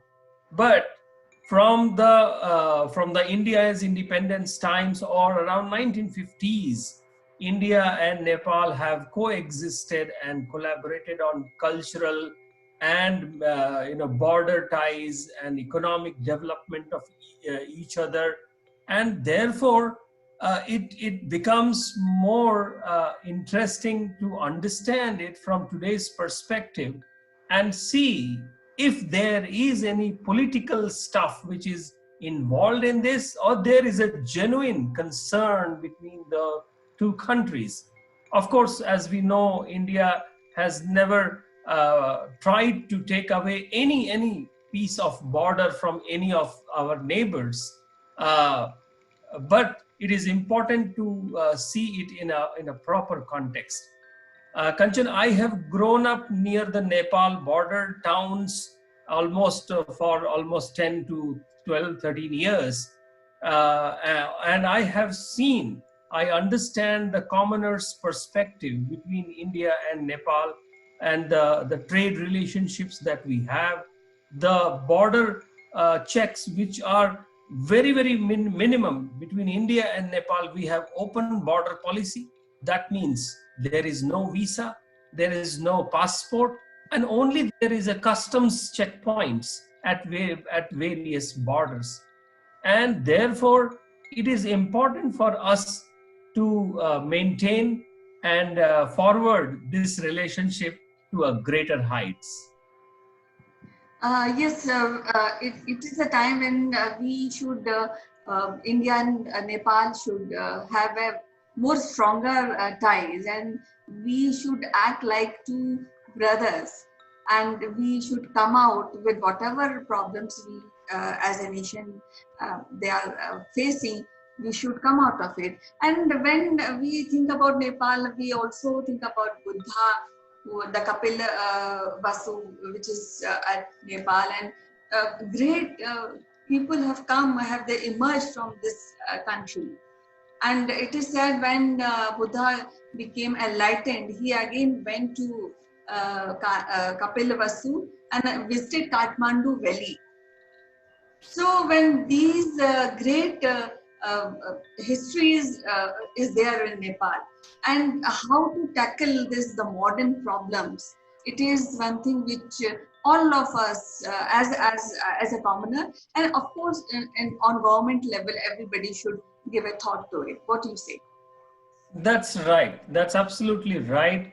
And as I said in the beginning of our conversation, the current border problem traces its origin somewhere in 1800s, around 200 years back, when British were ruling this subcontinent, and it was the kingdom of Gorkhas in the Nepal. And British did a treaty. That treaty is popularly known as Sugauli Treaty. And in that treaty, British did a division or segregation between the borders, and they defined the borders of the Nepal's western side and the eastern side. In that treaty, the Sikkim and the Darjeeling area was given to the British for their control. Rest of it was kept with the Nepal. Interestingly, on both western side as well as the eastern side, the Nepal border was defined by the rivers. And those rivers were the natural borders between the British India government and the Nepal Kingdom of Gorkhas. Now, over the years, in 1947, when we achieved our freedom, we had our diplomatic relations with the Free India, the Indian democracy, and the Nepalese monarch. Nepal was still a monarchy for a larger part of the last 70 years. Only in 1990, Nepal has moved towards electoral democracy as we know it today. So if we trace back the relationship between India in the modern last 100 years, there have been numerous cultural exchanges, political visits, marriages between some those princely states, Bollywood exchanges, Manisha Koirala, and so many stuff between India and Nepal.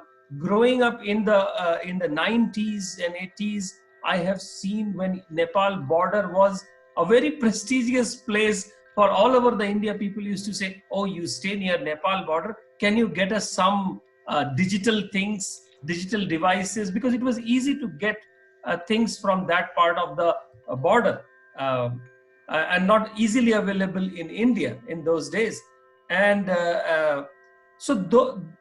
what happens in that, when you have such a porous border where it is easy to move and go walk, and both side countries nationals, they can do business in each other's countries, including our Nepalese brothers and citizens can be part of IAS and IPS as well, I am told, with certain restrictions in certain states. Similarly, Indian nationals can do business in Nepal, barring some of the things that they can't do. They can't buy property and things like that. But there are a lot of things that Indian government has helped Nepal in their growth in terms of intermediate projects, economic assistance, border, water resources, trade, transit, investment, security purposes, and a lot of infrastructure projects between in the Nepal. And being the natural border, natural ally, easy to walk into the Nepal, it has helped the relationship. Gorkhas have been part of Indian military from I don't know how long times. There has been a Gorkha regiment. So now when this border dispute has opened up, Kanchan, this actually throws up interesting details, and those details can be seen from both sides, of Nepal side as well as India side.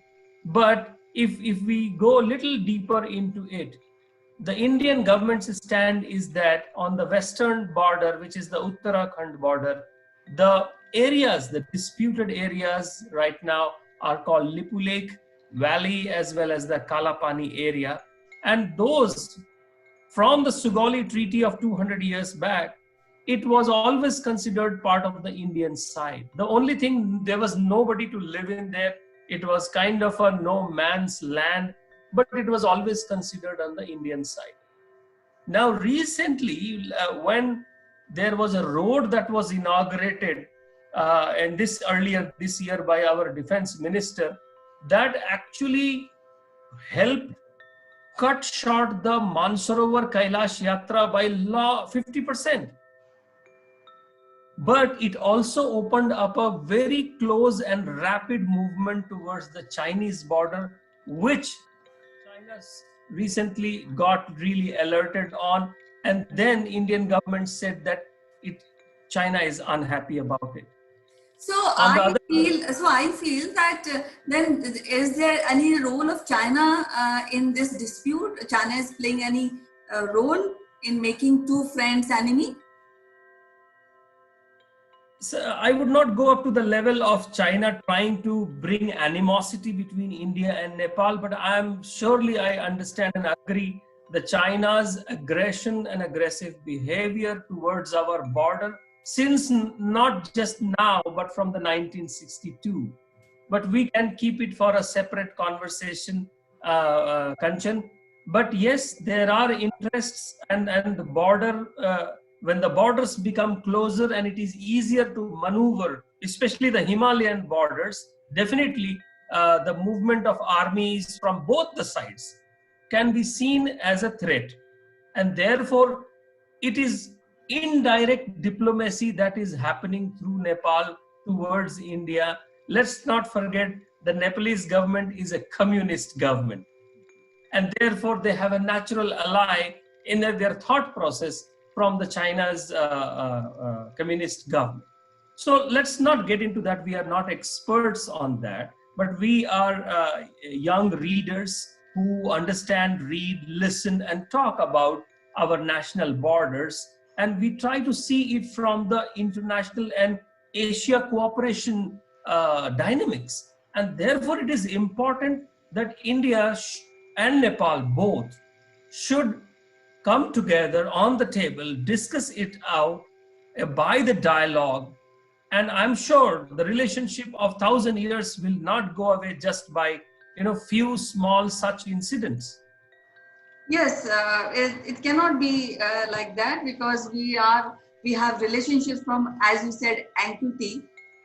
So from a very ancient relationship we have with Nepal. We will be discussing more about Nepal and its history and its culture in our next episode. So till then, bye-bye, take care. It was, as usual, very good to talk to you. And see you tomorrow with very interesting topic on Nepal. Thank you, Kanchan. Bye-bye. I will go back from this conversation and I will see some clips of our Nepali best of the exports of Nepal to India. Some clips of Manisha Koirala. Sure, sure. All the best. Okay, see you. Bye bye. See you.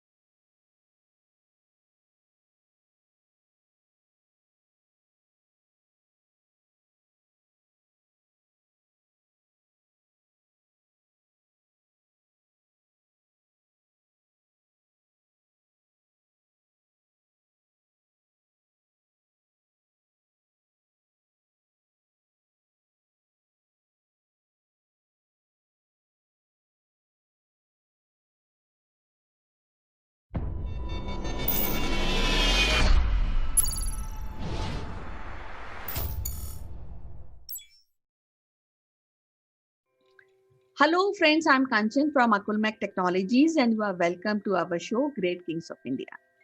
Today, we have eminent historian, Mrs. Binda Paranjpe, who is working in Banaras Hindu University. So, welcome to the show, Binda ji. How are you today? Great. Bintaji, we have discussed Chalukya King Pulkesh in our last episode. And today we are discussing about Kalyani Chalukya, who were much later than Pulkeshan. And it is said that Vikramaditya, the king about whom we will be discussing today, so who displayed a great military he was a great military general. He displayed great military skills. So we'll be discussing, and I would like to know more about this great king of India. Sure.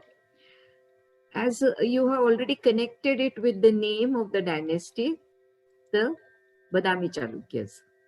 And these Chalukyas from Kalyani, they also trace their origin from the Badami Chalukyas. So they're linked, they're connected. But the exact link is not yet established. So it is the eulogy of the kings that connects them to the earlier rulers who were the empire builders of this southern part of India. Now, this Chalukyan king Vikramaditya VI, because as you know that this name is very popular in ancient India. Many rulers, either they were having their first name as Vikramaditya or they took the title Vikramaditya as a special title to show that the military strength and valor in them. So they use Vikramaditya means those who are like sons in the victory in the war. So, very radiant kind of career. And Vikramaditya VI of the Chalukyan dynasty, I think the name Vikramaditya suits him very well if we see his military career. So to begin with, we can say that how did he become a king? Like we have seen about many other rulers of ancient India, even Vikramaditya VI had a little problem in becoming the paramount ruler of that dynasty.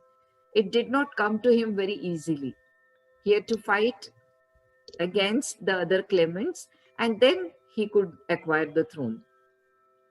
He could do that because of very important two reasons. One, certainly he had the dynastic lineage, so he was one of the very prospective claimants to the throne. But other, when he was a prince, he had started his military career and he had proved his skill, his commandership. And because of that, there must have been a lot of generals who were in support of this king because they had seen that he is a very powerful, mighty, he has all the potential to become the heir to this great kingdom. So before he could become the king, he already had definitely some military strength on his side. And that's how he became the king. Now, after becoming the king, the condition of this Deccan was quite volatile because Rashtrakutas had declined, and on the decline of the Rashtrakutas, the Chalukyas, this Kalyani Chalukyas had emerged. But Rashtrakutas were not completely finished. So obviously some of the aspirant heirs were also trying to regain their lost position. Then on the western side, and we have seen that western side of India is very, very significant because of the international trade. So Kadambas were there. And on the western side of Karnataka, just adjacent to the kingdom of Kalyani, the Hoysalas were there. On the eastern side, as we have already seen earlier when we talked about the legacy of Pulakeshin, the Vengi Chalukyas were there, who were towards the mouth of Godavari. And again, a very significant land geographical location because of the eastern sea. On the southern side, a very powerful kingdom of the Cholas were there. And one of the mightiest rulers of the Chola kingdom, Kulothunga Chola, was contemporary of Vikramaditya. On the northern side, the Paramaras had emerged as a very powerful kingdom. So for Vikramaditya, it was not very easy to maintain his superiority in Deccan, hold all the vast territory under control. But something very interesting is that all this turmoil was put to an end right at the beginning of his career. Okay. And that shows how powerful he was. Yes, and I think he led a successful military campaign as far as modern Bihar and Bengal. So I would like to ask you, what is the impact of this particular king in southern military, or how good he was a general? As I agree that he has been facing lot of powerful empires at his time, which was surrounded his empire. But then what is the impact of all this military and political campaign of Vikramaditya during that point of time? Yeah, I mean, see, there are two ways in which the kings, they managed these um, constant tensions which were there on different boundaries of the kingdom. Sometimes it used to be by the direct military attack. Sometimes by having some kind of a collaboration with some other powers who are on your side. And then singling out a particular enemy and attack. Now, this kind of policy he used while he was fighting against the Cholas, or even partly against the Pandyas. Then there is another way that is more of diplomacy. So you develop some friendly alliances, you develop some family relations.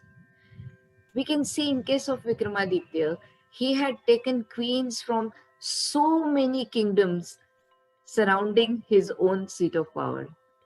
Now that certainly must have been for these kinds of political alliances, because in ancient India, this was a standard practice that when a political alliance is met with, then that was consolidated further by having the marital relation.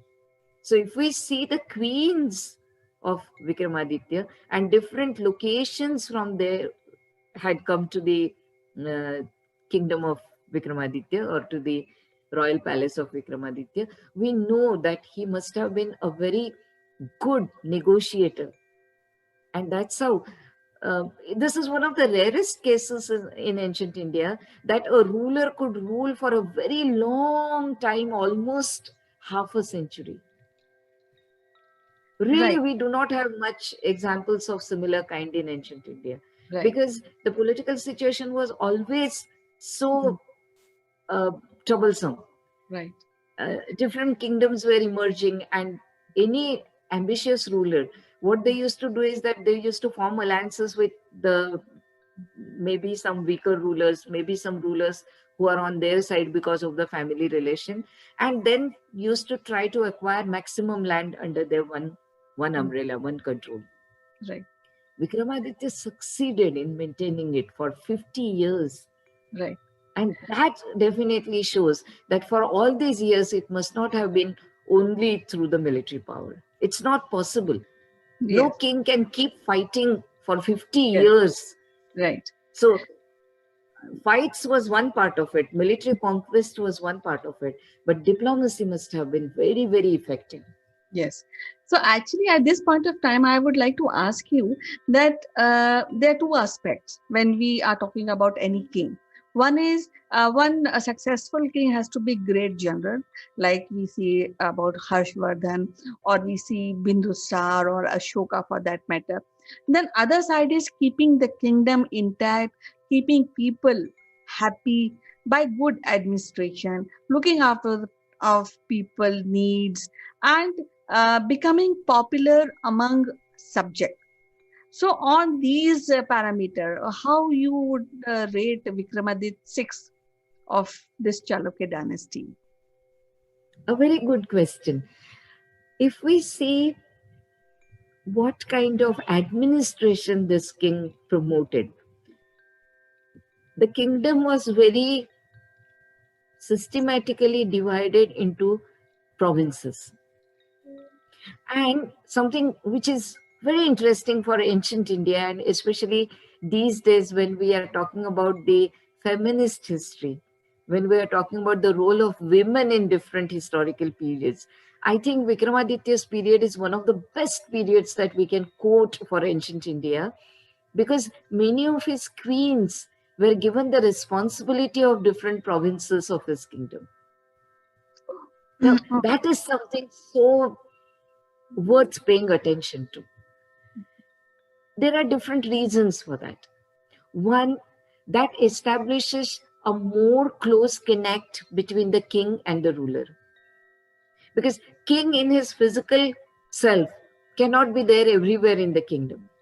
But then who could be the next to the king? Obviously the queens and princesses. So if he had so many of his queens participating actively in the administration of different provinces of his kingdom, that shows one very important aspect of ancient Indian polity, where the kings are advised to pay attention to the needs of the people. In modern terms, if we consider it, it will be like establishing a direct connect between the ruler and the ruled. And I think this was very evident in this period, when we can see so many queens there discharging the duties of administrators. Other than that, if we see what kind of ministers he had, most of them, they were very learned people. So obviously such people have a respect amongst the people amongst whom they are supposed to be working, for their scholarship, for their learning, for their knowledge. So their word will be respected. And because they would be knowing different rules of polity, they would accordingly advise the king what should be done in certain situations.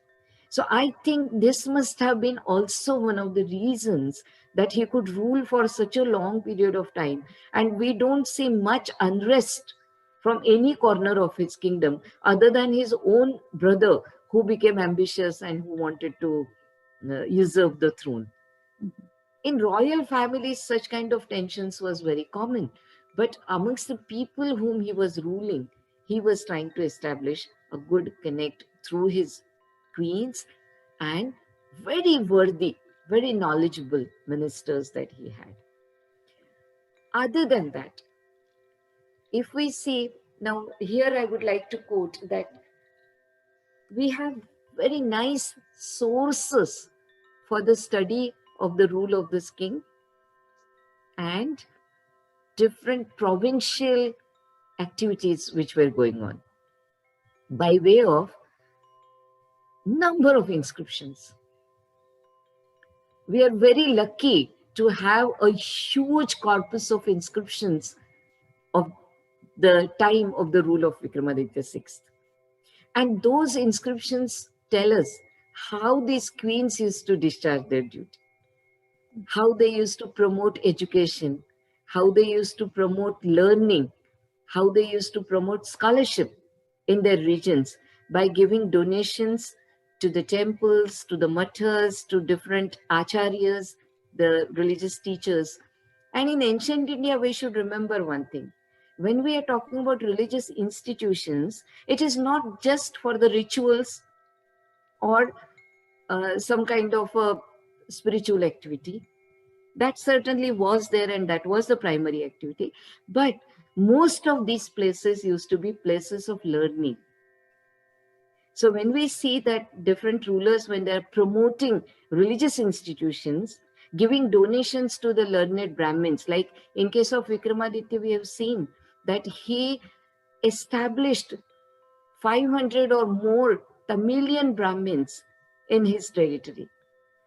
And it is not because they were Tamilians, it is because they were well versed in the Vedic knowledge. So when they are established in his own kingdom, they are given lands to settle, which means through them, the king is attempting to spread the knowledge of the Vedic culture in his territory. Okay. So such kind of activity must have generated respect amongst the population, amongst the people whom he ruled, and that gave him a big support. This is what I feel very strongly. Another source of information is a very nice, very classic Sanskrit text. Mhm. It is called Vikramanka Devacharit. Mhm. So we have in India, we have a tradition of biographies of the king, and Harshavardhana's biography is very famous. It is written by Banabhatta, Harshacharit, one of the best masterpieces of Sanskrit literature. Right. Vikramanka Devacharit also is one of such texts. Mhm. And that is written almost like giving a biography of Vikramaditya VI. So we know that what activities this king was involved in. Mhm. But that is not just the thing. If we see the quality of Sanskrit and the author, Vikramaditya patronized this scholar. He was a scholar in his court. Like Banabhatta was adorning the court of Harshavardhan, we can see Bilhana was one of the gems, jewels of the court of Vikramaditya VI. Now, who this Bilhana was? He was a Sanskrit Pandit far away from Kashmir. Mhm. Okay. And for some reason, he had to leave Kashmir, and he was seeking patronage. And by patronage, what we mean is that somebody who would appreciate his scholarship, somebody who would recognize his knowledge of Sanskrit. And when he crossed through the whole of northern area of India and came to the court of Vikramaditya VI, then he mentions it that I didn't get any other scholar to appreciate my scholarship than this king. Right. And So it also was actually, yeah, actually it was so great to know that we have a king who believe in women right, who is feminist, and it gives a lot of boost to like somebody who really think about in these lines actually. Now, with the discussion which our viewers has come to know that he was a great general, he was also able administrator, and he created that kind of atmosphere in the kingdom, and he ruled maybe half a century or maybe few years more.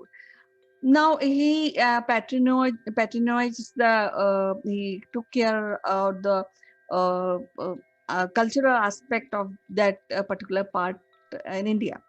Now I would like to ask you, what is the impact of his era uh, to I mean, what in other ways, what the legacy he has left for all Indians? nice. But just before that, I would like to add one more thing, because we are connecting it with the earlier rulers that we have discussed also, like Harshavardhan and Pulakeshin.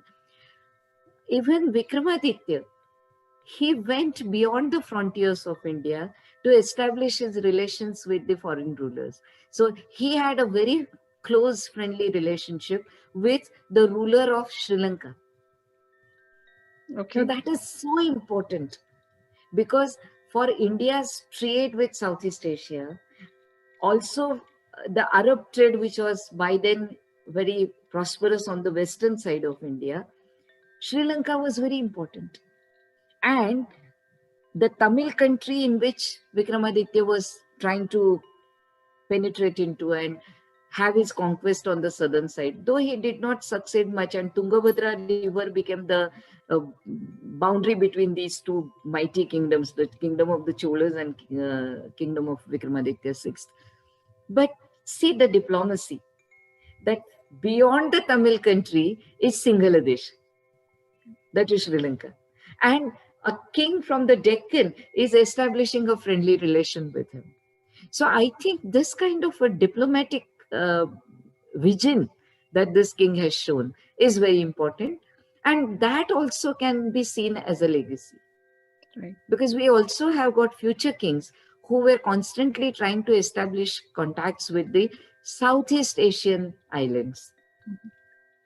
So I think Vikramaditya VI can be seen as one of the links in these kinds of connection of India and the spread of Indian culture beyond the frontiers of India, and Indians having very close association with Southeast Asia. In the field of scholarship, as I was telling you, one certainly is Billanu, but otherwise also he himself was well versed in poetics. In fact, we get a very interesting detail about his learning, what the king himself had learned. He was a very learned person. He had learned scripts, he had learned Sanskrit language, he had learned poetics, and obviously, because he was a prince, he must have got the training into statecraft also.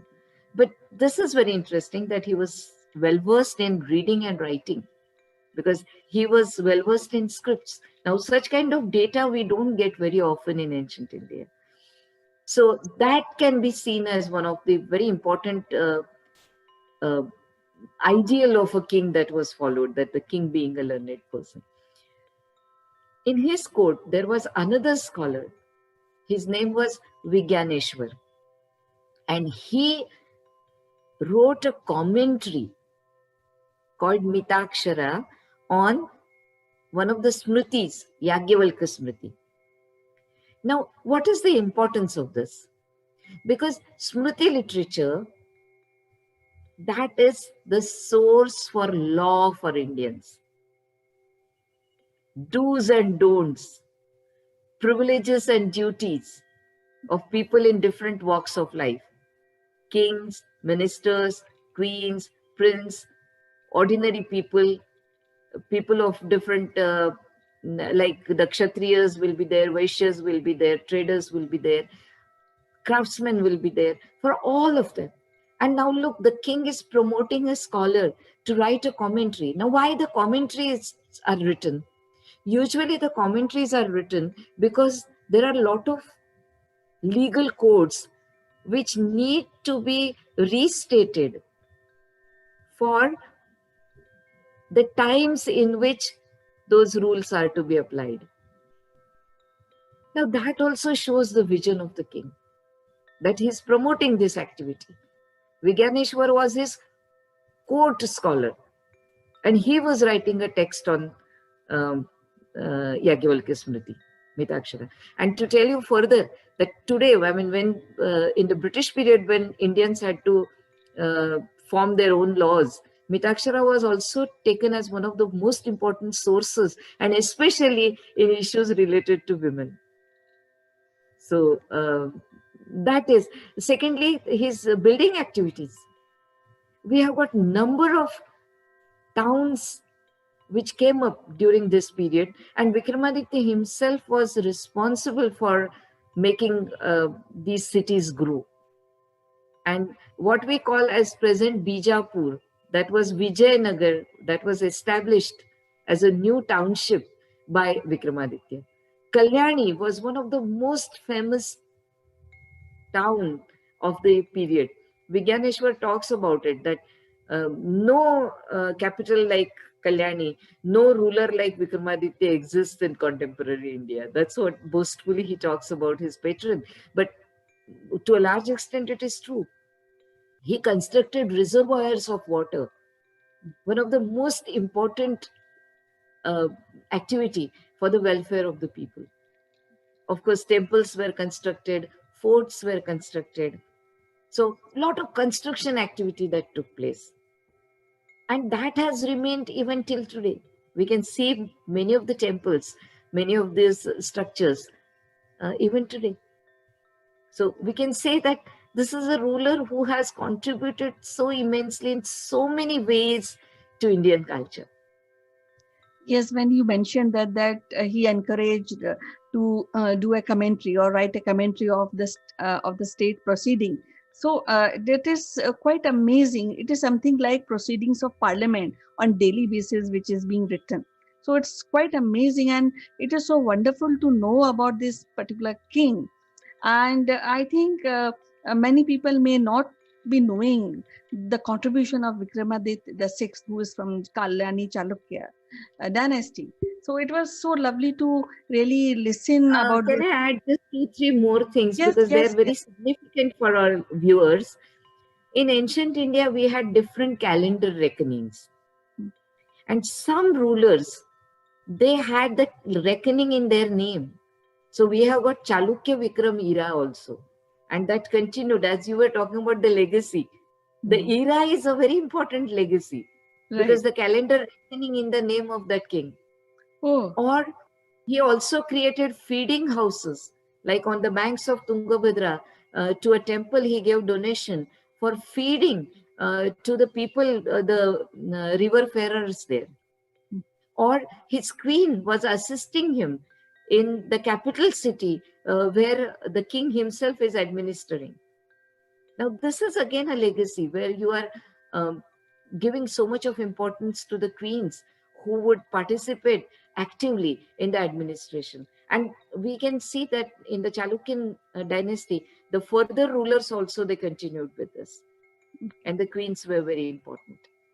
Okay, so it was so wonderful to talk to you, Bindaji, and to know the finer points of the personality and the administration of and about the great general Vikramaditya, the sixth of Chalukya, Kalyani Chalukya dynasty. So we'll meet again with some other profile of a great king of India in our next episode. Till then, bye bye. Take care. Bye bye. Namaste.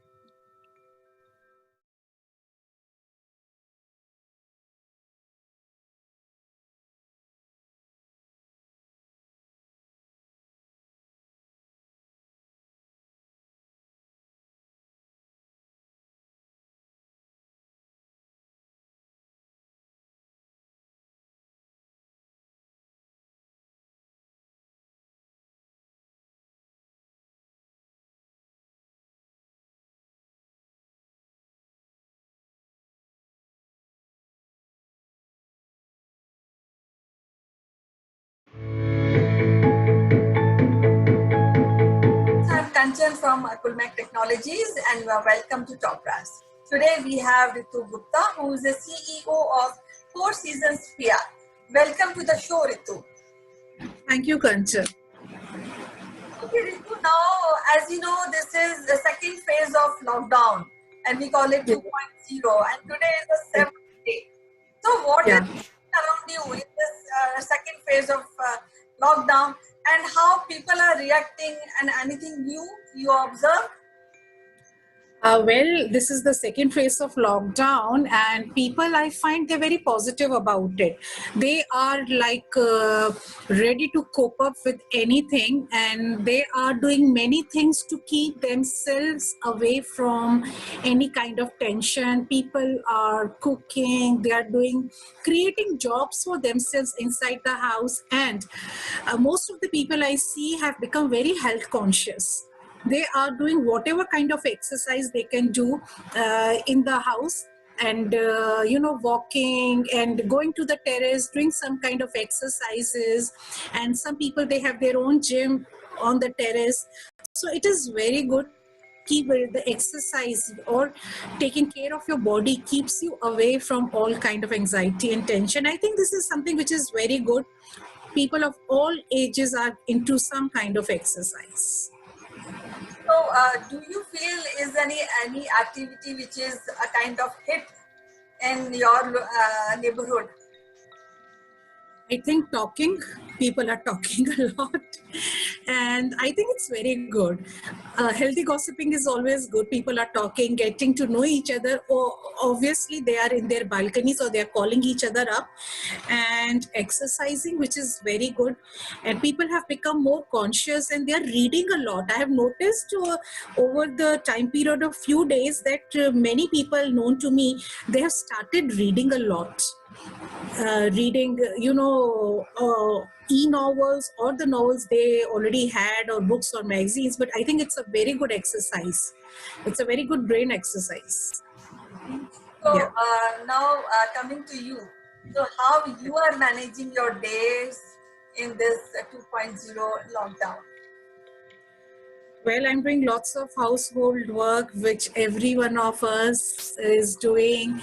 Then I'm doing lots of cleaning work also. And like I am doing this show with you. And for that, I do lots of research work, for lots of study thing. And I watch TV. Yes, I listen to music. I love listening to music. And yes, I am doing also, I'm into walking. I walk a lot because I think it is required right now to walk a lot, since we are not having much of physical activity. That is what I think. And what about you, Kanchan? Yeah, I also do exercise. In the morning, we have our own gym in our house. Right. So we do exercises, and we have kids. So they demand different dishes. They are bored of eating the regular kind of food. So I prepare good food for them. And then we have some classes which are going on. So I do that also online. Then I'm also trying to learn painting. So all this is happening. Yes. So I think the online thing is a big hit with people right now, because you are finding everything online these days. Correct.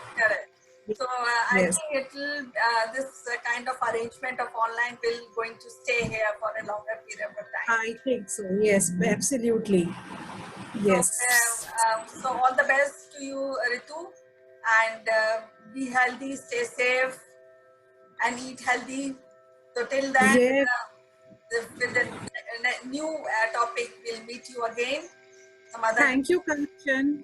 And you also stay safe, and you also cook nice food, because I see you are making lots of nice, yummy food. Thank you. So I will get to see more of such things. Thank you so much. Take care of yourself. Thank you. Bye-bye. Bye-bye.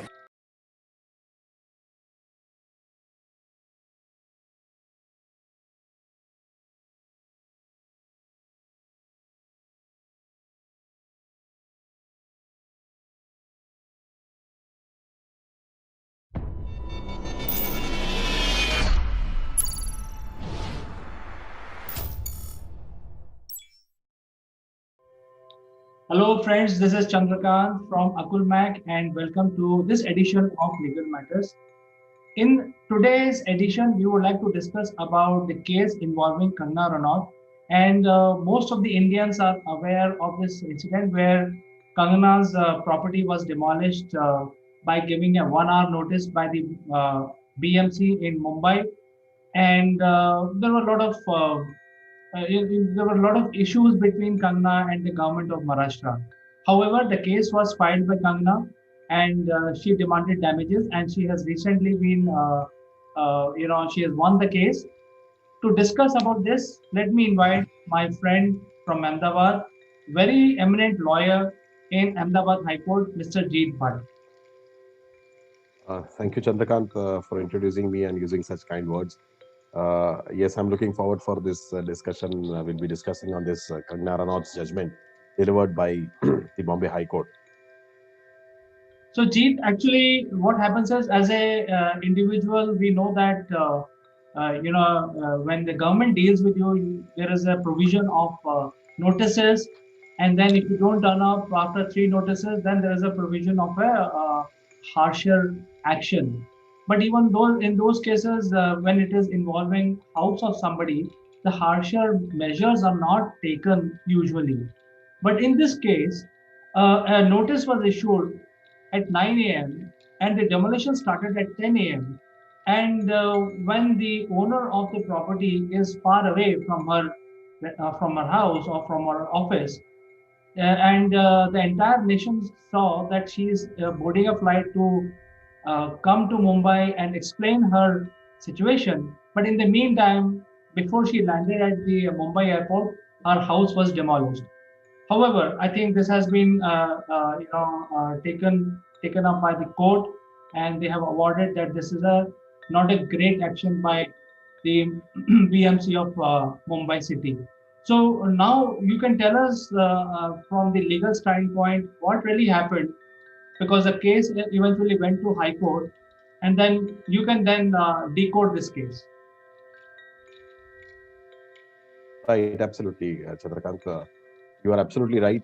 In fact, a famous jurist in England had in 16th or 17th century held and laid down that rain can enter, storm can enter, wind can enter, but king and his man cannot enter anyone's house without justification of law.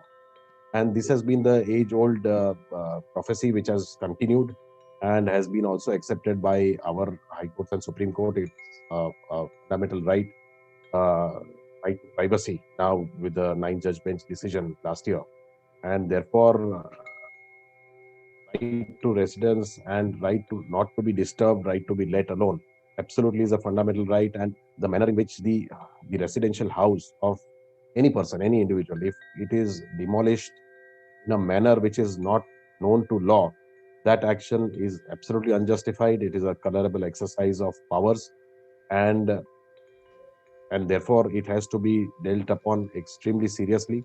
And that is what the Bombay High Court has done in this matter, which we are going to discuss. Uh, as you must be aware that every power that is vested in a public body or authority has to be used honestly, bona fidely, and reasonably. And all these requirements of law and the power which are vested were thrown out of the window, and the action smacked of malafide. And therefore, the Bombay High Court held that this action on the part of the Bombay Municipal Corporation was a colorable exercise.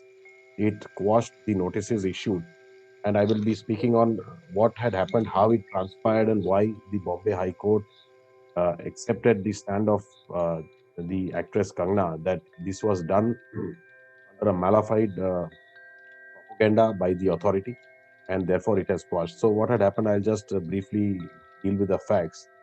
On 9th of September 2020, Kangna Ranaut had to immediately move the Bombay High Court at 11:30 a.m. because at 10 o'clock in the morning, the order of demolition was issued and was pasted on her residence. But at the time of pasting of that order of demolition of her residential house, the entire machinery for demolition was ready and they were there. So therefore, it was predetermined. The order of demolition was going to be passed. The order was passed, pasted, and immediately demolition drive carried out. And before she could locked the doors of the court, 40% of her house was already demolished. At 11:30 a.m. in the morning, the lawyers mentioned before the Bombay High Court saying there is extreme urgency in this matter, and the Bombay High Court permits the circulation and keeps the fixes the matter for hearing at 12:30 p.m. in the afternoon. Wherein in 12:30 the proceedings initiate, the matter is taken up. The lawyers from Bombay Corporation are not available. They are not there before the court, and the court asks lawyer who is regularly representing corporation to appear, and they say that we don't have any papers. But this was not acceptable, and because the Bombay Municipal Corporation had already filed a caveat a day before, so they were apprehending a petition was going to be filed, but they were not prepared. They did not prepare the legal team because they wanted to waste time, so that till the court could hear and decide the matter, they wanted to demolish. And this has been accepted. These arguments have been accepted. But before this demolition happened, what transpired, I would like to point out, is that Kangna Ranaut had purchased this residential premises in the year 2017 in Pali Hill in Bombay. And in 2019, she wanted to fully renovate and do the interiors again. And therefore, she carried out the entire renovation process and engaged some entities. And they completed the work in January 2020. So the entire renovation work was completed on 14th January.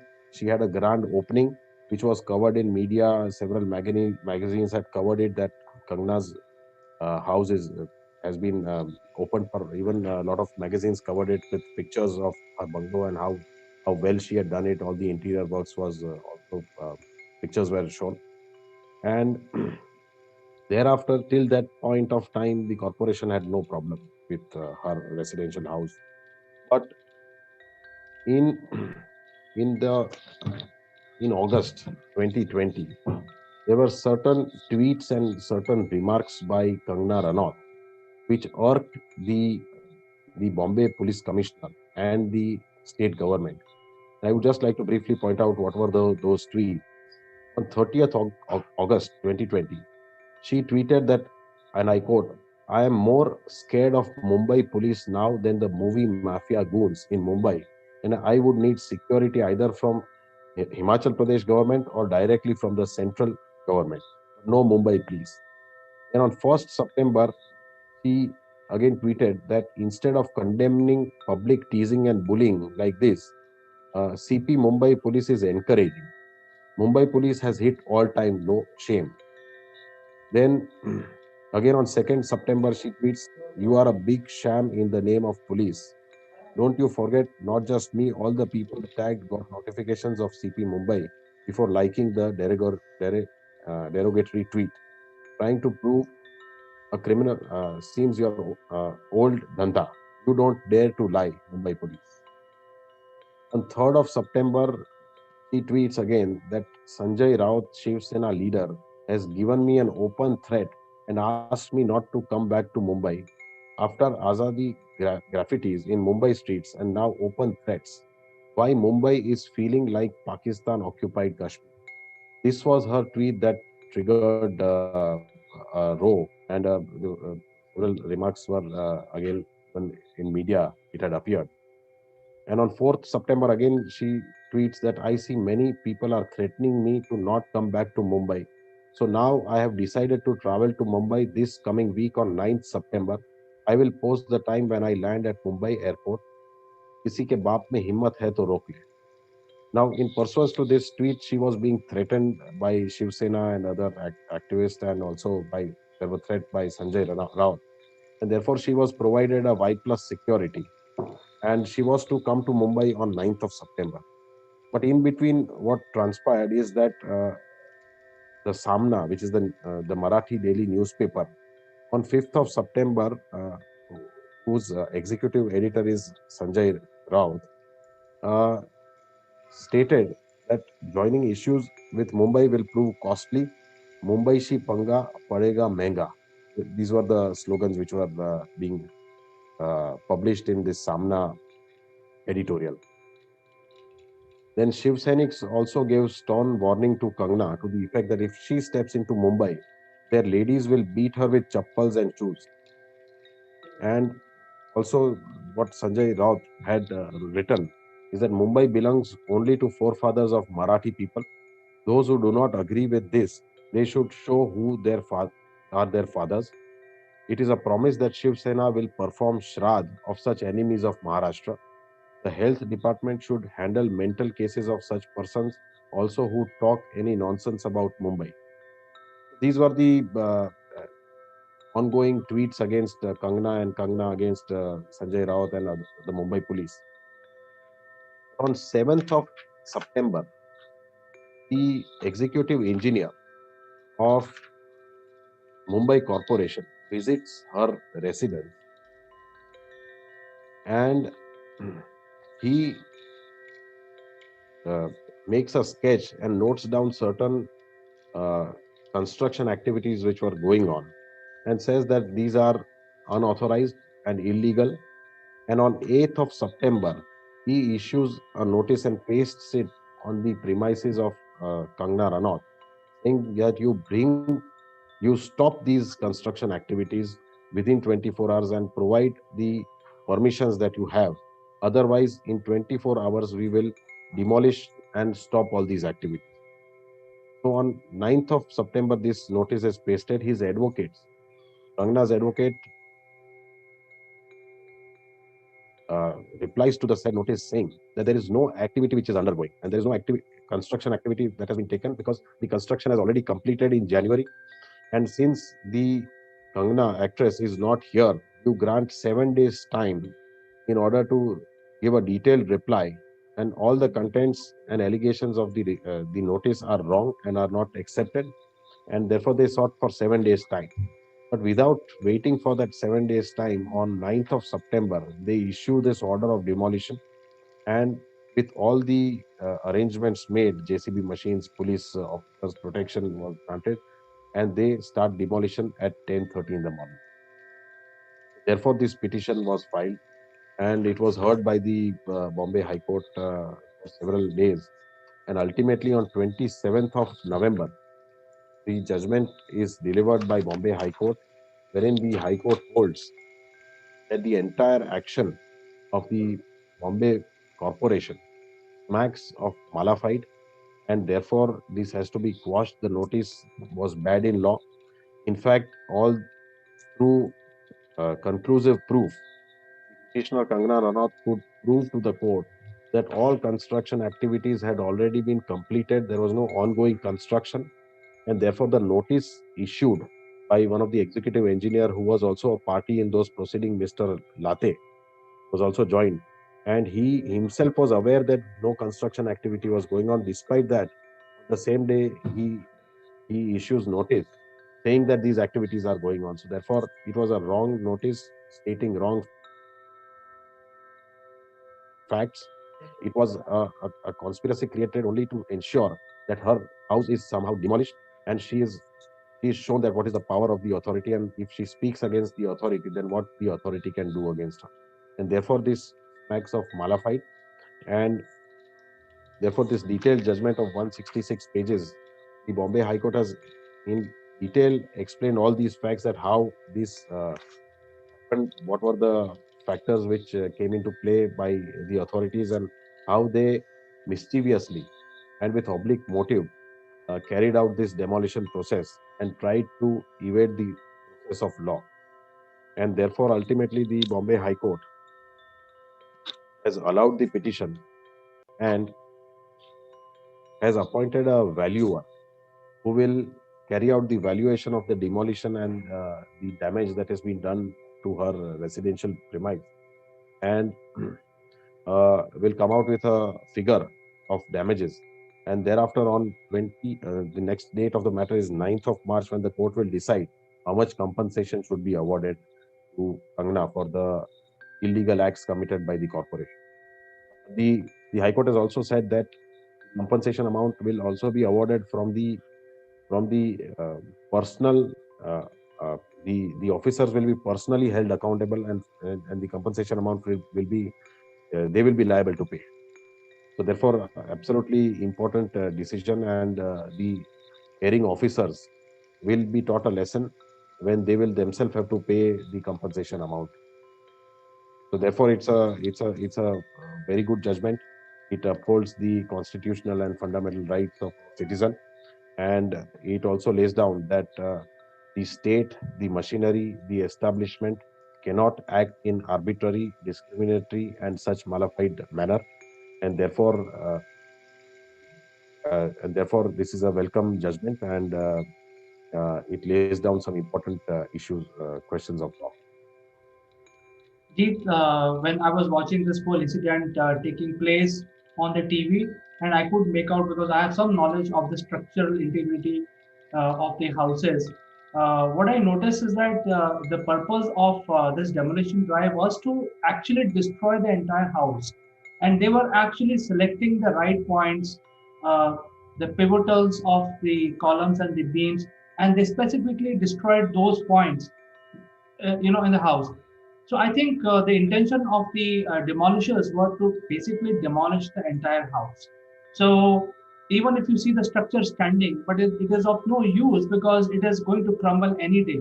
It can crumble in 1 hour, or it can take some couple of days to crumble. But that is what they have ensured. That means the house is not usable anymore.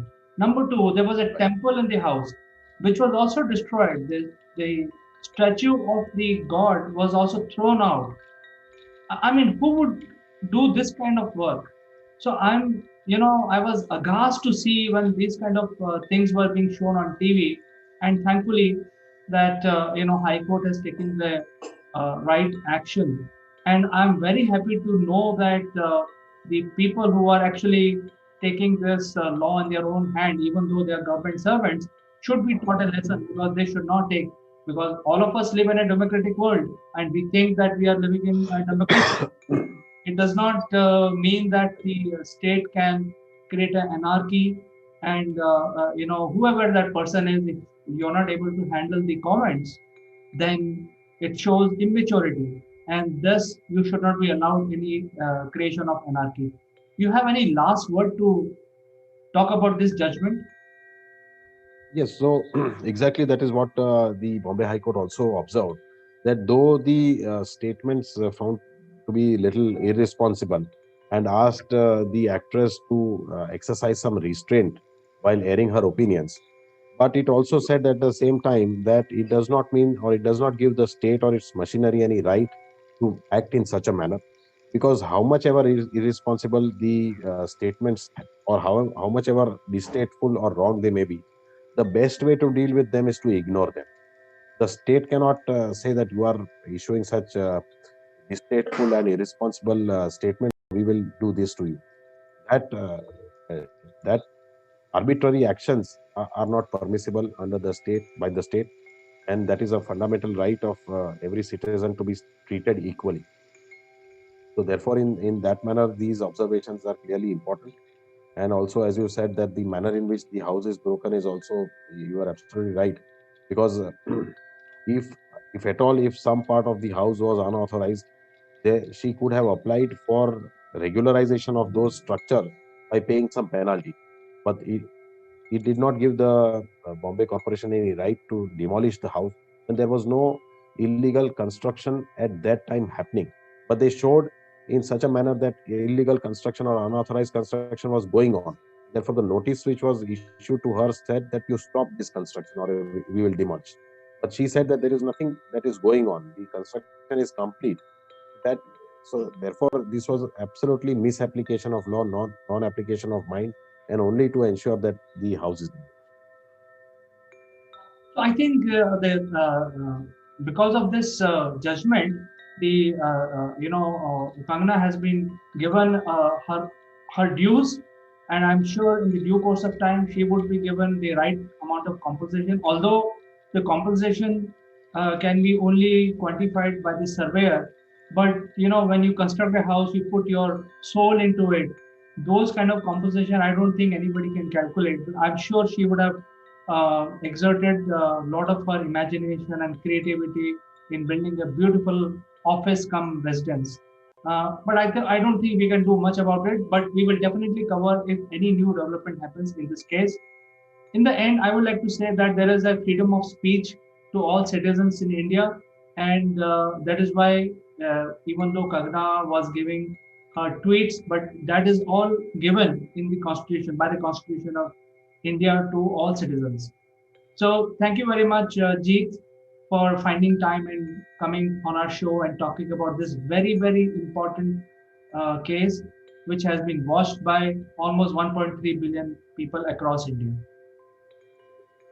Thank you very much, Chandrakant, for having me and letting me talk on this important judgment. And we will catch up with you, Jeet, once again next Thursday on Legal Matters. Sure. Thank you.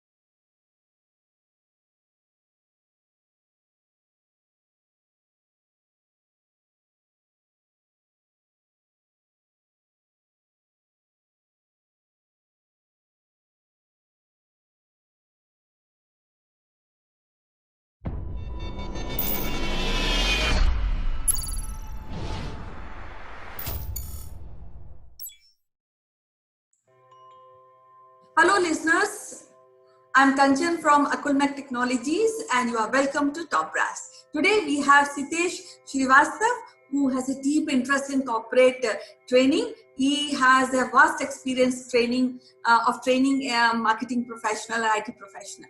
So welcome to the show, Sitesh. How are you doing today? Thank you, Kanchan. And I'm doing very, very well. It's a bright, sunny outside in Johannesburg. And it feels like that I am on a lower temperature in an oven. Okay. So it is interesting to catch up with you again. And we, as you know, we are discussing change management, and we are also going through the parameters where the hard skills and soft skills, which can be taught in colleges and school, so that change management becomes seamless. The change becomes seamless for people when they take up job and in other life-related worries and difficulties.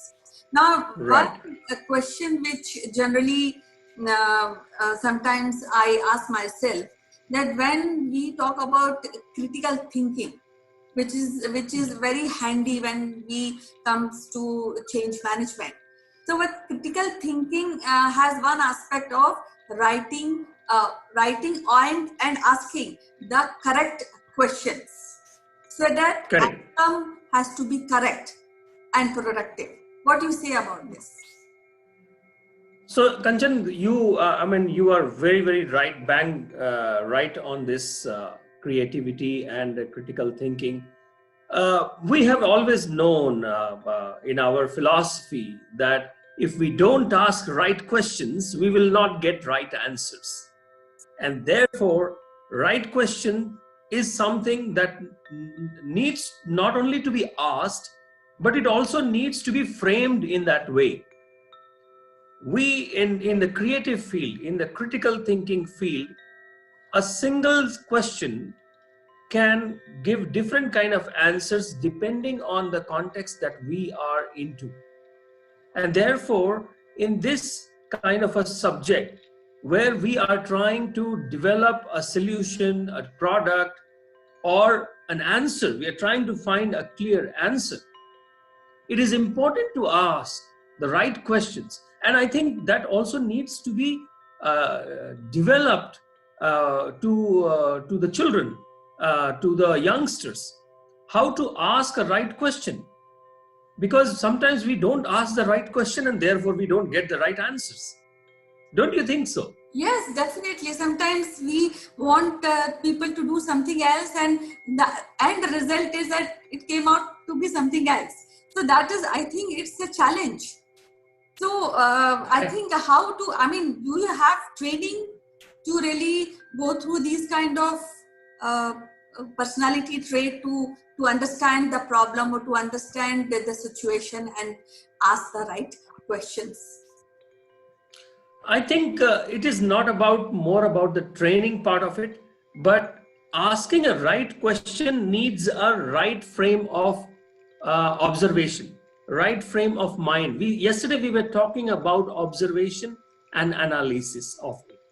So once the observation has been made and analysis has been done, then comes the question, which actually makes the listener understand the interpretation that someone has. When we ask a question, a student asks a question, we as an educator, as a trainer, we can actually get a peek into the mind of that person or that student. Why did he ask this question? Based on the observation, based on the analysis, why did he ask this question? Rather, he should have been asking this one. This often comes. And to give you an example, a very, very profound example, that when I read our great Vivekananda and his story, and in his formative years, he was going around and meeting the great learned people, and the one question that he used to ask, have you seen God? Mm-hmm. And therefore, he used to get different kinds of answers, and those answers would never never satisfy him till he met his ultimate guru, Swami Ramakrishna Paramhansa. And he asked the same question: have you seen God? This is my precise small question, 3-word question.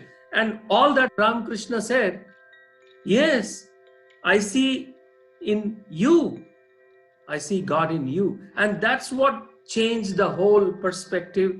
And so what we are seeking, what we are looking for, it is important to frame the right kind of question to get the right kind of answer. Probably it will lead to more questions, but that's fine, rather than asking an ambiguous question. Very rightly said. So do you also face these kind of critical hindrance in your day-to-day life at Johannesburg while working?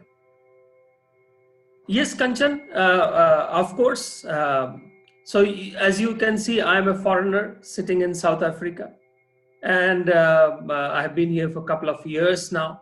And therefore, we come with our mindset, our thinking, and our ways of working. But since I have to work here, I have to think in local terms with a global mindset. But then, working in the local terms, I have to do a lot of things unlearning rather than what I have learned. And to do that unlearning, I have to ask right questions to my customers, to my colleagues, to my seniors, to the experts in this market in South Africa. And that needs to be learned. Sometimes people don't answer because we have not asked the right question, and then we wonder, oh, I asked this question, but this guy has not answered me. So, and then after 2-3 iterations, you really understand, oh, this is. So one part is the language part, Kanchan. The other part is the content part, as we all know. Mm-hmm. So language is also a very important aspect. The same English is not the same that we speak in India or in Britain. It's different. It has got Afrikaans touch. And Afrikaans has a roots in Dutch languages. So one is the language part. Second is the content part. Allow me to give you an example of it. When someone says that in our Indian context, how have you been? Good morning, how have you been? And we say, hey, we are fine. In South Africa, when somebody says, hey, how have you been? The answer is, can't complain. Okay. When I used to work in Durban, every day the conversation is that, hey, good morning. Are you winning? Are you winning? And I was always like, how can I answer this question? So you see, a question in a right frame of mind, to look at the problem at hand, and that's how the answers come. And I think there cannot be a training on it, but yes, in a very, very precise scientific, engineering, medical, which are critical, mission critical kind of subjects, yes, right kind of questions need to be asked to get the right kind of answers. So it was lovely talking to you today, as usual. So we'll extend this topic tomorrow. So till then, take care. Bye-bye. Thank you, Kanchan. I can't complain. It's pleasure always talking to you. Bye-bye. Thank you. Bye.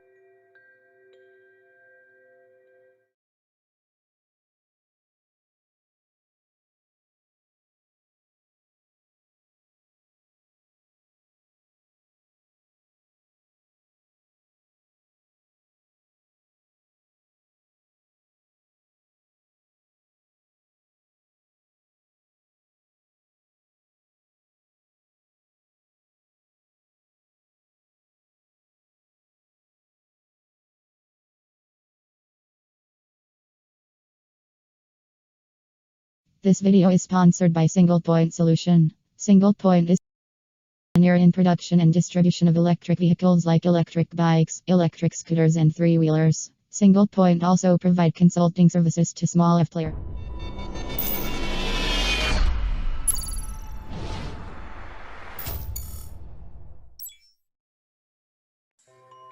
Hello friends, I am Kanchan from Akulmach Technologies and we are welcome to our show.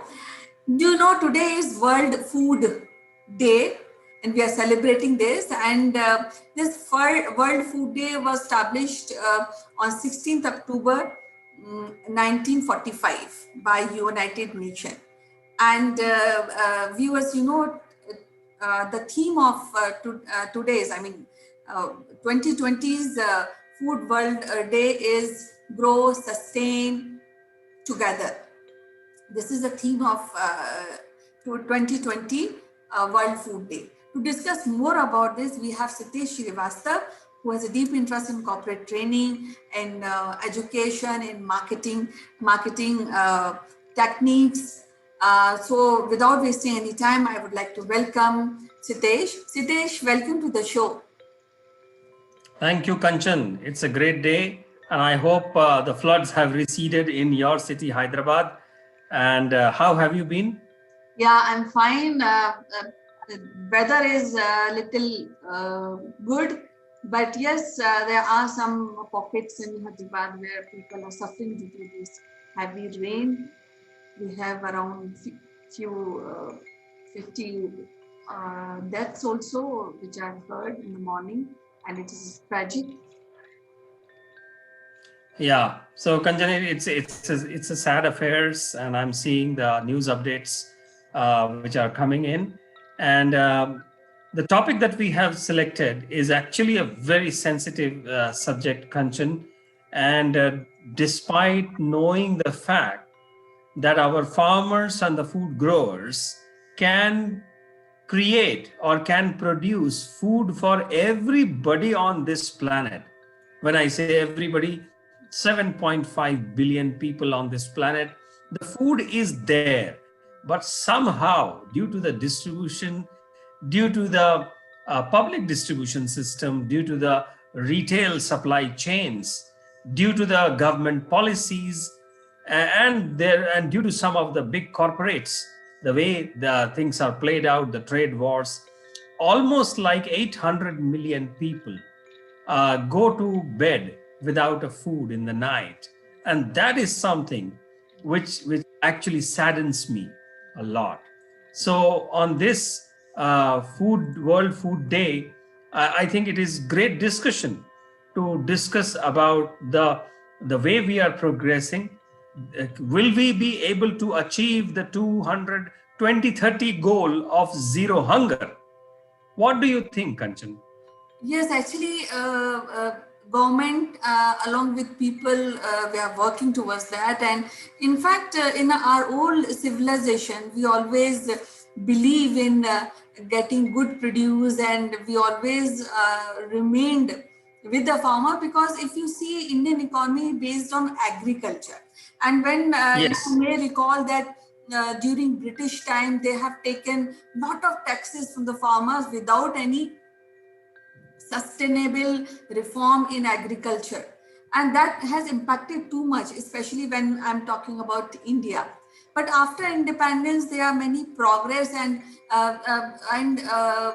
government and people, uh, they come up with three formulas. One is food availability, food access, and food utilization.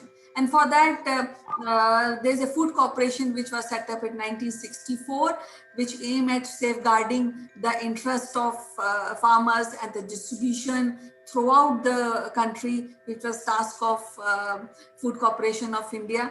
So I think that food is actually it's a fundamental right, and nobody, not only in India, but nobody in the world should sleep without food.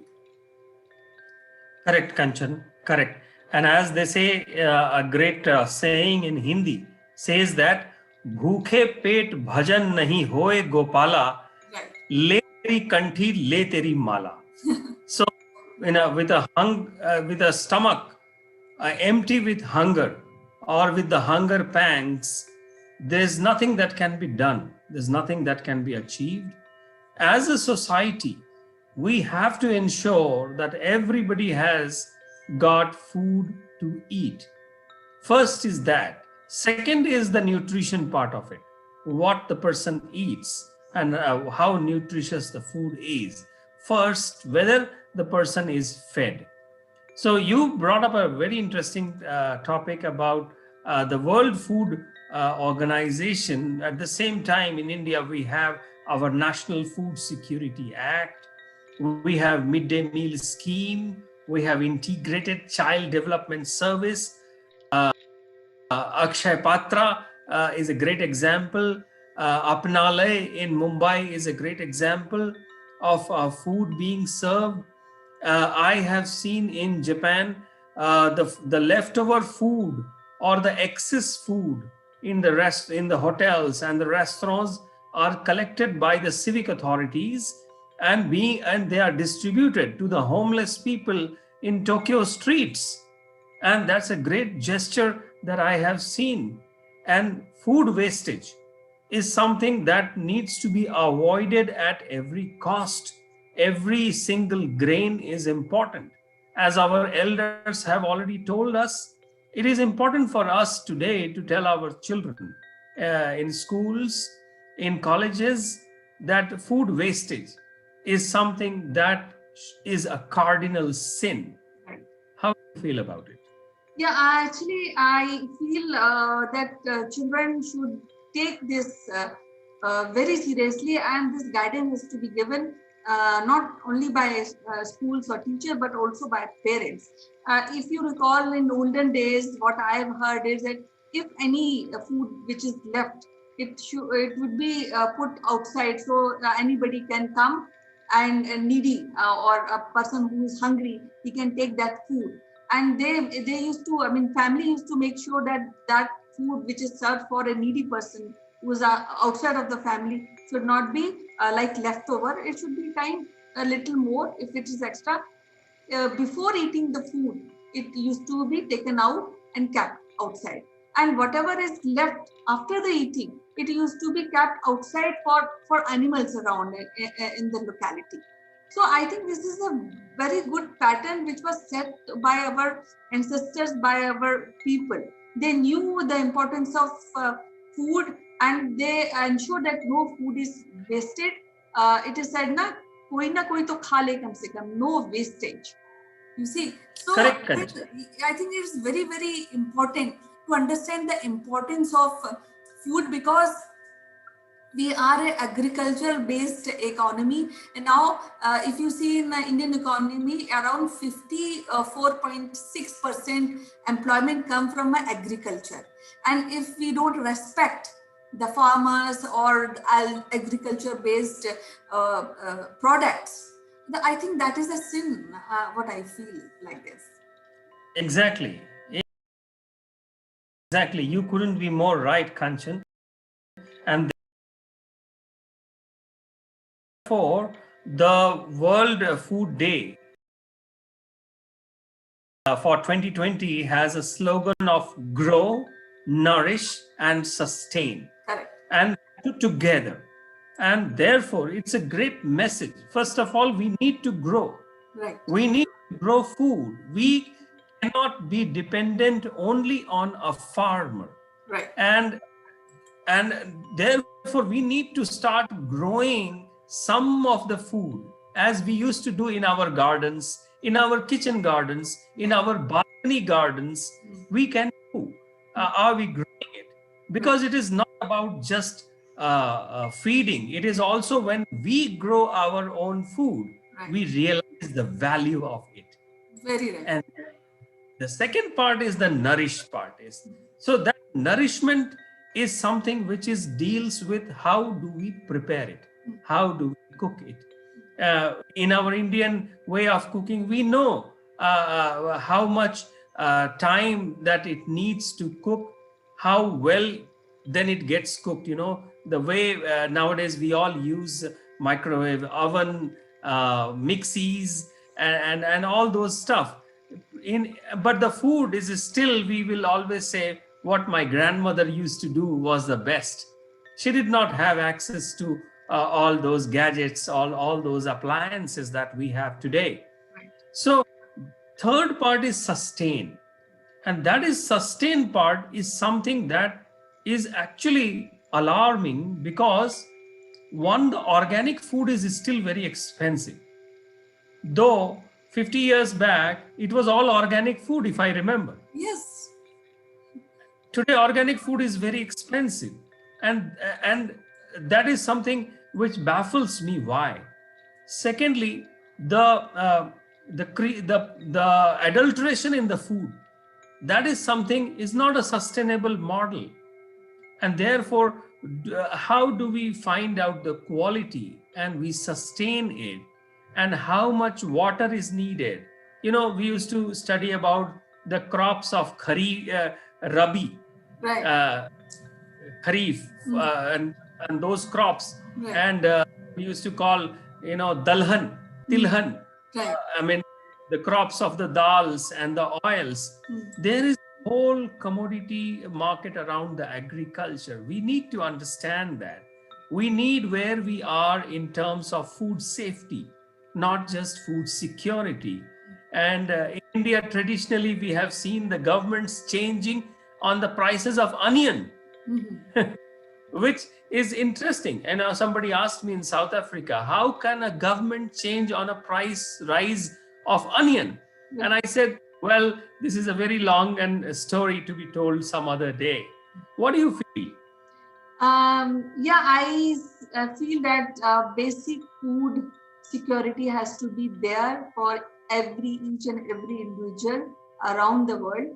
And especially when I talk to you regarding India. So, in 2013, Parliament has come up with a food security bill which ensures a subsidized distribution of food to the people.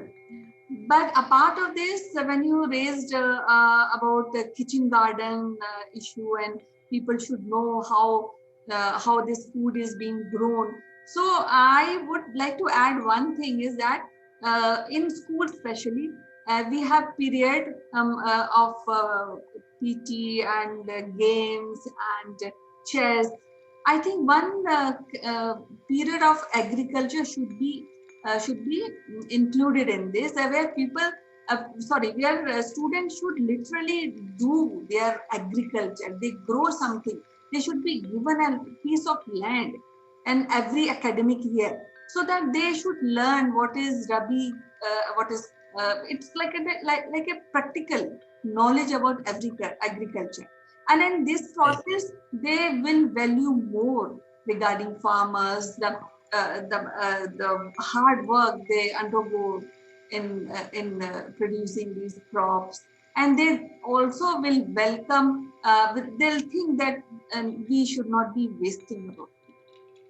That's right. Absolutely right. Behind our food, Kanchan, there is always someone who produced it, planted it, harvested it, fished it, or transported it. There is we need to thank them every day. Every meal that we keep in our mouth, we need to thank. In Japanese culture, where I have stayed so long, being so fortunate, there is a phrase, Kanchan, before every meal, there is a Japanese phrase which says itadaki mas, putting the meal in the mouth. That itadaki mas loosely translates into that I thank everyone who has made this meal possible to reach to my mouth. And similar to itadakimasu, we had our own prayers. And in our Western world, we thank God for our daily bread. So it is important, as you said, in schools, this is the best time to let the children know how a food is prepared and appreciated. Probably this could become a practical class with some marks on this. Right. And therefore, the World Food Day is also celebrating something. They are putting a hashtag as food heroes. And food heroes is trending today. It shows the commitment by this United Nations body. to make this world, this planet, zero hunger in 2030. I'm glad that we are living at this moment, Kanchan. Yes, I also want to add one thing when you mentioned the ceremony before eating, a Japanese ceremony before eating food. In case we have an age-old tradition of praying food before you eating. Nowadays, what happens? We eat on dining table, and these kind of small traditional cultural things are missing in our own day-to-day activity. But I think it was a better way to really teach children that food is auspicious. We say अन्य देवता का मान रखिए, उसको इनकी अवहेलना मत कीजिए. So these are things already there in our culture and our tradition. And I've seen in my childhood when people used to sit, they used to put water and then used to pray before eating food. So I think that is something which makes every person know that food is very important and it should not be wasted and should be even taken care. So in this whole process, we thank our farmers, we thank people who are working day and night to really get us that food which we eat on daily basis. That's correct, correct, Kanchan. And this is a great day for all of us around. We need to make this aware with our children. The food kindness. I mean, we all should be doing food kindness through our different charities, through our different NGOs that we all support. As I said, Akshay Patra is a great example in that. There are others as well. And it is also important, Kanchan, to just thank those food providers who helped provide food during this pandemic. Right. Our housing societies are having food, vegetables, groceries on our doorstep. In this kind of a pandemic, somebody is producing, somebody is transporting, somebody is ensuring that the packaging is safe, sanitized, and reaches to our hands and doorsteps. A million thanks to those people, isn't it? Yes, so that ensure food availability, food access, and now food utilization depends on us, how we are utilizing it. So one point is, please thank to farmers and all supply chain and distribution people who are working, making our life easier. And then please think about how to utilize food for ourselves and for others. Yes, Kanchan. To quote our former Prime Minister Lal Bahadur Shastri, Jai Jawan, Jai Kisan. It was lovely talking to you, Sitesh. We will be meeting tomorrow with another interesting subject. Till then, bye-bye. Take care. Thank you, Kanchan. Bye.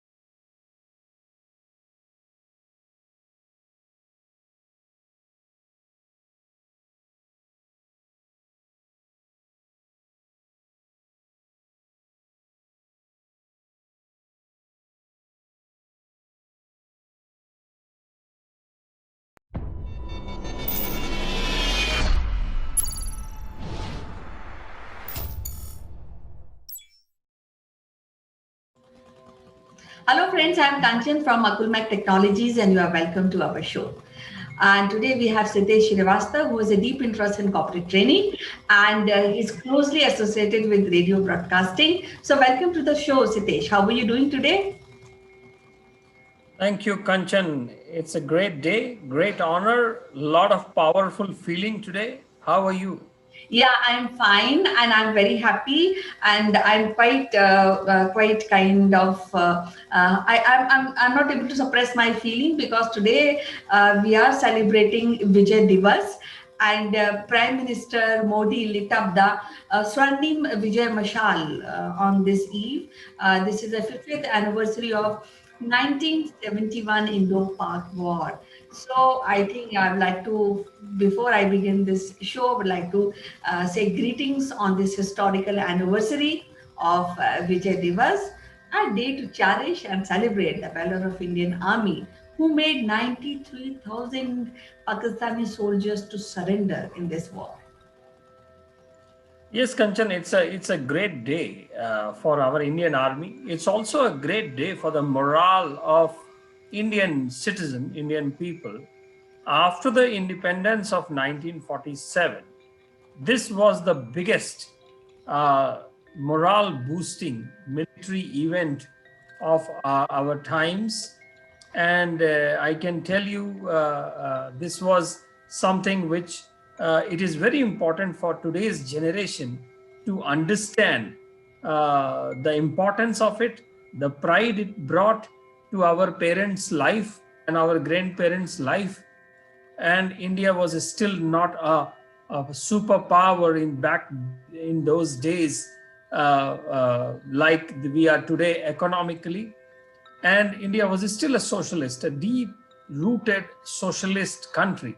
And that time, this event that happened, and our Field Marshal Sam Manekshaw giving an ultimatum to the East Pakistan. But more than the victory of Indian forces, I think the bigger lesson, the bigger glory comes that India could help a community, a region, a geography to liberate them from the perpetrators. And India gave all the full freedom, full hand for the creation of Bangladesh rather than capturing it itself. That is a big brother behavior in the world when India was still around just 30 years from the freedom. I think that is a bigger message that went out from our Iron Lady Prime Minister Indira Gandhi. What do you say? Yes, I agree with you, but I think it is more than that, because this 13-day military conflict is one of the shortest war in history, and it ended up in decisive win for India, and it led to the creation of Bangladesh, as you said. So, but there are a few things which are very important, because at that point of time, what I have read, that Pakistan was not ready to take up the elected prime minister at that point of time, who was from Bangladesh. So the conflict took place in the backdrop of this tension between Pakistan and West Pakistan, which is now Bangladesh, West Pakistan and East Pakistan. And because East Pakistan is Bengali majority, it was closer to India and then to Pakistan. So that was the conflict. And on 25th March 1971, Pakistan Army led by Lieutenant General Tika Khan launched an operation Searchlight to quell the rebellion in East Pakistan. Massive human rights violation reportedly was denied and by the Pakistan Army during this operation. So what I feel is that India was compelled to come into this war, but then they fought it and they won. Yes, Kanchan, and I think the camaraderie between the Indian Army and the Indian political establishment, that is also a very memorable aspect of this. When I remember when Mr. Field Marshal Manek Shaw was asked by our Prime Minister Indira Gandhi if he was ready to go to war with Pakistan, and he just replied, "I am always ready, sweetie." And that was Field Marshal Manekshaw, and he gave an ultimatum. This was a 9-month liberation war, Kanchan, and India came into a last few months that India came to support, And it was clear from day one that the East Pakistan would be separated.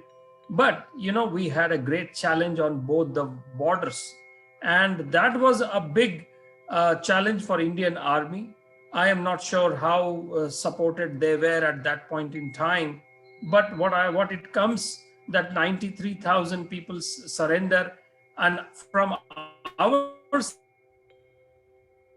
side, from Indian Army, there was a loss of around 3,500 men from our side. And therefore, I think the lesson that is went out from India as a big brother in Southeast Asia and the Asian, that was a great thing for India and our morale. From an army's perspective, I think Indian Army, which was not so great in the show during the 1962 because of our less preparedness, or we did not have great equipment, or probably it was more about a surprise from China. It came a befitting morale booster in 1971, just 8 years later. And I think that was a high point of Indian military. And after that, it has always been going up and ahead of it. And Yes. relation between India and Bangladesh, I think that is something that should always remain sweet, and Bangladesh should always remember India's support for them. Yes, you know that East Pakistan became Bangladesh as we are discussing with the Awami League leader Sheikh Mujibur Rahman and becoming the first president in January 1972, as well as the second prime minister in 1974. Mujib, who was assassinated in 1975, and is the father of the current Bangladesh PM Sheikh Hasina. And at the same time, I also want to tell you that this year, Prime Minister Modi has lit up the Swarnim Vijay Mashal from the eternal flame of National War Memorial. And 4 Vijay Mashal are lit from eternal flame of National War Memorial. And these mashal will be carried to various parts of country, including villages of Paramveer Chakra and Mahavir Chakra awardees in 1971 war, and soil from the villages of these awardees and from the areas where the major battles are fought in 1971 are being brought to National War Memorial. So I think that's wonderful initiative is being done this year. That's true. That's true. And I think no government can afford to not to do the respects, give the due respect to the armed forces, because the armed forces work without, neutral. They live neutral. They without ideologies. They are for the nation. They are always for the nation, with the nation. Because of them, we can sleep, we can enjoy, we can entertain. And I think that nature of army is something that needs to be respected by everyone, all of us, including the political masters who manage. Yes. And that is what is happening. And I'm really proud of the current government dispensation who are giving the armed forces their due. And in fact, I'm very happy that once old former general is our also a minister in the Prime Minister Modi's government. And that is something which is very, very interesting. And Bangladesh war, Vijay Divas. I also heard on All India Radio today about some other, patriot who, from in those days from the Bengal, because that part of Bengal has been always very close during the pre-independence days. The Chittagong and the Dhaka and all those places. So it's also a great memory between those two countries, Bangladesh. I have met wonderful Bangladeshi friends in Japan and Southeast Asia. And, it is very good to see Bangladesh progressing in terms of the textile that they are producing for the world big labels. And I believe India-Bangladesh friendship goes a long, long way. And Indian Army's contribution is always remembered. Before we end, I would also like to mention about the Navy Day and the operation which is being done in 1971. It's called Operation Trident. And at that point of time, Indian Army has surrounded the financial hub of Karachi. And that is the day we celebrate as a Navy Day on 4th December. And I think we have done a program on that too. And also, I would like to mention the Battle of Longewal, where we have celebrated about the valor of Major K.S. Chandpuri. So all these people who contributed with their valor and safeguarded the boundaries of India. So big salute to them. And again, congratulations to you on this Vijay Divas and to all Indians. Thank you. Sure, Kanchan. I wish all our Indian nationals as well as our Bangladesh compatriots a great Vijay Divas or Bijoya Divas to them. Thanks. Bye-bye. Bye.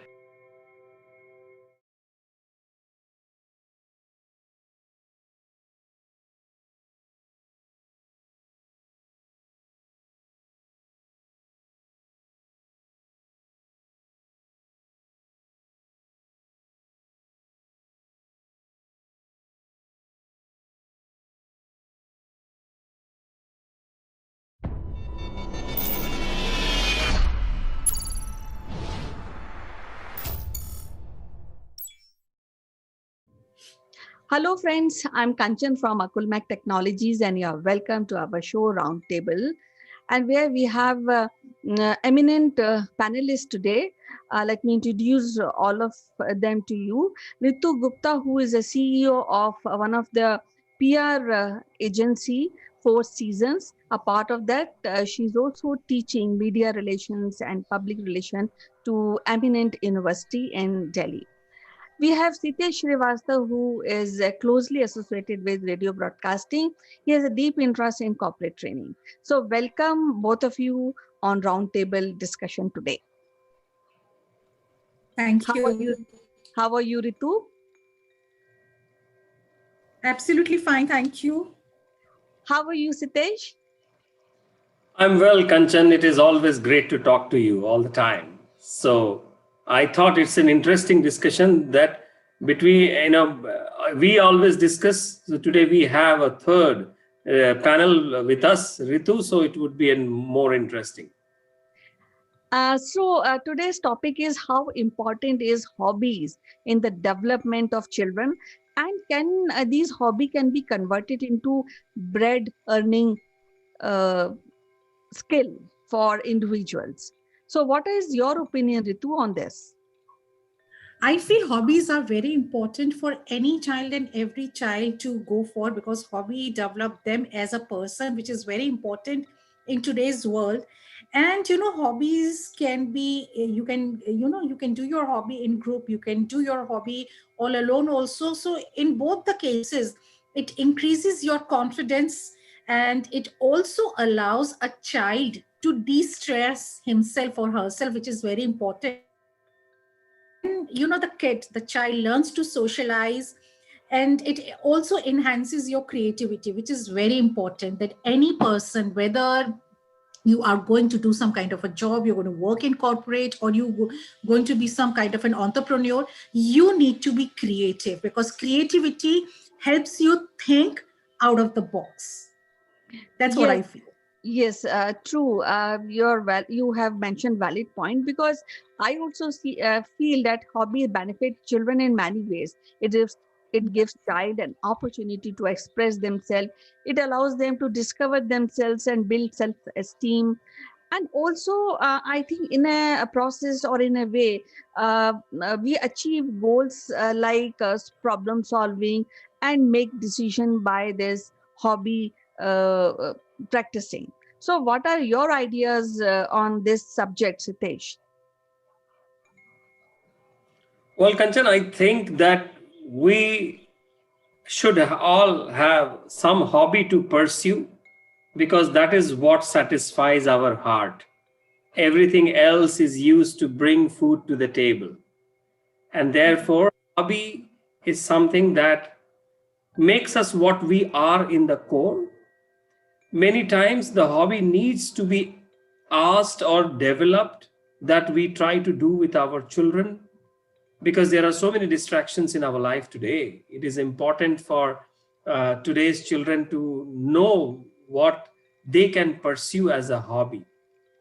But at the same time, some many years back, one of my former boss used asked me this question: what is your hobby?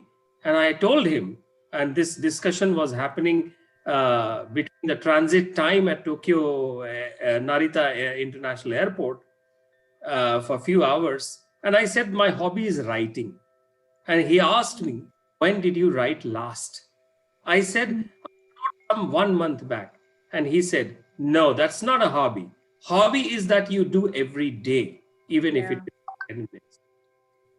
Yes, definitely. So, hobby is a very essential part of today's children's development, actually, because that also reduce risk of depression, which I think most of the children are highly exposed to because they are at home, they are watching television, and they are doing online studies. So, I think that some kind of break, which is very, very essential for children, and I think parents should also get indulge in these kind of activity because that they will again enhance the happiness. Somehow over the period of time, I think parents are also just doing their professional corporate jobs rather than really getting free time. And I think hobbies can bring a self development also. But now the question is, the big question for both of you: what are your hobbies? Ritu? Okay, so I'll tell you, my hobbies. I love reading. I love reading a lot, and I love traveling, and I love cooking. So I have of late started thinking that why not? I mean, why not open a cafe or be a halwai, be a very modern halwai? Why not? So this is what I have of late started thinking about, get into cooking as a profession. Yes, and what about you, Sitesh? By hearing Ritu, now I have more inclination to visit Delhi. Uh, and apart from the Bengali market and Parathe Wali Gali, I have one more place to have food. Well, for me, the hobby always has been, since the day I realized what is the meaning of hobby, it was always something which is related to expressing myself in terms of the writing. The true, real hobby that I developed somewhere around when I was in the high school timings. And it was always remained that, and writing, and then it moved from writing to theater to a little bit of vision, and now for many years it has started with radio, and it is continuing with radio. Kanchan, you know about it. So I think that it is important to explore something which is called hobby, and there are many more ways of doing it today. In our times, Kanchan, if you remember, pen pal was one of it. Philately was another of it, and few more. But today there are so many ways of doing it. But somehow I always feel the youngsters, the kids, the children, when I ask them what is your hobby, and they have nothing to say, or they suddenly perplexed because nobody has asked them this question. So it's important to pursue it for ourselves, and it is also important to inculcate. And the interesting part about hobby is that there is no age for it.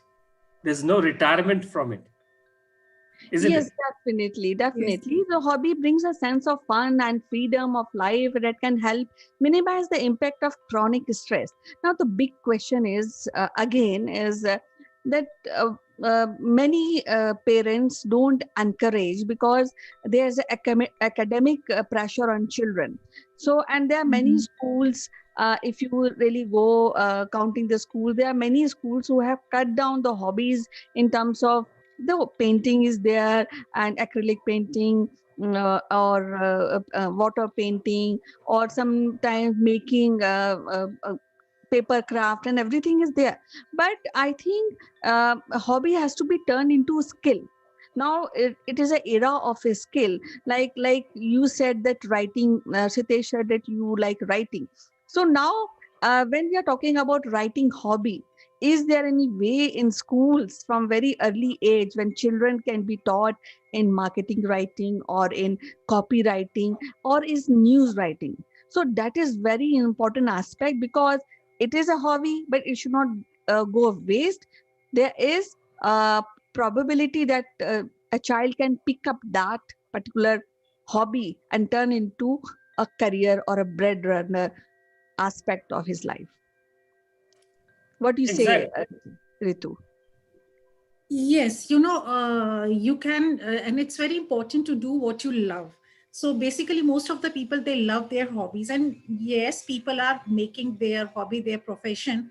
And I've seen some schools in Delhi, and I think the government is also they're changing their syllabus. But I've seen in some schools in Delhi that nowadays they're teaching journalism in 9th, 10th, and 11th, 12th classes also. There is fashion designing, interior designing, and also like I don't know about in Bangalore or like you're in Hyderabad, but in Delhi we have a zero period in school where kids, they do what they like doing. You have various kind of uh, courses, you short term courses which you can take up in the school, and that is the time when you get to learn about those things, like storytelling. Then theaters are being doing are pretty famous in Delhi schools. So you tell kids about various other options and let the child choose what he or she wants to do, but you have to give them the taste of all those things, and then it's a very good option that the kid decides what he or she wants to do later on in life. And every child is not good in academics. You can't expect every child to be getting 90%, 95%. I don't know how every second child is getting 95% these days. But what about those kids who get 80%? What about those kids who get 60%?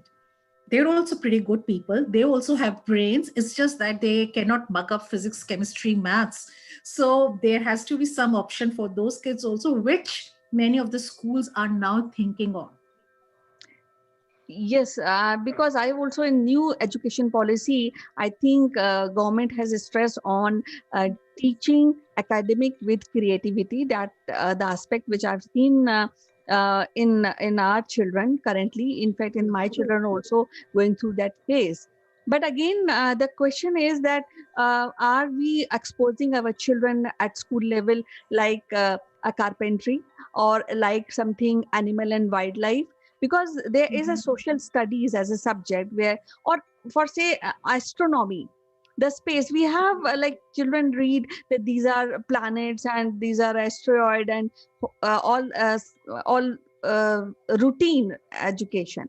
But if somebody wants to learn beyond that, so then if we are doing this, that means we are making a base for our children to find out to become a veterinary technician or animal consultant, which is very much required for say, because we live among the animals, but we hardly know about the characters of the animal. So I think time has come to really generate these ideas, and children and decision makers should take up this as a discussion or as some introduce it into the education curriculum. So what do you think, Sitesh, about this particular aspect? Well, Kanchan, you certainly sound like an activist when you say that there needs to be more that needs to be done. Well, Ritu, this is a welcome to hear that Delhi schools have a zero period. In fact, that's a very interesting thing, and I would take this up in the next PTM, which I love to talk to the. Yes. In fact, my children don't like me talking to their teachers for so long.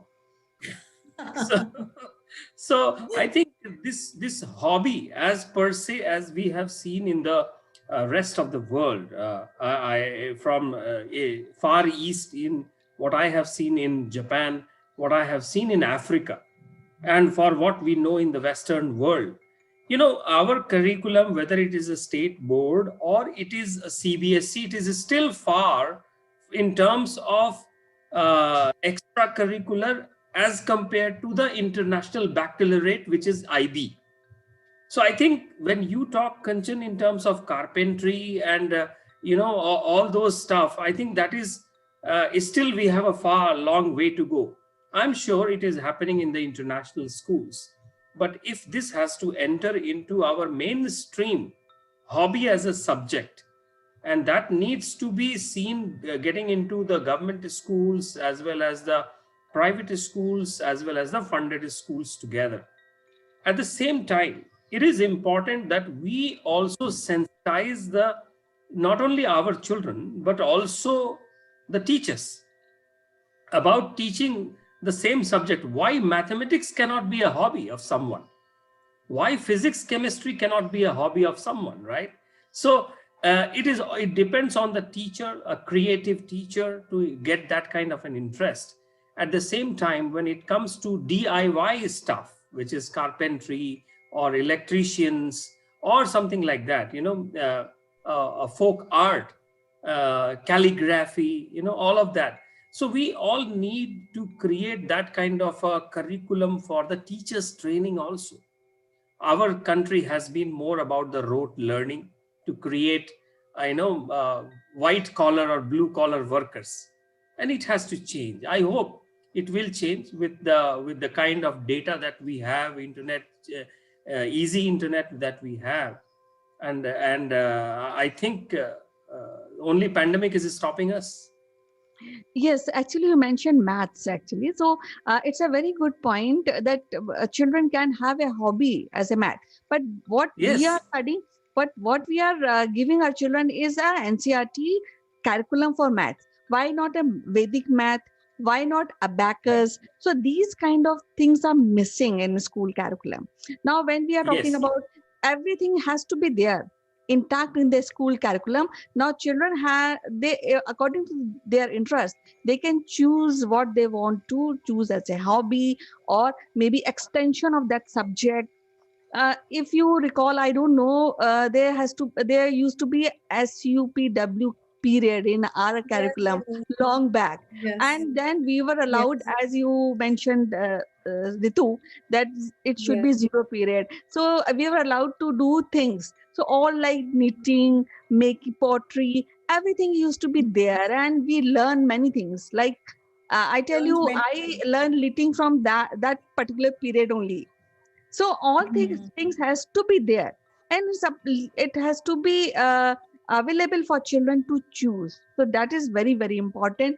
And though things are starting, but they are very maybe not as per the speed is very low actually. The few schools are opting, few schools say no, like international schools, they say no, we will be doing something which is world standard, and I think they are leaving behind something which is very crucial for Indian children's development.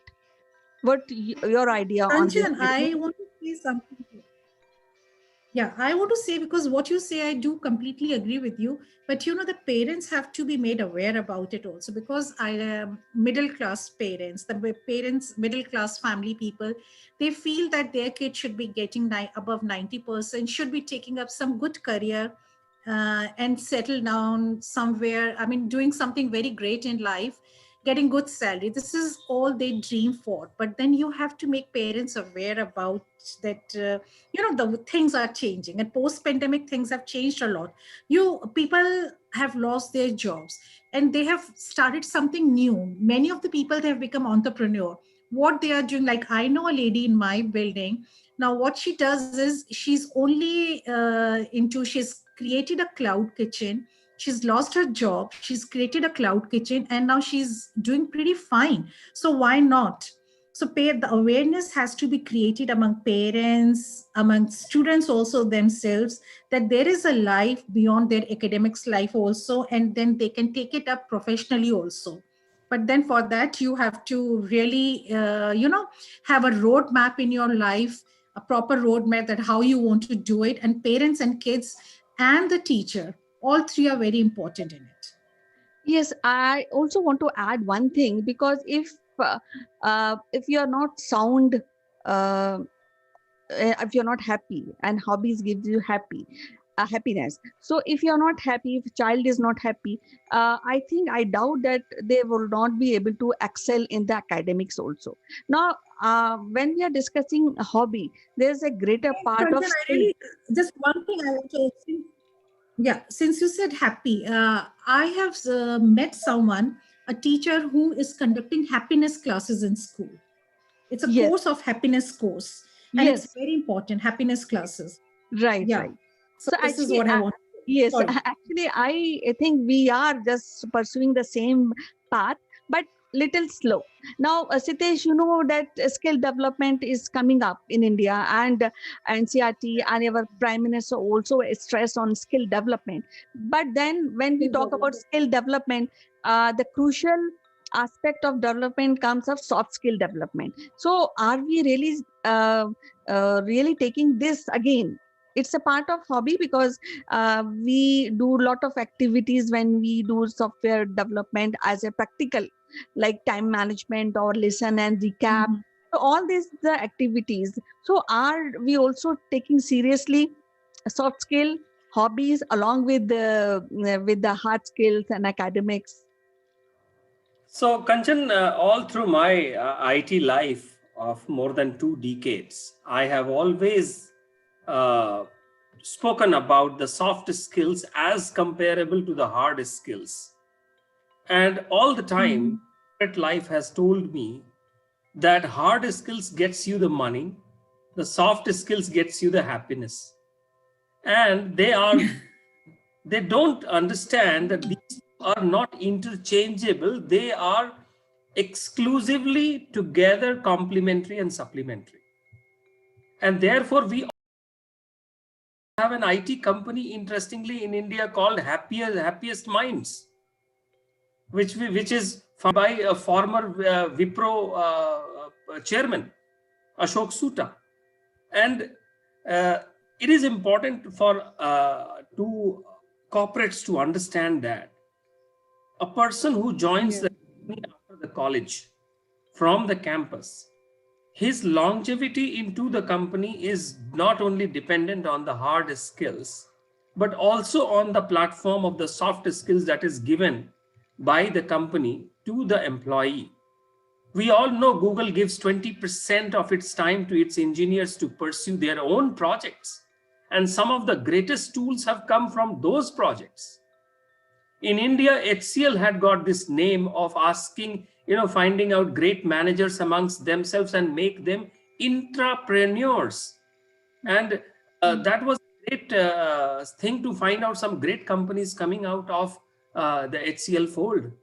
So I think this is very important, not only in the school level, but also in the college level and in the corporate. But I think in today's, especially in the IT world where I work, I see that there's a lot of such things are happening because we invariably get to know what is happening in California. Right. But probably in other industries, it may come a little late. But in the middle age, when the students are in college life after the 12th, and those 4 or 5 years, those 4 and 5 years, I have realized, I see that they all are trying to get into those CAT and GMAT and SAT and TOEFL and GRE and those IITs and IIMs. Whereas the same student in other part of the world, which is the developed world, is trying to pursue something else.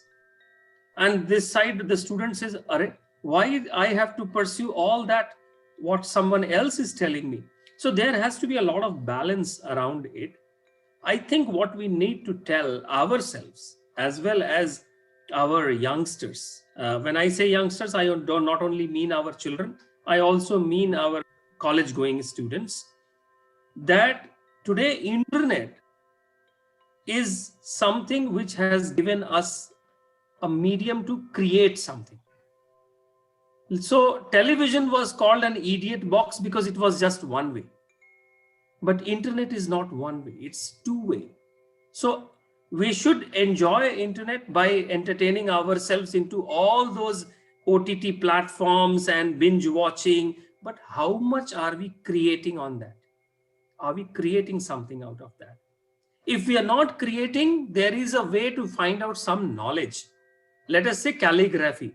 Many people don't know what calligraphy could be until unless they visit a textile museum in Ahmedabad.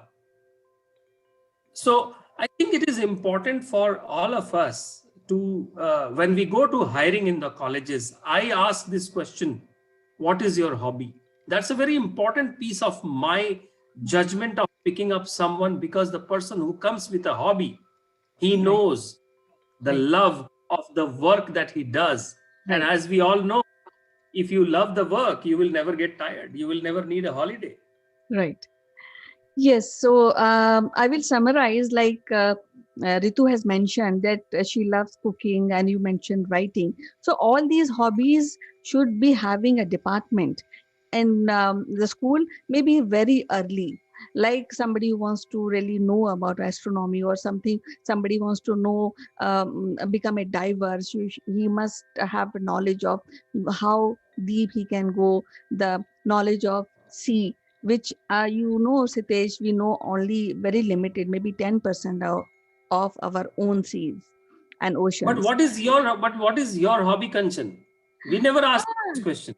okay, my hobby is talking, and that's what I'm doing actually.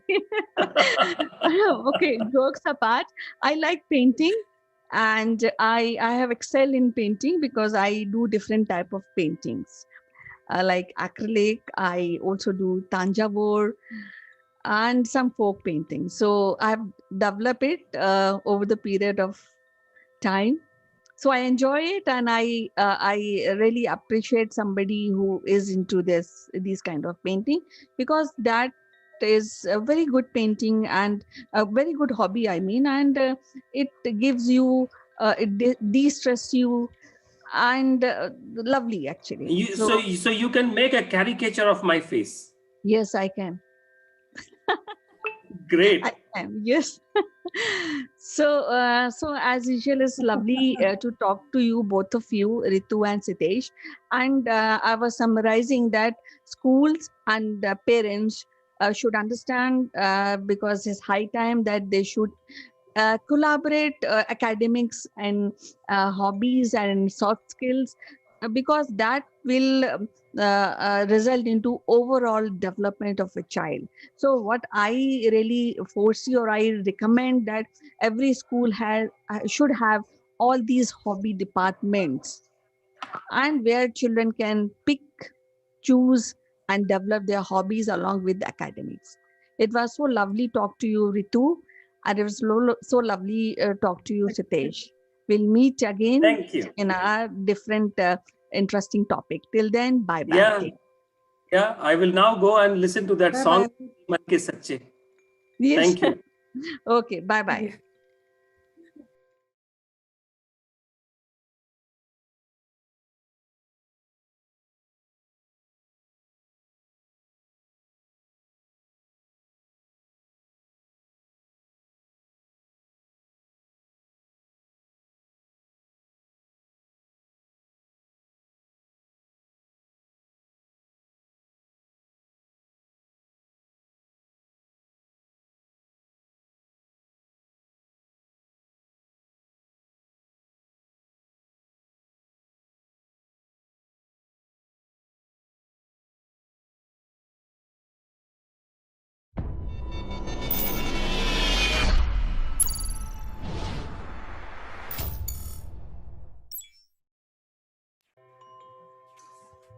Hello, everybody. This is your friend Chandrakant from Akulmach Technologies. Welcome to Top Brass. And I'm also joined by my friend and my mentor from UK, Mr. Naval Gant. Naval, welcome to Top Brass. Good morning, CK. Good morning, everybody. It's the start of a new week, so it's a new opportunity to get out there and make a change. So what are you going to change this week, CK? Naval, actually, I have been reading your book, and I spent some time over the weekend about your book, which is called Can You Handle the Truth? And I have started reading the chapter 2, which is about self-reflection and growth. So just wanted to know your thoughts and what was running in your mind when you started writing this particular chapter, specifically because this book has been written for the leaders and the CXOs. So, would you like to throw some light on this one? Yeah, sure. I mean, we needed to look at a chapter that was very much looking at ourselves, looking in the mirror, because most of these, CXOs, the C-suite arena, the senior leadership teams are so involved in what they do, working in the business and on the business, they've got no time for personal reflection. And so we're constantly doing SWOT analysis within the business. We're doing gap analysis within the business. We're trying to look at growing the business. And it's all about the business, the business, the business. But of course, sometimes we just forget, actually, the business is about what I'm doing, what we're doing as a team. So the motivation for that particular chapter, and you'll see by the questions at the end of that chapter, is to just take a little look at yourself.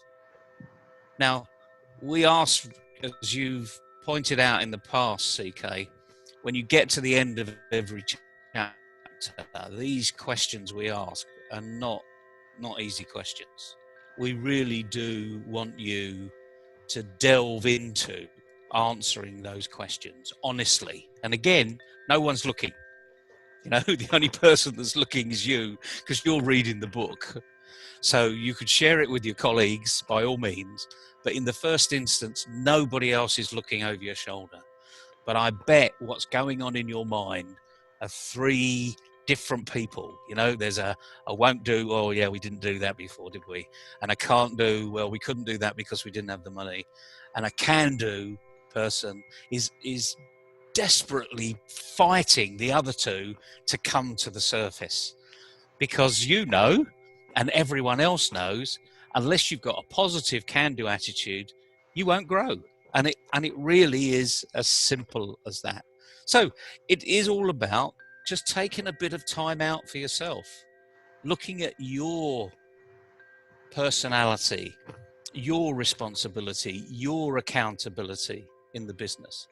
And we tend not to do it. So going to the questions at the back of that particular chapter, they're not easy, are they? Let's face it. Neville, I have just started reading the book, this chapter 2, and I was very curious to ask you this because the title of chapter 2 is self-reflection. And I was thinking over the weekend I think the most difficult task is self-reflection. So that is why today is Monday, and I've been thinking all over the weekend that what do you mean by self-reflection? Because I've not been able to figure out, because it opens up a new box, and when you go inside that box, it opens another two boxes. So it's I think one of the most difficult tasks for a leader to do a self-reflection. It is probably the most difficult task, but we have to do it. So for instance, if you're going to grow, are you prepared to do something different? And that is a question for you. So if you're going to grow, are you prepared to do something different? Yes, certainly. For growth, I'm prepared to do something different from my routine. And if it brings positive result, why not? And the interesting thing is, believe it or not, when I ask that question, and we ask it actually, we ask it a lot of golfers, because a lot of golfers will go to a coach and they want to improve their game. And one question we ask them, well, to improve your game, are you prepared to change something? And they say, well, why should I change? Well, if you're not prepared to change something, you're not going to grow, So if you don't change something, you'll just do what you did yesterday. And they sort of scratch their head and they say, oh yeah, I'd not thought of that before. Now that sounds incredible. Yeah.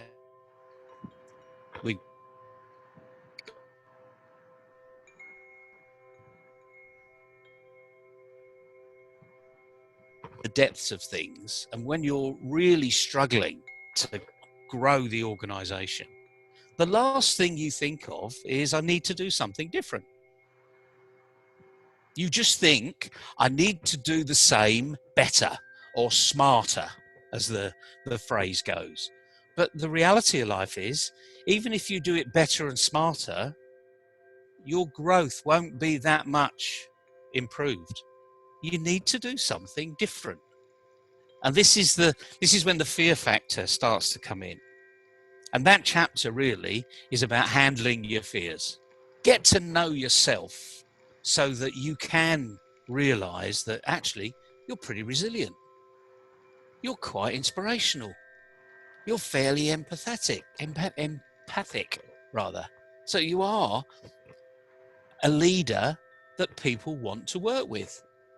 And then you start actually saying, yeah, I'm not that bad actually. I've got a few holes, so let me start to plug the holes. And that's why we do a gap analysis. Now, some of those holes are huge, frankly. Some of them are not very big at all.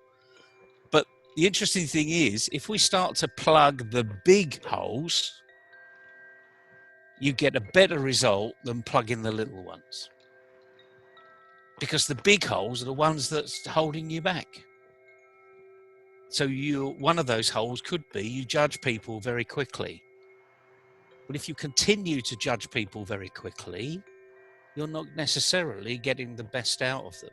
And you're not getting the best out of yourself because there's a lack of judgment by coming to a snap decision. You know, that person may just be having a bad day. So this self-reflection actually really does help you grow your business, because you start to see other people in a slightly different light. But as I say, the proof of the pudding is answering the questions at the back of the chapter. So I look forward to you getting to that point so that you can go and answer those questions. And your toes will start curling up, but that's fine because no one's watching. Yes, I will reach that point as well, Nabil. I think the first dilemma that is running in my mind is that all my seniors have told me that you have to build on your past, and it's very difficult for people to let go your past and build something new. And in fact, I've been doing on the contrary. I've been, not sticking to my past, but building a future which is different from the past. But that is a dilemma. I think when we do a self-reflection, the thing comes to the mind is that, hey, maybe I should have stuck to what I was doing for last 20 years, and that would have given me incremental growth. But what I did not continue that. I started something new, and that is taking time. So I think these are all part of self-reflection, goal setting, and listening to elders. I think it's a very, very difficult. When I reach the end of the chapter and I'm able to answer your question, I think all of these things are running in my mind just at the first page itself. No, that's great. I mean, but the thing is, like anything else, it's your time. It's not can we handle the truth, it's can you handle the truth. And I'm asking that to myself, so I'm going through all the questions we got at the end of every chapter. Am I doing this the right way? Can I do it better? Is there a more optimum way? Do I need more help from other people? Can we get more out of our team? Can we get more for less? Notice all of these are questions. None of them are statements. No one's perfect in this world. Believe you me, if I were to start to write down all of my imperfections, it would be quite a long list. But are they relevant in a context where I need to grow? The majority of the time is no, they're not, because they're just niggly little pains. But I've worked on them over the years and got better at it. So I'm a far better listener today than I was 20 years ago, than I was 30 years ago. When I think of back into going to the first day of my degree when I was 18, I thought I knew everything. I was brilliant. I was top of the class. I did this. I got into a great university. And then you start again and you realize, actually, no, you don't know everything. You know very little, and that's the whole point of going to university. So in a nanosecond, you get an alignment and you say, the reason I'm here is to grow. And that's the point. That's the whole point. And in life, we grow on a daily basis. Sometimes we go backwards. But that might be just reflection. So it's okay to go backwards. And as you say, you know, stick to what you know. I mean, the stick to your knitting phrase that we use in the UK, that works for a while. But when it doesn't work, that's when you need to be aware that you need to be changing. But ideally, you've changed before that. So you're proactive. We use these words all the time. To be proactive. What does that really mean? Am I proactive? Can I prove to myself I'm being proactive? Does my team know that I'm being proactive? Do they tell me I'm being proactive? You know, do I get feedback regularly? Are they scared of me? You know, do they only speak when they're spoken to or asked to contribute?